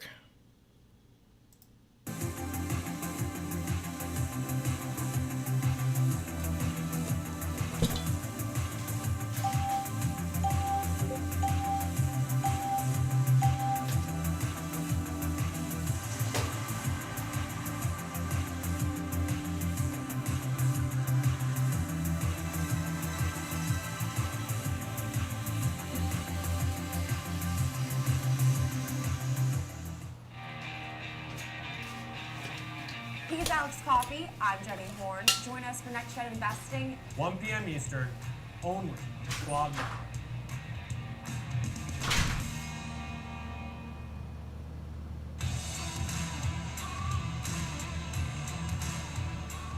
Welcome back to Trading 360. I'm Nicole Petalides. Time for the big three. 3 stocks, 3 charts, 3 trades. Ben Lichtenstein will take us through the charts. Here to take us through the trades, Alan Nuckman of BullseyeOption.com. Great to see you both on this Thursday. A lot of back and forth action. We've seen earnings season, Fed, jobs. Alan, what's on your mind? How are you feeling about the market? Well, I think the psychology has shifted. Last week, everybody was very, very negative, and you can see we kind of stabilized and have a little firmness. There's still some gaps up above in the NASDAQ and the S&P that need to be filled. So we'll want to see how the markets react when and if that happens, and likely that should be the case with this bull run. But if you look at technology, technology needed a little bit of a break. And in the big picture, the NASDAQ's been trading between 19,000 and 21,000. So a breakout in the range target is 23,000, which is 20% up above. And that's happened every time in market history. So I have to go with the flow. So you're looking at ARC today. Very interesting. It's down today about 3% or so. Yep. What are you thinking? As tech overall has been pulling back, is there opportunity here or what? Yeah, and this is a stock that has its own story. I mean, ETF obviously it has its own story, but I think we talked about the pessimism sometimes has been overhanging this. And if you look at it as a trade, it's been trading sideways between 45 and 50 since April 1st, where it had a breakdown. A breakout of this current range between 45 and 50 sends it to 55. 45 is important because it's the 200-day moving average. Here is a super support point to lean on. Now this been down 13% year to date versus tech up 15%. And over the last 2 years, it's unchanged. So it's got a lot of value in the fact that the NASDAQ is up 50% over that time period. I'm looking at a December option, a December 40 call. Again, that's support point. Trading around 8, has 5 months for development. And I like the way that it stands with this kind of negative sentiment right now. All right. What do you think here, Ben, when you take a look at the charts, please? Yeah, I think it's a stock that's been coming under, or I'm sorry, an ETF that's been coming under pressure for some time now. Alan mentioned it's been somewhat range bound, but I think that feeds into some of the bearishness right now. Alan was talking about 45, I think was the level he mentioned. I've got my eye more like on the $40 level. Let me show you why in just a minute. But first and foremost, as we dive into the charts, you can see not a lot of conviction on the 5-minute candles. Here we're looking at some of the price activity we've seen since the end of last week. Upper extreme 46.5, we'll call it. Lower extreme around 44. And just want to stress the fact that we're hanging out on this lower extreme, right? With the broader market selling off, you're not a lot of rejection of this lower level, as I like to think of it. But so not only do we have the upper extreme and the lower extreme established here, but you also have kind of this middle area right around 45.50. And again, not a lot of information as you're just looking at the 5-minute candle chart, but step back with me and you're going to see what happens as we add a little bit of time on. And again, just kind of focusing on the middle of these areas of ranges that establish themselves, because here now we can determine that they're moving lower, right? We had one establish itself around 49, around 47, and then again mentioned right around 45.50. And then you can also see in between these areas, you get these big red candles where the market is seeking value lower, and that's what these consolidation areas are. Basically value establishing itself lower and lower levels, and look what's happening. It actually looks like we're trying to break out right now in a vertical fashion here through and to this $44 level. So let's keep an eye on this throughout the day today, especially again with that broader market weakness. One more step back, let me show you. It's not just on the hourly candle chart where you see value stacking up at lower and lower levels. Here on the daily. Now this is why I said the $40 level is key, because Alan mentioned the range we've been in since April. Well, we've been in a range going all the way back to looking since like middle of 2022. And the $40 level is the middle of, again, the upper extreme, the lower extreme established here. And simply put, this is a ETF that, as I mentioned, has been trending lower. Values establishing itself at lower and lower levels, and no rejection of the range we're in right now. Take out 40, that's why I said it was key. You'd open up a door for a retest from the lows from the fall of last year. Okay, and when I was looking at some of the top holdings, I know they're always changing and such. So Tesla, Roku, Coinbase, Roblox, and Block among some of the top holdings there in the ARK Innovation Fund. Archer Daniels Midland is the next one. When you think of this stock, I mean, you see it down. It's down, 1 month, 3 months, year to date, 1 year down 28%. What's going on here, and where is the opportunity, Alan?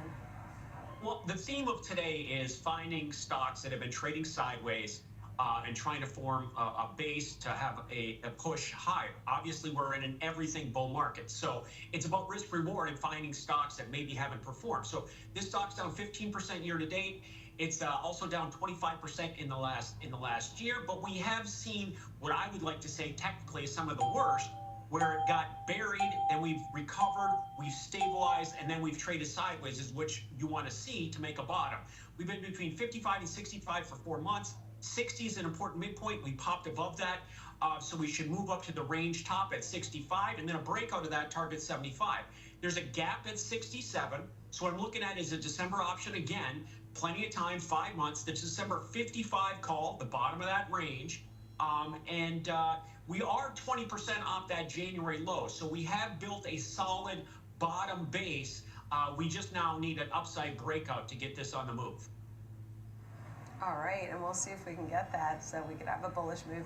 Let's see what Ben has to say about the chart, please, Ben. I would absolutely agree, Nicole. We were trying to establish a bit of a base, but still have yet to get that upside breakout. So we're in a trend environment to the downside still. Not what the bears wanted to see in terms of this bit of relief rally, but it doesn't necessarily invalidate the working assumption that value continues to establish itself at lower and lower levels on the daily candle charts, which we'll get into in just a second. But first and foremost, starting it off with a look again at some intraday price activity and actually a bullish pattern playing out in shares of ADM on the 1-minute candle chart. You can see a nice move up, high conviction on the left side of your screen, and then sideways consolidation that's ensued since. Again, just establishing value and an area that the market's found comfort around, right? Rotational, not a lot of conviction, horizontal, and very random. But 62 is a key area we're watching because it's the middle of the range that we've been in. Lower extreme, well, we're on it right now. Upper extreme, we'll call it 63.20, 63. But yeah, again, testing lower extreme, but a bit of a bullish pattern here. Let's step back away from the 1-minute candle chart. And even in this hourly, you're going to see, as Alan mentioned, a stock that's trying to bottom out, a stock that's actually establishing on a 60-minute time frame value at higher levels, right? Not what the bulls wanted to see. When we were balancing around 54 back in March, they wanted us to take out those lows, establish a new area of value at a lower level, but instead, look at this. We rallied up, sideways consolidation, building balance here again around the $61 level. What's impressive here is step back for a second. I want to show you something as we look at this high conviction sideways consolidation, this pattern. Look how it kind of repeats itself a couple times along the way up. So really solidifying that as a breakout point and a lot of energy associated with it, simply put. Now, this move here, somewhat counter trend because as I mentioned, we had been on the longer term daily candle chart trending lower, value establishing itself at lower and lower levels. But when we bottomed out at 50.72, well, that's when things started to turn around a little bit here. So you can see again, as I mentioned, 55 being that area that we started to rotate around. And then look at this, we rally up. That's the move we just looked at. Still have yet to take out 78. That's key. We're into the gap Alan mentioned, but again, still has yet to pop and get anything that really is establishing that now we're starting to take out areas that were established on the way up. All that's happening right now is we're kind of building maybe a larger area balance. That 55 is kind of a somewhat of a narrow range right there. So it wouldn't surprise me to see this bearish pattern, longer term chart still continue to play out here and to see ADM remain under pressure for some time now. All right. And let's get the final thought from Alan on that one. Well, the thought is there's a gap up above, and you know, I like what I see in this chart, this bottom base, and the longer that you form a base, the more significant it is. And so I'm a guy that positions for a breakout. I don't consider myself a trader. I consider myself a positioner. I position for success. And so I'm positioning for a breakout. And when that occurs, then those options are going to produce significant gains. And I have limited risk being, you know, $6 in the money using these deep in the money options. All right, next up is PayPal, and this is a different chart because if you look 1 month, 3 month, year to date, 1 year, it's a winner all across the board. So it's at 66.25. Some of your thoughts here. Well, my thought is this one has broken out, but it still has a lot of upside because it's still within a wide, you know, it had been in a wide range, a $10 range in 2024 between 55 and 65. So that projects 75. So we've seen a breakout, and this stock has disappointed so many people for so long, and it has a PE of 15, so it does have amazing value compared to the rest of the market.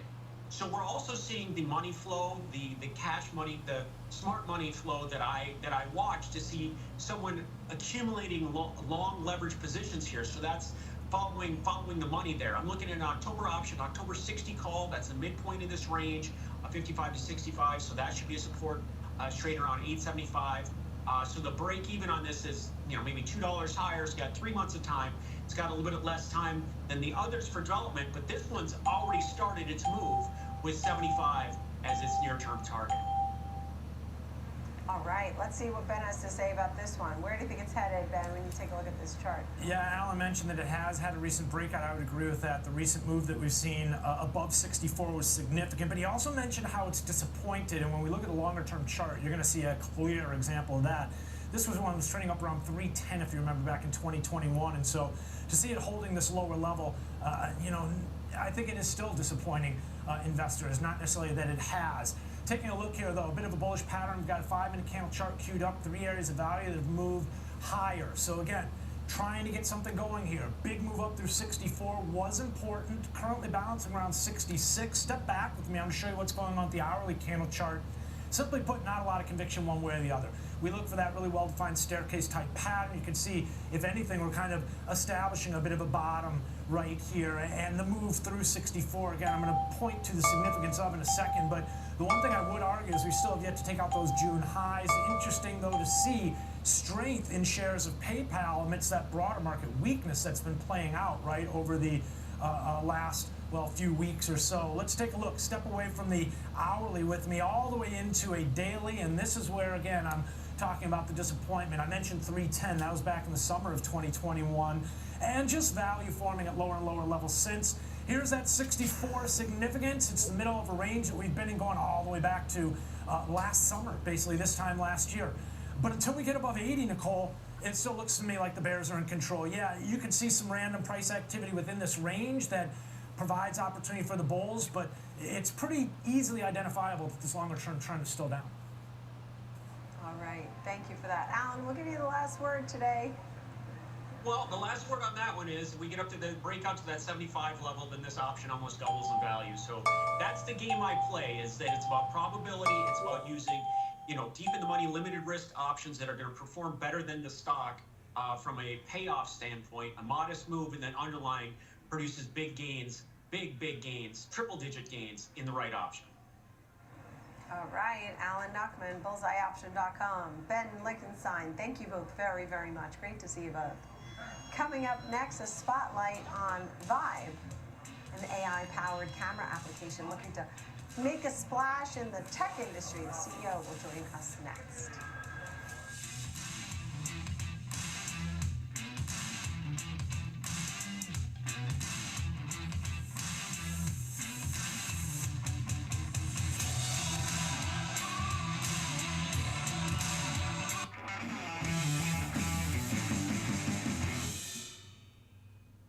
Ameritrade is now part of Schwab, bringing you an elevated experience tailor-made for trader minds.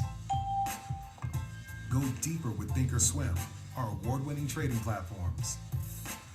Unlock support from the Schwab Trade Desk, our team of passionate traders who live and breathe trading.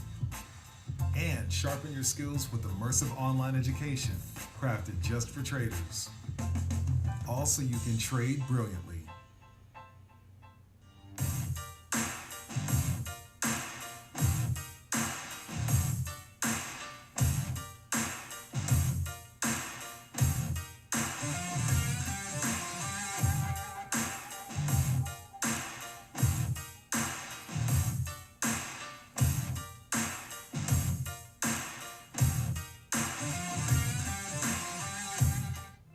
With Schwab investing themes, it's easy to invest in ideas you believe in. Spot a trend in electric vehicles? Have a passion for online gaming? Or want to explore the space economy? Choose from over 40 themes, each with up to 25 stocks identified by our unique algorithm. Buy it as is or customize to align with your goals. All at your fingertips. Schwab investing themes, 40 customizable themes, up to 25 stocks in just a few clicks. Cut the cord on the way you get market news. It's Market on Close. Join me, Oliver Rennick, for the biggest earnings coverage and insights from the smartest minds on Wall Street. Monday through Friday, 3 p.m. Eastern, available anytime, anywhere, on any device for free. Only on the Schwab Network.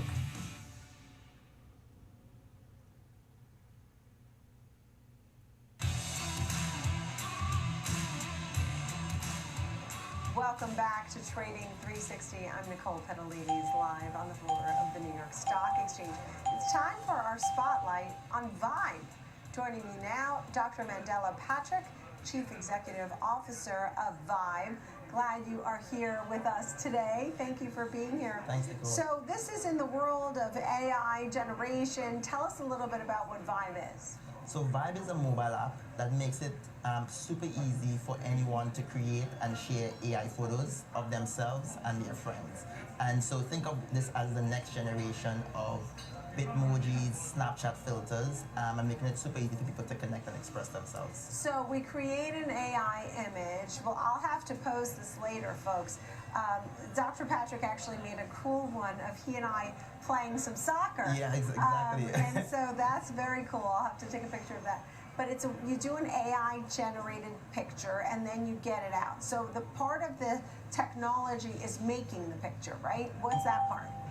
Yeah, so we want to make creating these AI photos as easy as taking a photo and sending it to your friends. And so there have been a lot of these AI image tools that are super hard to create. I always say you have to have like a PhD in literature to prompt these models to get the images that you want. Our goal is how do we make this one click so that you can create these images and send it to your friends on the platform. Right. So the way we were all using those filters on Snapchat, and we'd have doggy ears and things like that. Now we're going to do these things, right? Exactly. And then Vibe is going to be able to not only make it, but also get it out to your friends. How do you get it out to your friends? Is that in an app or in a messaging thing? Exactly. So we're available on both iOS and Android. And so when you invite your friends to the app and you become friends, you can then select which friends you want to basically create with, and then send it to them in a few seconds. That's pretty amazing. Can you collaborate and build things together? You said create with, because at first I was making something myself, and now we're making something together. Exactly. Right? So it's very creative and artistic, and I do love that aspect of it, because there's not enough creativity, right? We always talk about the arts and the sciences, and so this is another way. Exactly, and I think if you think about a lot of these AI tools, they've been very much like single-player experiences, and I think a lot of like from ChatGPT to Perplexity to Character AI, they're making us actually closer to AI bots rather than humans, and we care about how do we use this technology to connect each other rather than sort of making us closer to like these AI systems. Yeah, I mean, we don't often highlight where people went to school, but I think it's really notable. You went to Harvard College, you computer science, specializing in machine learning with honors, went on to Oxford, where you earned your PhD, and so all of this is about having the vision and the creativity. I mean, how did this start? How did you say, I'm going to start doing this? I mean, computer and machine learning was your thing. Yeah. But how did you say, I want to do this? Yeah, no, so during my PhD at the University of Oxford, I was fortunate enough to spend most of it at Meta. And so I saw quite early the power of technology in connecting people, and then combining sort of like the insights and learnings from my background in AI. I thought there was going to be this huge opportunity to use AI to connect people. And my co-founder, we were both actually doing PhDs at the University of Oxford. He actually went to Snapchat after graduating, and so we were both at Snapchat and Meta, and so this huge opportunity to sort of take this massive AI opportunity and connect people in a whole new way. How do you have all these famous people on board? Tell me about some of the, I mean, it's wonderful that they're famous, but it shows that they believe in you and they're going to probably commit some capital or use their images and things like that. Tell me about some of the people that we probably know too that are on board and why you're so happy they're with you. Yeah, no, so you have some really amazing investors. One of them is Kevin Wheel, who's the sort of chief product officer at OpenAI and was one of the heads of products at Instagram and Twitter. Ali Patobi from Neo, who was early investor in Facebook, Uber, and a few of these massive companies. And Peter Boyce, who was formerly partner at General Catalyst and now has his own fund and invested in us pretty early on. Yeah, Kevin Wheel, Ali Partovi, you mentioned Jack Dorsey, Jay-Z, Calvin Beecham, just to name a few. What do they ask you most often before they say, we want to be investors? What do they say? I mean, I'm sure they want some return on their money. Are they hoping you'll get a nice big offer from Meta or one of the other big guys? We're looking to take this as far as we can possibly can. I think with the huge platform shift, there's a huge opportunity to reshape how social media and connection is. We want to be as big as the biggest companies you just mentioned. Yeah, and how many people are using your app now? So we've recently launched in the last few months. We already have tens of thousands of users generating millions of images, and so we're at a point where we're planning to launch a bit more bigger scale starting today. And going into the fall in colleges and high schools across the United States. Wow, they're already generating millions of images? Yeah. I mean, how are we going to have the data storage to keep all of these? I guess we won't. Yeah. I mean, how will we keep all of that, right? I don't know. Yeah, no, as in, I think, yeah, that's why it's a really exciting time to yeah. It's really Creative. Yeah. It's certainly creative, and I guess also, I mean, there's always the other side of it that you have to say this is AI generated, right? But I think I'm seeing a lot of pictures of Jennifer Lopez lately Oh, that wow. I know are not Jennifer Got you. Lopez. Okay, so what do you do for that end of it? I think what's at least the opportunity for us is that everything on our platform is AI generated, and so it is. I think unlike Instagram, exactly. right. Unlike So- yeah. So if it's by vibe, it's AI generated. It's AI generated. I mean, Yeah. if you don't get that, you don't get it. Exactly. Okay, And it's I'm all like- watermark, so it's pretty clear that like it was made with. Congratulations, Thank you so much. and good luck with the launch onto the college campuses and the like. Dr. Mandela Patrick, Chief Executive Officer at Vibe. Thank you. Coming up next, our guest tells us why advisors are trending toward making allocations to private credit as opposed to the broader markets. We'll dive into that next.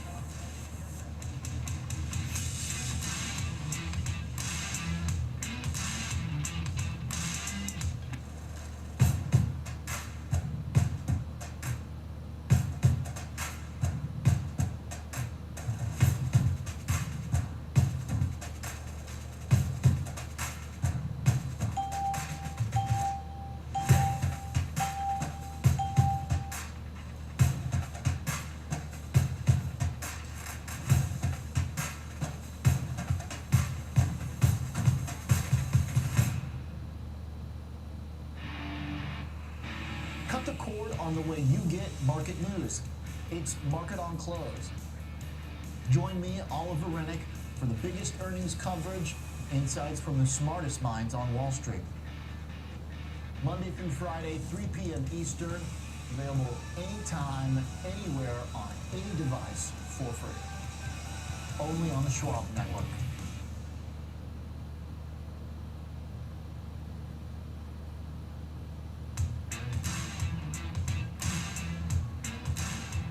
Welcome back to Trading 360. I'm Nicole Petalides, live on the floor of the New York Stock Exchange. The Dow is down 519 points now.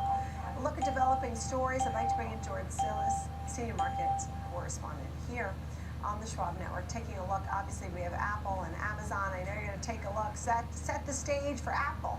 We got to know what's going to happen here today. Well, I think obviously everyone's waiting on Apple to maybe save the market for today, Nicole. But there is a story for Apple where they're going to be resuming growth from a sales standpoint, because if you look at sales, they actually peaked in 2022 at around 394 billion. So they're expected to have over 400 billion in sales in 2025, and I think this is a pivot quarter because there's huge expectations for sales growth, earnings growth, but also the refresh cycle in terms of AI integrated smartphones. But if you look at the estimates for earnings, $1.34 is the print they're expected to report, higher by 6.3% compared to $1.26 last year, and sales are expected to be higher for the quarter at 84.38 billion, up 3.2% versus the 81.8 billion. Now, if you look at last quarter, there was actually they did beat both on sales and earnings. But they did denote that revenues were down about 4.3%, and China sales were down about 8.1%. But there was a report last month for June that the growth in China sales actually increased in that month by 10%. So the key for Apple really is China growth, as well as now domestic growth in AI integrated smartphones coming up when they release their iPhone 16, which is expected in September. All right. Well, thank you for all of that. I see it at 220 here today, down $1.60. So thank you for the setup for later today, George Sillis. Appreciate it. It's time now to turn our attention over to the private credit markets and some of the trends that we've been seeing that. For the big picture of that and so much more, John Kadunas is with us, CEO at Calamos Investments. Good morning, John. I haven't seen you in forever and a day. Glad you're here with us. You have a lot to discuss. Yeah, great to see you. So let's start with this topic, which is the allocation, where we're using private credit markets, and we've been seeing a lot of that, of course, over the last couple of years. What trends are you seeing? We're definitely seeing a lot of money flowing into private credits. It's a lot more stable. You're getting some equity type of returns, but only having the credit exposure, so more of a fixed income exposure. And with the banks not lending now, there's so many more opportunities in the private credit space. We launched a fund just over a year ago, CapEx, and it's doing really, really well with great returns, double-digit returns, and we're seeing a huge interest. There's not as much volatility as we see in the markets today, so it's something that is a great object, and we've launched it in an interval fund, which makes it available for mom and pop to buy in as small as 2,500 shares, so $2,500 worth of paper. So what used to be only the professional investors, you can invest, mom and pop can invest side by side in private credit now. Yeah, and you're making that attainable for folks because, you know, we only thought of the big guys with the big money who could be on like shows like Shark Tank, right, and put their money to work in private equity or build up businesses, and now you're making it much more accessible to folks. You mentioned one or two funds there. What are some of the ticker symbols that you want people to look for there? So CAPEX, C-A-P, is our private credit fund. And like you said, Nicole, we're making things, it used to be that only the professional investors could invest in this. Now you're investing side by side with the likes of some of the biggest institutional investors in the world. So you're having the best opportunity for the highest returns, and you don't have to invest as much money. And we're seeing those returns, and it's a lot more liquid in the interval wrapper. You don't have to have K1s, which is a headache, and there's quarterly redemption, so you can get out of the product if you want.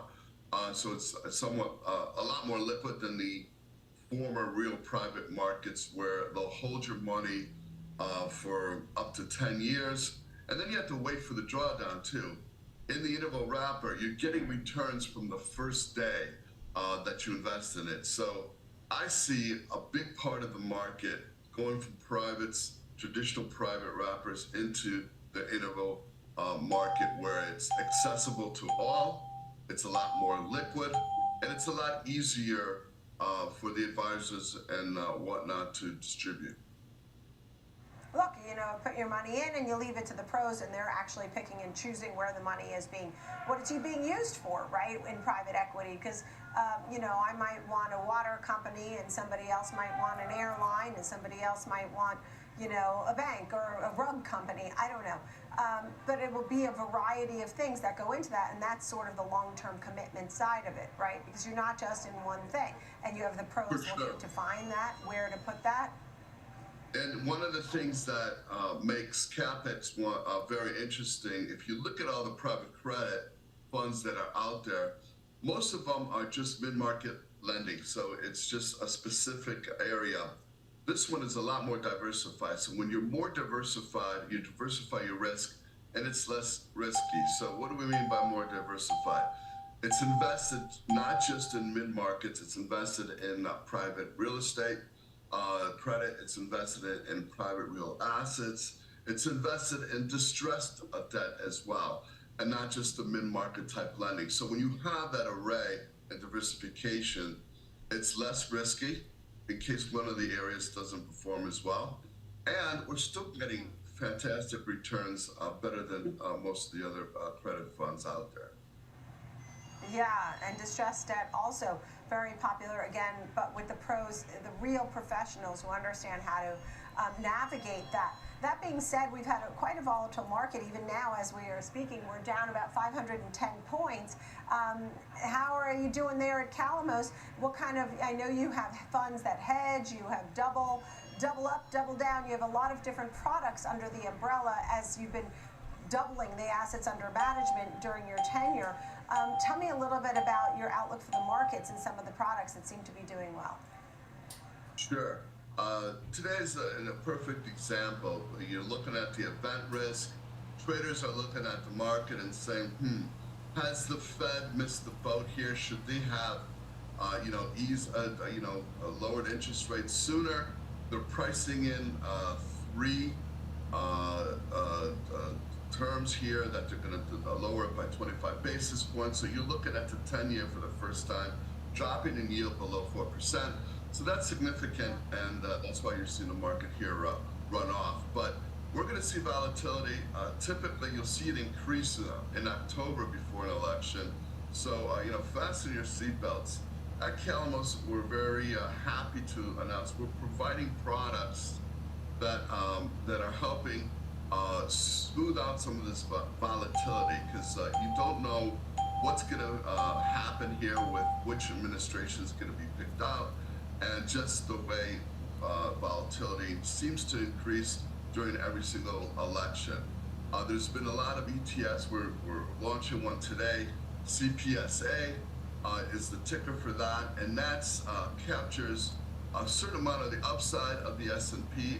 8.74 is the cap rate today that we're launching. If you keep it for a year, you're guaranteed to get up to 8.7% of the of the upside of the S&P, but 0% of the downside. You're protected 100% of the downside on this product using great options traders that are able to do that. And so what does that do for the investor? Well, it protects you in these volatile times going forward.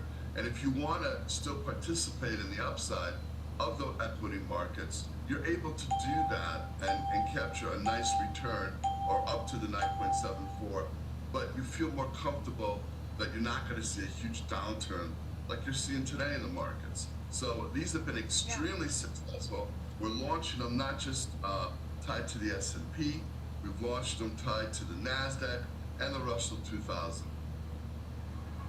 Yeah, so you mentioned CPSA would be one of the ticker symbols. Any other so that we could look up or that we should be well aware of in the Calamos umbrella?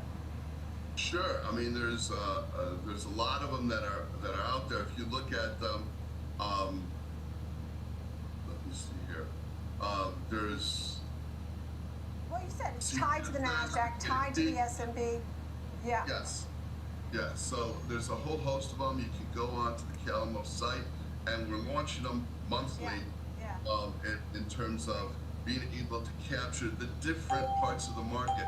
Sometimes the cap rates are higher, sometimes they're lower.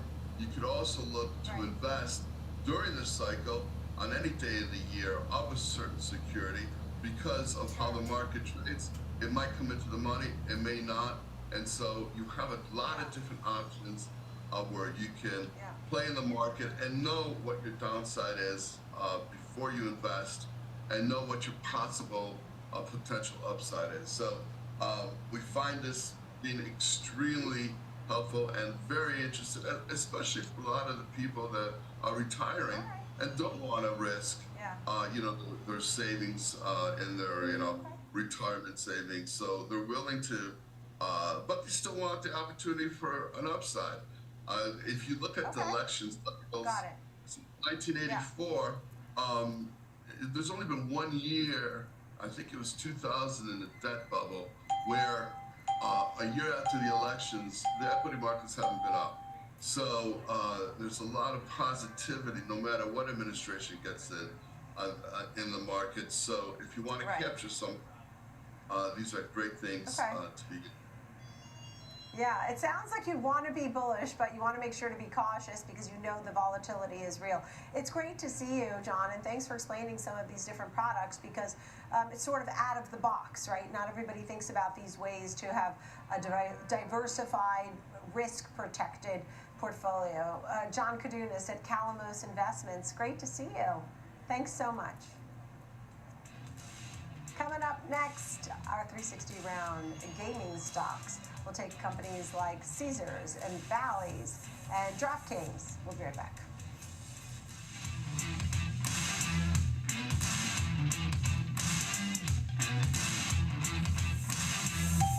Trading at Schwab is now powered by Ameritrade, giving you even more specialized trading support.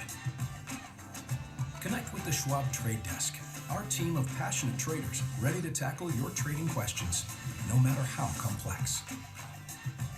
Plus, get 24/7 live help and access support by phone, email, and in-platform chat.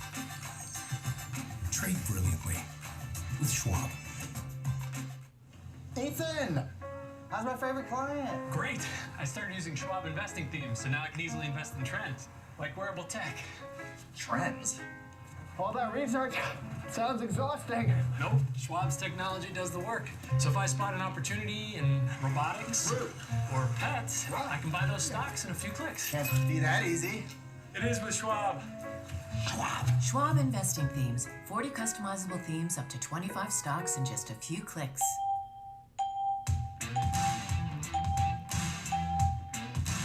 Welcome back to Trading 360. I'm Nicole Petalides. Time for the 360 round. And we're taking a look at the gaming stocks. We have some discussions. We have earnings that are going on here. Dan Wasiolek's with us, Senior Equity Analyst over at Morningstar. Some of your thoughts, of course, we'll have earnings as well that we're featuring. Some of your thoughts on some of these names specifically. Hey, Nicole, thanks for having me. So, yeah, I mean, I guess at this point, what we've seen, we've had Caesars and MGM report this week, is that gaming in general has remained resilient. We know the consumer in other areas is under pressure. That could eventually feed into the gaming area. It hasn't just quite yet.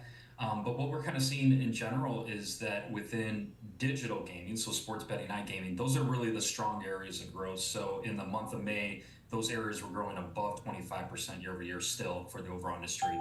Share gainers appear to be DraftKings, FanDuel. The one that seems to be losing out at this point in the digital space is MGM.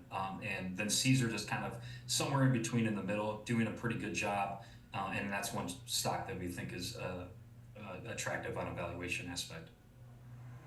Yeah. Also joining us, Chad Bainan, Managing Director, Senior Gaming Lodging Theaters Analyst over at Macquarie.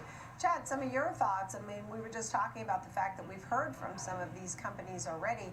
What would be the takeaway?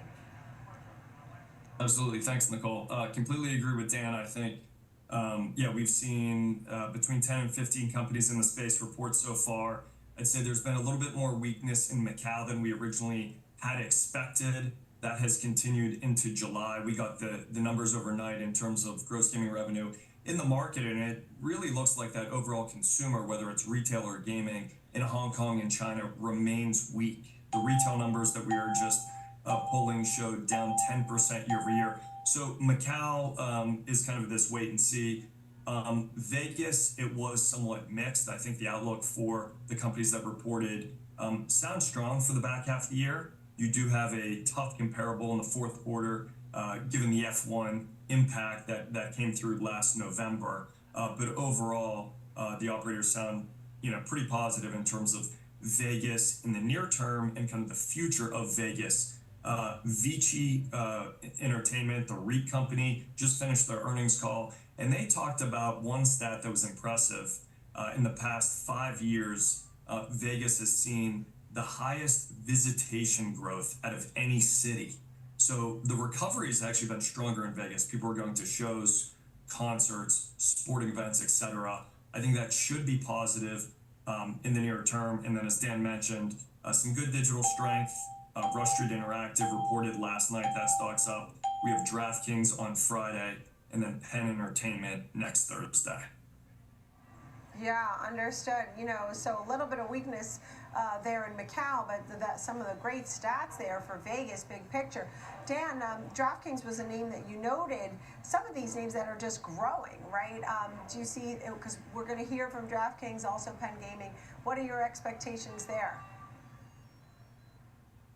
Yeah, so just kind of going back to the digital strength in the overall industry, DraftKings is really leading here, and we think that overall in the first half of 23 that their digital revenue is going to grow well above 30%. Now, what does that mean? That compares with MGM, which we mentioned is kind of struggling near term right now, where their digital revenue only grew 6% in the first half of this year.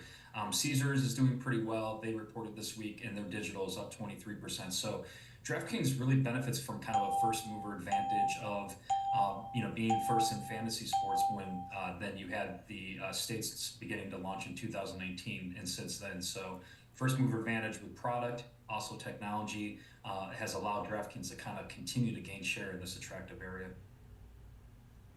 Yeah, understood. You know, Chad, when we think about some of these names and the ones that already have reported, Caesars and Bally's and MGM, the strength that is happening in Las Vegas that you mentioned, at least some high visitation, is it really getting into the numbers? Is it getting into the books? Because if they're not going to have the Macau numbers, they need to have the good numbers from somewhere. Good point. Yeah, look, talking points don't drive stocks. The numbers. When we do kind of do a postmortem in terms of what was reported from Caesars and MGM, it was good. It wasn't great, I would say. Where they saw strength, they saw offsets. So overall, the beats just weren't as strong as what we had seen in the past couple of quarters. And given this small cap rally that we saw in the past, couple weeks leading up into these prints, I do think there was a little bit of a selling opportunity, and that's what we're seeing for MGM. Look, I think MGM, we like the name. We think the areas that they invest in, whether it's Macau, Vegas, regionals, or digital, those are the right ingredients. However, the execution just hasn't really been there on the digital side. Across the country and across the world, they've done a really good job. But I think the digital business remains the biggest driver. We're looking at Rush Street Interactive, which put up a really good print. That stock's up 150% year to date. And it's because they've delivered strong profits in the first half of the year. MGM is still in cash burn mode. They talked about 2024 being an investment year. So we think companies like DraftKings, companies like Rush Street Interactive, that's kind of where investors want to be. Let's see the profits. Let's not just see the top line.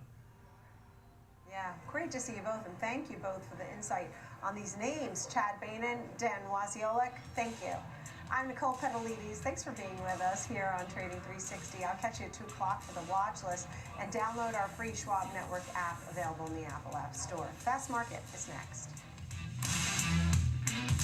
Schwab Bank Investor Checking, the checking account built for investors. Named highest in client satisfaction by J.D. Power for 6 years in a row. With Investor Checking, you get the award-winning features of our checking account, plus cash management solutions, all designed for investors like you, with unlimited ATM fee rebates for cash withdrawals worldwide, no overdraft fees, and enhanced security features to keep your money safe. Also, because your investor checking account is linked to your Schwab One brokerage account, you can manage your checking and investing in one convenient location. Moving funds between your accounts is easy. Cash moved to your brokerage account is available in seconds. That means you can stop waiting and start investing in stocks, bonds, money market funds, and more. Get more with Schwab Bank Investor Checking, the checking account built for investors.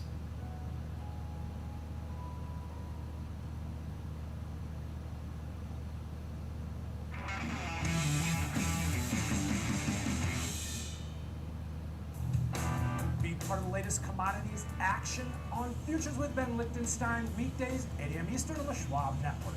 Available anytime, anywhere, on any device for free. Trading at Schwab is now powered by Ameritrade, giving traders even more ways to sharpen their skills with tailored education. Get an expanding library filled with new online videos, webcasts, articles, courses, and more. All crafted just for traders. And with guided learning paths, stacked with content curated to fit your unique goals, you can spend less time searching and more time learning. Trade brilliantly with Schwab.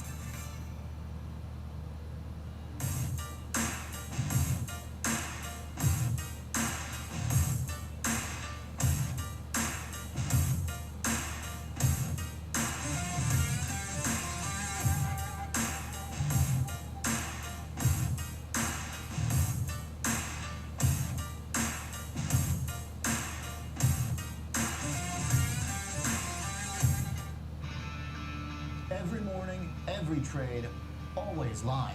Expert earnings analysis, in-depth technical insights on every changing trend in markets. Available anytime, anywhere, on any device for free. Welcome to Morning Trade Live on the Schwab Network. I'm Oliver Rennick.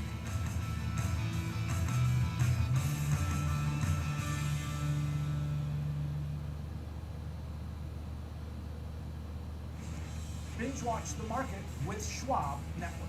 Tune in 24 hours a day, 7 days a week on schwabnetwork.com and on all of your favorite streaming services. Schwab Network available anytime, anywhere, on any device for free. Schwab Network.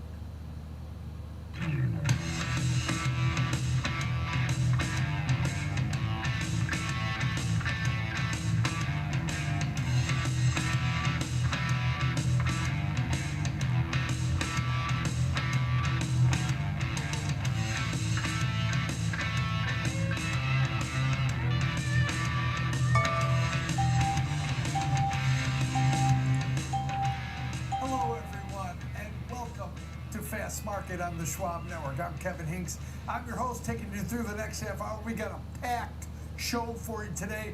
These shows write themselves, guys, in earnings season. We got 3 good names. We'll trade Apple. Like Folio, we'll look at Amazon. And then we'll trade Intel with George Tillis. At the end of the show, we've got Alex Coffey. We've got Nathan Peterson. We've got Landon Swan, George Tillis, Ben Lichtenstein. We've got everyone coming to throw everything they know at you here for the next hour, so buckle up. Now, I want to bring in my co-host for today's show, Mr. Alex Coffey. You see him all over the Schwab Network throughout the day. Alex, kind of a crazy day out of nowhere, off of euphoria yesterday. Suddenly we get a little, I won't call it all bad, I call it mixed data, and the market softens. Is this the start of something? Did it run out of gas? Or is this just a big swoon in a volatile market? I guess I look at it over the last couple weeks, Kev, and the anomaly was yesterday, less so than today. This has really been the market we've been in. The strange day to me was yesterday. There was excitement everywhere. Melt up. Microsoft was a disappointing earnings report, yet you actually saw optimism elsewhere in the market. So the peculiar nature of yesterday, I think, is the anomaly, and I think that the response today is the one that makes sense. I mean, the degree of which the selling is occurring is probably exaggerated because you had yesterday. But we're in a market now, and I always kind of describe when we were talking about the Fed in particular, and that's sort of a macro discussion I think most investors have, and certainly have had over the last couple of years, is what is the Fed going to do? Well, the what we've kind of already known. It's going to either be they're going to cut or they're going to do nothing. And the expectation then, because the next question is when, the expectation has been that they're going to cut and it's going to be in September. That didn't change after yesterday. So the next reason, or next question is why. And there's 2 potential answers. One would be that inflation has come down, and just to keep things sort of chugging along in the economy, there's some maintenance cuts that they would bring things down and kind of land that soft landing. It's a great story. Reality is that doesn't happen that very often, if ever. And so the other question, or the other option, would be a growth slowdown, which is sort of that emergency cut situation. Now, it sounds more extreme when I say maintenance and emergency, but just to kind of separate those two, those have 2 very drastically different impacts on the market. And the disappointing economic data, slowing growth market, which is what the data today gave credence to, is negative stocks. It is negative small caps. It is negative big tech. And so it's not a surprise to see some of those names struggling. It may be worse if you didn't have Meta up $30 on the heels of a pretty strong earnings report. And the 10-year yield below 4% now. Yeah. It's incredible, some of the moves in bonds. Now, for more on that, though, let's bring in our guest for the first 2 segments of today's show, and that is Mr. Nathan Peterson, Director of Derivatives Analysis at the Schwab Center for Financial Research. Nathan, your thoughts on what we have going on here. It was the best of times yesterday. It's the worst of times today. Which is the accurate, or are both accurate, Nathan? Cautious. You know, the break below the 4% level on the 10-year is telling, and there's this narrative that bad news is bad news. That's just the bottom line. We've transitioned. It used to be that, hey, let's focus on inflation, let's focus on the Fed, let's get those rate cuts, the more the better. So therefore, give us the bad data because that's going to get the Fed moving. Now it's bad news is bad news. And we're seeing incremental data points that are suggesting the recession indicator is going up. And if you go back to last week and look at Bill Dudley's comments, He said, hey, I've changed my mind. The Fed needs to cut. He pointed out the McKelvey indicator. He talked about the SOM rule, which is getting close to that 0.5%. And this market is not priced for a recession. And the whole thing about the rotation trade, if you look at the Russell, it's very interesting. It did such a head fake. It's almost like it squeezed out the last shorts in the Russell. It ran up to a fresh 2-year high, completely turned around, and it's down nearly 3% today. And what's going on there? What is that also telling me in conjunct with the 10-year yield breaking that 4% level? Well, the rotation trade in small caps is based on, are we late cycle or are we early cycle? Meaning, if we're late cycle, we could have a recession that could be coming up on the radar. And if that's the case, you don't want to be in small caps. If it's early cycle, then you want to get into the cyclicals like the small caps, those that'll benefit from the lower rates. But why are the small caps down so much? Even with the 10-year yield below 4%, that's the message the market is saying, recession odds going up. Yeah, Alex, my first question was, why were they up so much a week ago or for the last 10 trading days? I'm not sure why the small caps were up. We've got. Well, I think there's an answer to that too. We talked about this on Morning Trade Live with Oliver 2 or 3 weeks ago. The prevailing sentiment was that it was going to be the maintenance cut situation. You're just going to get lower rates, but times are good. Inflation wasn't even to the target. We were wondering if they're going to start a reinflation cycle. And so, again, the market can be a little bit manic at times and overreact to different data points. The answer's probably somewhere in the middle. Maybe it's a bumpier landing. Maybe there is a shallow recession. But that doesn't necessarily mean that the sky is falling either. And so it's somewhere in between. But, Kev, I think the answer is, a couple weeks ago, there was no worry about growth. Suddenly there is.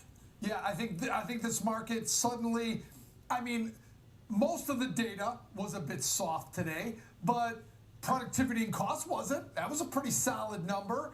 We are getting some mixed data. I think traders didn't like the jobless claims getting up towards 250. That's a little indicative. You're talking about the SOM rule. That could be triggered tomorrow morning if we hit 4.2%, Nathan. Here's Jerome Powell's quote from the press conference. Rate cut could be on the table at the September meeting. Your thoughts, Nathan? Right. That's the way he has to position it because of the sensitivity around the potential for the markets to get too excited and inflation to go back up, etc. That's been his stance the whole way, data dependent, not making any commitment to the next meeting. That's understandable. And then if you look at the Bloomberg probabilities in terms of we're now up to a 21% chance of a 50 basis point cut. And it's those types of indicators that I'm pointing to. You pointed to those data points. Yeah, initial weekly claims, 11-month high. ADP yesterday, 6-month low. ISM that came out today, further in contraction territory with the employment component down near 4-year lows. Construction spending lower. So it's just that we're very clear, I think, now that bad news is bad news. That's the case, and so that's what the market is doing. I don't mean to be too suggestive that there's a high probability of a recession, because there's not. You look at GDP, it's at 2.8%. We're far away from getting those types of numbers that might indicate a recession, but you throw in, like I said, Bill Dudley and some of the talk about the Fed always being too late and the market not being priced for that recession, and it just seems like that there's more tentativeness around this economic data. There's more sensitivity to it.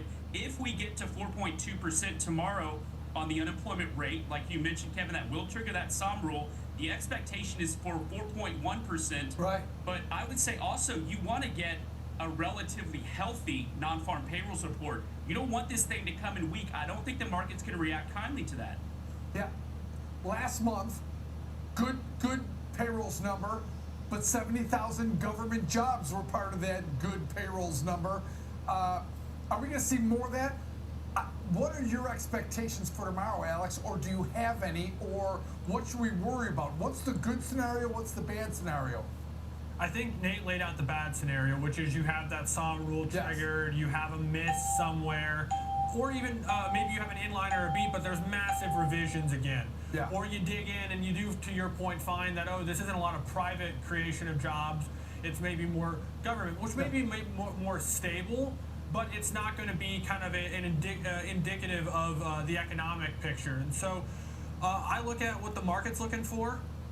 The market, to your guys' points, looking for that 4.1 number. I think 4.2% is going to be the worrisome figure if it comes in. But really, we've had a cloudy picture for the better part of a year now, where you've had the household survey basically flashing, hey, the labor market's in trouble, and you've had the establishment survey saying things are great. And then there's been these massive adjustments. It's really, really difficult to get the clear picture. All I will say is there was a St. Louis Fed study that was commissioned, I don't know how many years ago, but when the revisions tend to be negative, that's more indicative of recessionary times, and when the revisions are positive, that tends to be more in expansionary times. The average was a revision to the upside. So, look, there's plenty of reasons to be concerned about the economy. The big question is what's priced in, and to Nate's point, what are the actual probabilities on the ground for where we're at right now? Nathan, and finally, we're getting through this. Today's day 3 of our 3-day large cap tech gauntlet that we've been going through. Yesterday went pretty well, at least to start. Meta is still up 6.5% as we get to midday, even in a down market. That stock has recovered nicely. Fuck, I can't get in there. Most of the earnings, I thought Microsoft earnings were pretty solid, and that led to AMD and NVIDIA strength. There's a lot of YouTubers, I can't type in on the channel until I figure out my Gmail thingamajigger. Y'all can still hear me, I hope.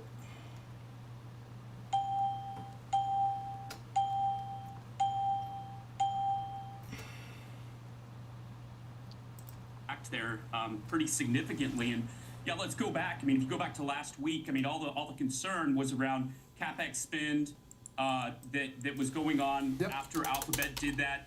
I was watching Microsoft, and after hours, stock goes down to 390. Nvidia traded down to 100, and what kind of saved the day, or I should just say this. We got so stretched, we went down to the 100 SMA on the NASDAQ 100. This coincided with the 50-day SMA on the S&P 500.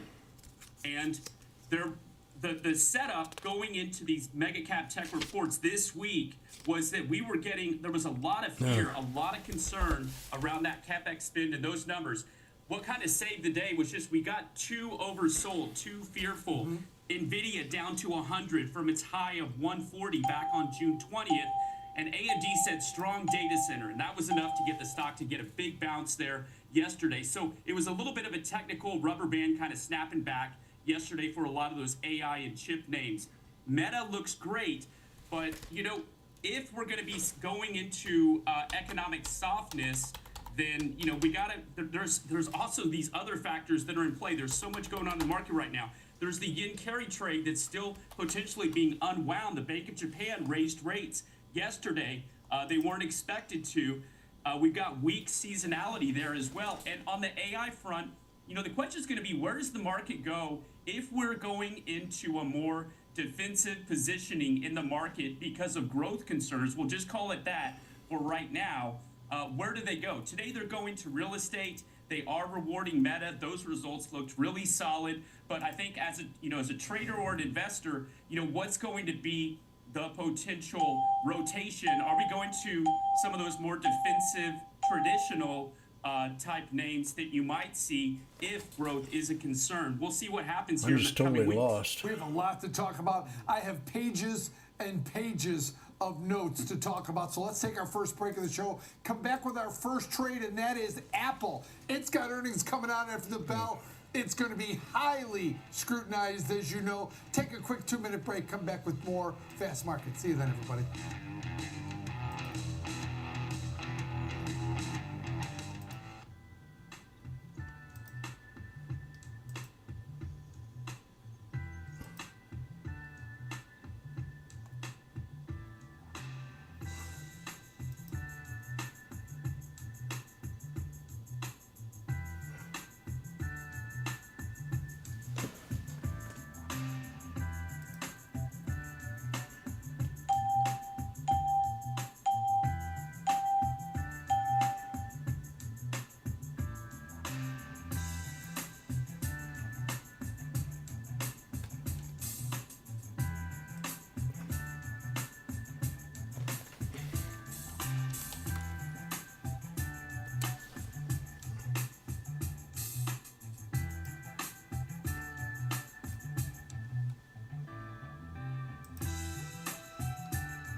every morning, every trade, always live. Expert earnings analysis, in-depth technical insights on every changing trend in markets. Available anytime, anywhere, on any device for free. Welcome to Morning Trade Live on the Schwab Network. I'm Oliver Rennick.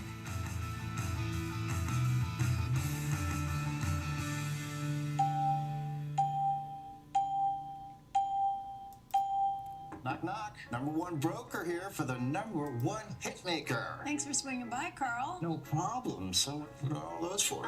This lets me adjust the bass, add more guitar, maybe some drums. Wow, so many choices. Yeah, like Schwab. I can get full-service wealth management, advice, invest on my own, and trade on Thinkorswim. You know Carl is the only front man you need. Oh, I gotta take this, Carl. It's Schwab. Have a choice in how you invest with Schwab. Welcome back to Fast Market, everyone. Kevin Hinks, Alex Coffey, Nathan Peterson, back for our second segment. And let's get back into the gauntlet, which is Apple's earnings coming out after the bell. I'll go to you first, Alex. Expectations are high. AI in the iPhone is going to be a big topic. Number 15 and number 16 and the upgrade. There's so many things to talk about, but make sure everyone realizes this is an iPhone company, Alex, and they're writing big checks. Can they cash them? Well, we're probably not quite to the quarter yet where we're going to get the answer to if this new iPhone's going to be the start of some new device upgrade cycle or not. But I do think it's a critical quarter because we've had, several quarters of the last, let's call it 2 years, of revenue decline and earnings being relatively muted. You're expected to see a bounce back quarter this time around from Apple with 3% revenue growth and 7% earnings growth. So I think meeting those numbers is really important for Apple. One of the ways they might do that, or at least that's what analysts think, is a bounce back in China. The China numbers are expected to only be a 3% decline, coming down from an 8% decline a quarter ago, 12% 2 quarters ago. So they're losing market share in I'm just having a hard time today. Major player there, and it's still a massive market. So even though the numbers there aren't as strong of a growth aspect as they were at one point, it's still a big chunk of their revenue at about 15 billion expected, 15.26 billion expected to come out of China. That's a pretty sizable chunk of the 84.4 expected for the whole company. Nathan, 56% of the U.S. smartphone market, 17.3% of the global smartphone market in terms of market share. This stock has run a long way, as you know, and promises are being made about the future with AI. What do you got for us on Apple, Nathan?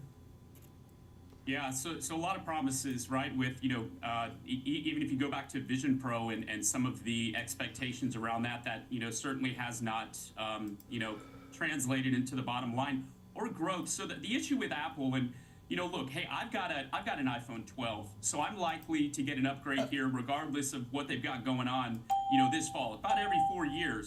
And, there's definitely going to be some pickup from that type of an upgrade. To what extent, in terms of the AI adoption or the demand or the fever around having to have those types of attributes, yeah, that's still a question mark. They've got their event next in September. We'll get more details on that. But the issue right now for Apple, technically they're in an uptrend. They are kind of, finding a little bit of resistance on the underside of their 20-day SMA right now. But they have broken out to all-time highs this month. Dan Ives is another, frequent guest on the Schwab Network, and he's obviously very bullish on Apple. But the issue is that revenue growth and then their valuation. They've got a current PE of 34, forward PE of 33. And the revenue growth isn't quite there, but the expectations are that this AI upgrade cycle is going to translate into just that. You made a really good point. The evaluations are still not cheap because of how far it's run. And, the one good thing, Alex, Christmas season coming up. And so the expectations there, you're right. By the way, I really want to take the day off. I just upgraded from a 12 to a 15. Because I just can't figure this out. It's just after I realized my camera was horrible on the 12, so I've got a 15. See, I got the 11, Kevin. I think this is the important thing you guys are both highlighting. I might get a new phone at some point here in the near future too, but let's not mistake why that is. I would get a new phone because mine either stopped working or it's too old. Right. Not because it has some fancy AI, but if it's just that point in the upgrade cycle, which to Nathan's point, maybe used to be 1.5 years, 2 years, is now closer to 4 or 5 for many. Let's not mistake that for this giant AI revolution that's driving people to the Apple Store. We're not waiting around the corner for the new release like we were 10 years ago, because the difference between the 11 and the 15 or 16 or whatever it's on now, quite frankly, isn't that different. Okay, I get that. But here's the thing, with 56% of the U.S. market share, you don't need everybody. If you go from 6 or 7% to 12 to 14%, that's massive. I totally understand that, and I'm not discounting that the iPhone's important and that people will be buying them, but they buy it much more like a consumer staple now than a consumer discretionary. Sure. The AI narrative driving the upgrade cycle is a discretionary conversation, and that. I'm just having a hard time trying to figure out how to get my password changed on Gmail. I can't get into anything. My phone, I've had a bad day. My phone, I fell in the toilet, so I had to go get a phone. I just feel like stopping right now and just, damn, it's so hard to do. Go maps, where? Manage your Google account.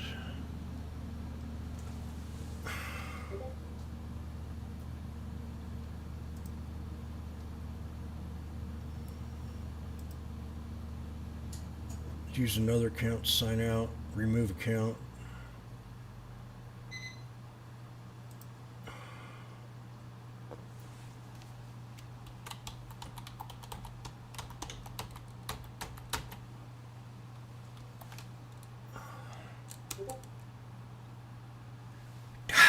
Phone don't work and I can't get to the verification.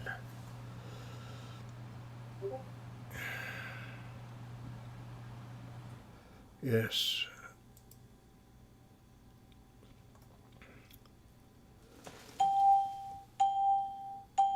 A two-step verification. Your device will ask you to fingerprint, face, or screen lock. Keep your account safe.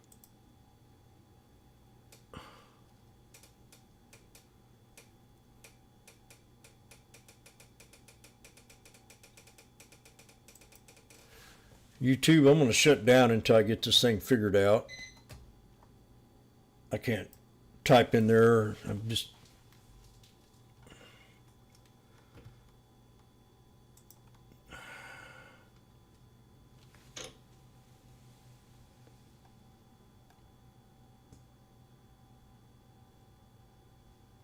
Oh.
Fuck.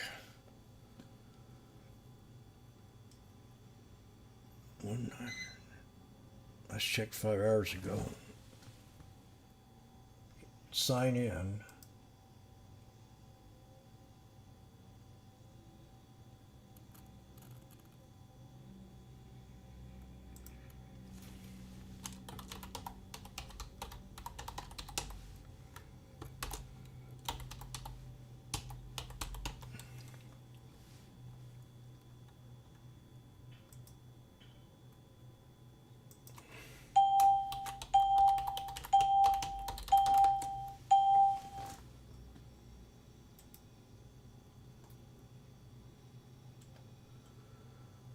I don't know where to start her.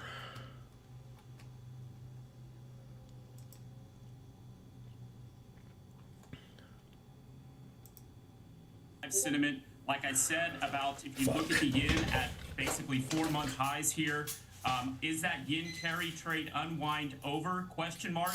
And then bad news is bad news. You know, let's take a look and let's hope that our non-farm payrolls is not too significantly weak, because if we start to get some more deterioration in the data and the market begins to pull back more, the problem with the recession is, you know, this whole global economy is based on confidence. So we don't want to talk ourselves into a recession. So we still would like to see this firm, you know, soft landing in place type of data that should be coming out tomorrow. We'll see what happens with the jobs data.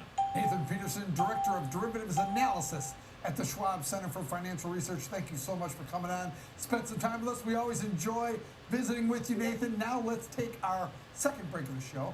Come back with Mr. Landon Swan. He's going to talk about another one of our feature names for today, and that is Amazon.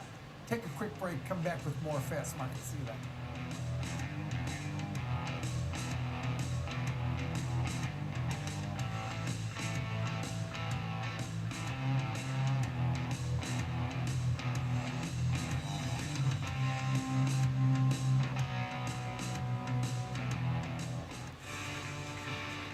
Wrap up the trading day with me, Oliver Rennick, for the biggest earnings coverage, 3 p.m. Eastern. It's Market on Close.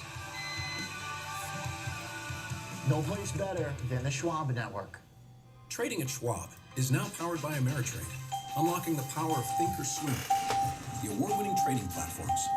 Bring your trades into focus on Thinkorswim desktop with robust charting and analysis tools, including over 400 technical studies. Tailor the platforms to your unique needs with nearly endless customization, and track market trends with up-to-the-minute news and insights. Trade brilliantly with Schwab.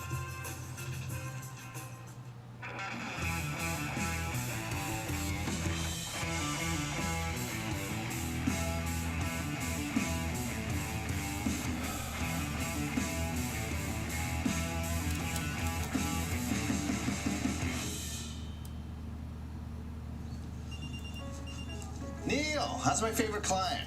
Quick question, Carl. Can you offer me the same choices as Schwab? Choices? Yeah.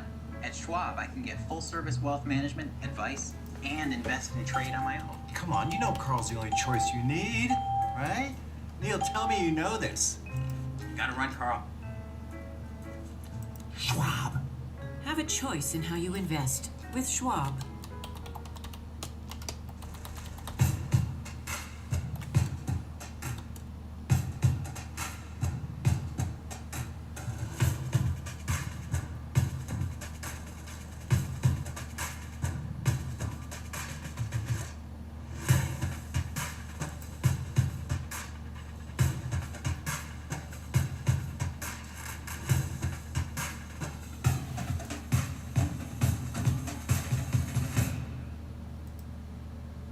Ethan, how's my favorite client? Great. I started using Schwab investing themes, so now I can easily invest in trends, like wearable tech. Trends? All that research sounds exhausting. Nope. Schwab's technology does the work. So if I spot an opportunity in robotics or pets, I can buy those stocks in a few clicks. Can't be that easy. It is with Schwab. Schwab investing themes. 40 customizable themes, up to 25 stocks in just a few clicks. I'm Nicole Petalides, host of Trading 360 and The Watch List, live on the floor of the New York Stock Exchange, where we bring you breaking news, experts, CEOs, influencers, and analysts. It's all available on Schwab Network.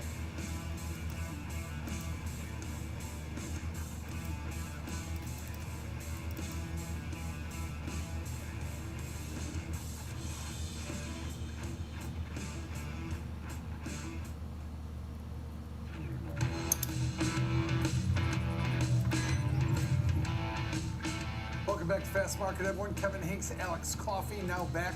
It's time for our cash tag segment. Let's bring in live from somewhere in beautiful Florida, the co-founder of LikeFolio.com, Mr. Landon Swan. He's going to talk about another one of our feature names today, and that is Amazon. Landon, what does your data show about a stock that's had a pretty good run, seems to be firing on almost all cylinders, yet people don't seem ready to really take it to new highs? What are you seeing, Landon? Yeah, I mean, it's a struggle, right? To hit 190 maybe 4 months ago and kind of had trouble there. Recently just popped up over that, but right back down. And then, of course, Microsoft's earnings, especially I can't get into my Google account. Their Azure product missing revenue and costing more than they expected did not impact Amazon well. Man, I'm really in bad shape right here today. I can't get into my Google. I feel like I tried to reset the password, and then they want me to have a double verification. My phone's out of order. I can't get into my phone. The email is a verification code that just sent to you Gmail, and I can't get into my Gmail account because I'm freaking logged out. Something went wrong. James Howard.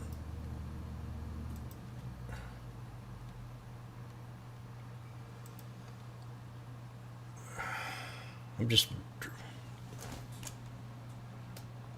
about ready to cry.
Can you people hear me on YouTube?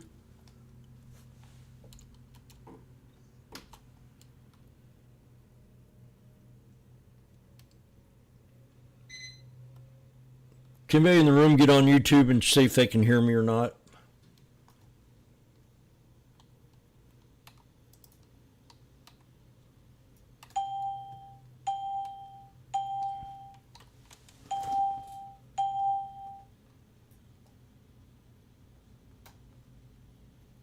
Hello?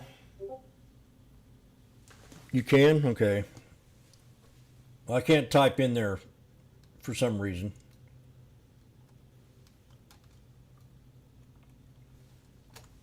I'm just not having a good day, YouTube, so kind of be patient with me.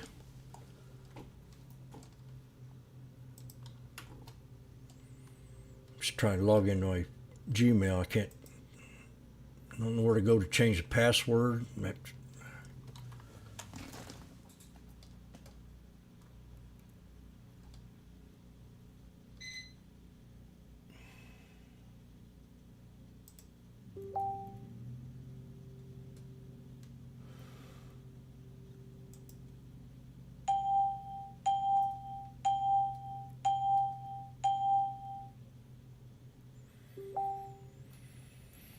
Yep. I just know how to get into Gmail.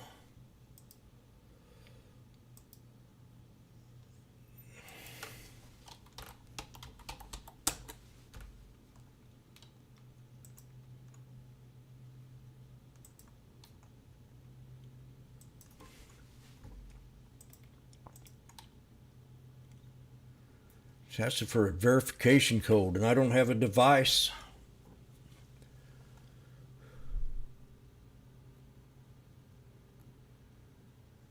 Use your passkey. What the hell is that?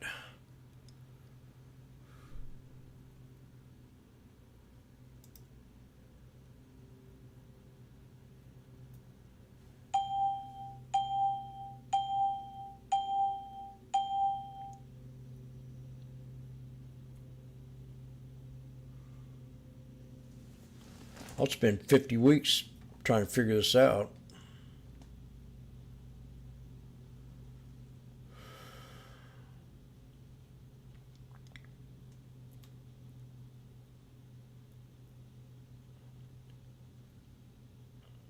To keep your account safe, Google wants you to ready.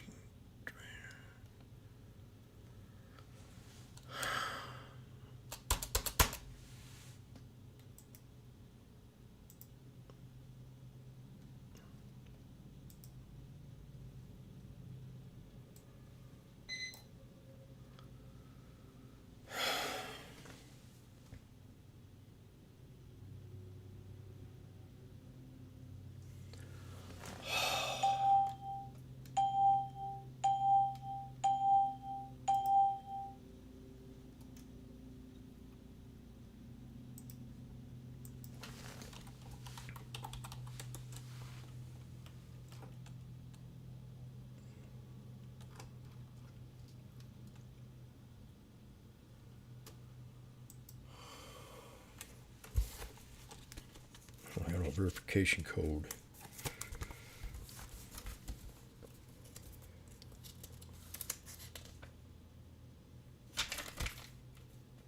Discord, Gmail.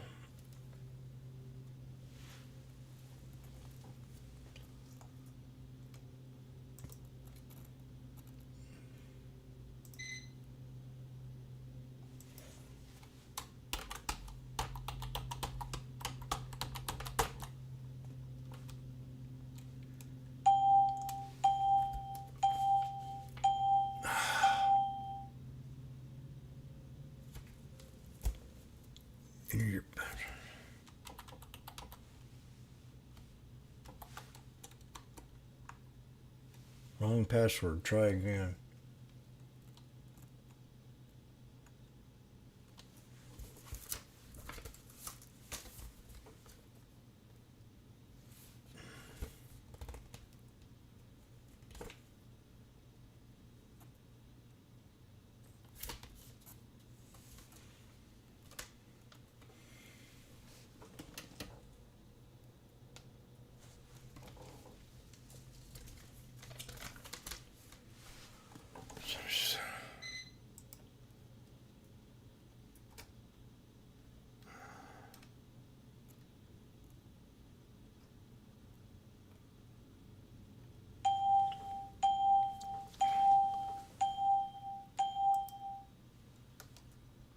Profile.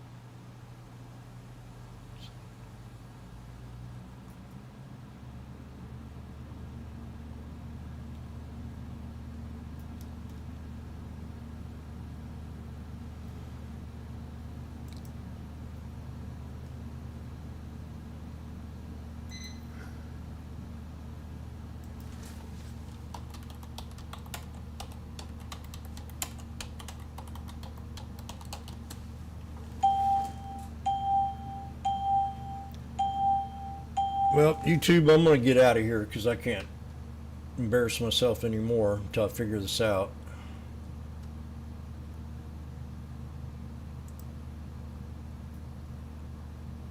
So I'll be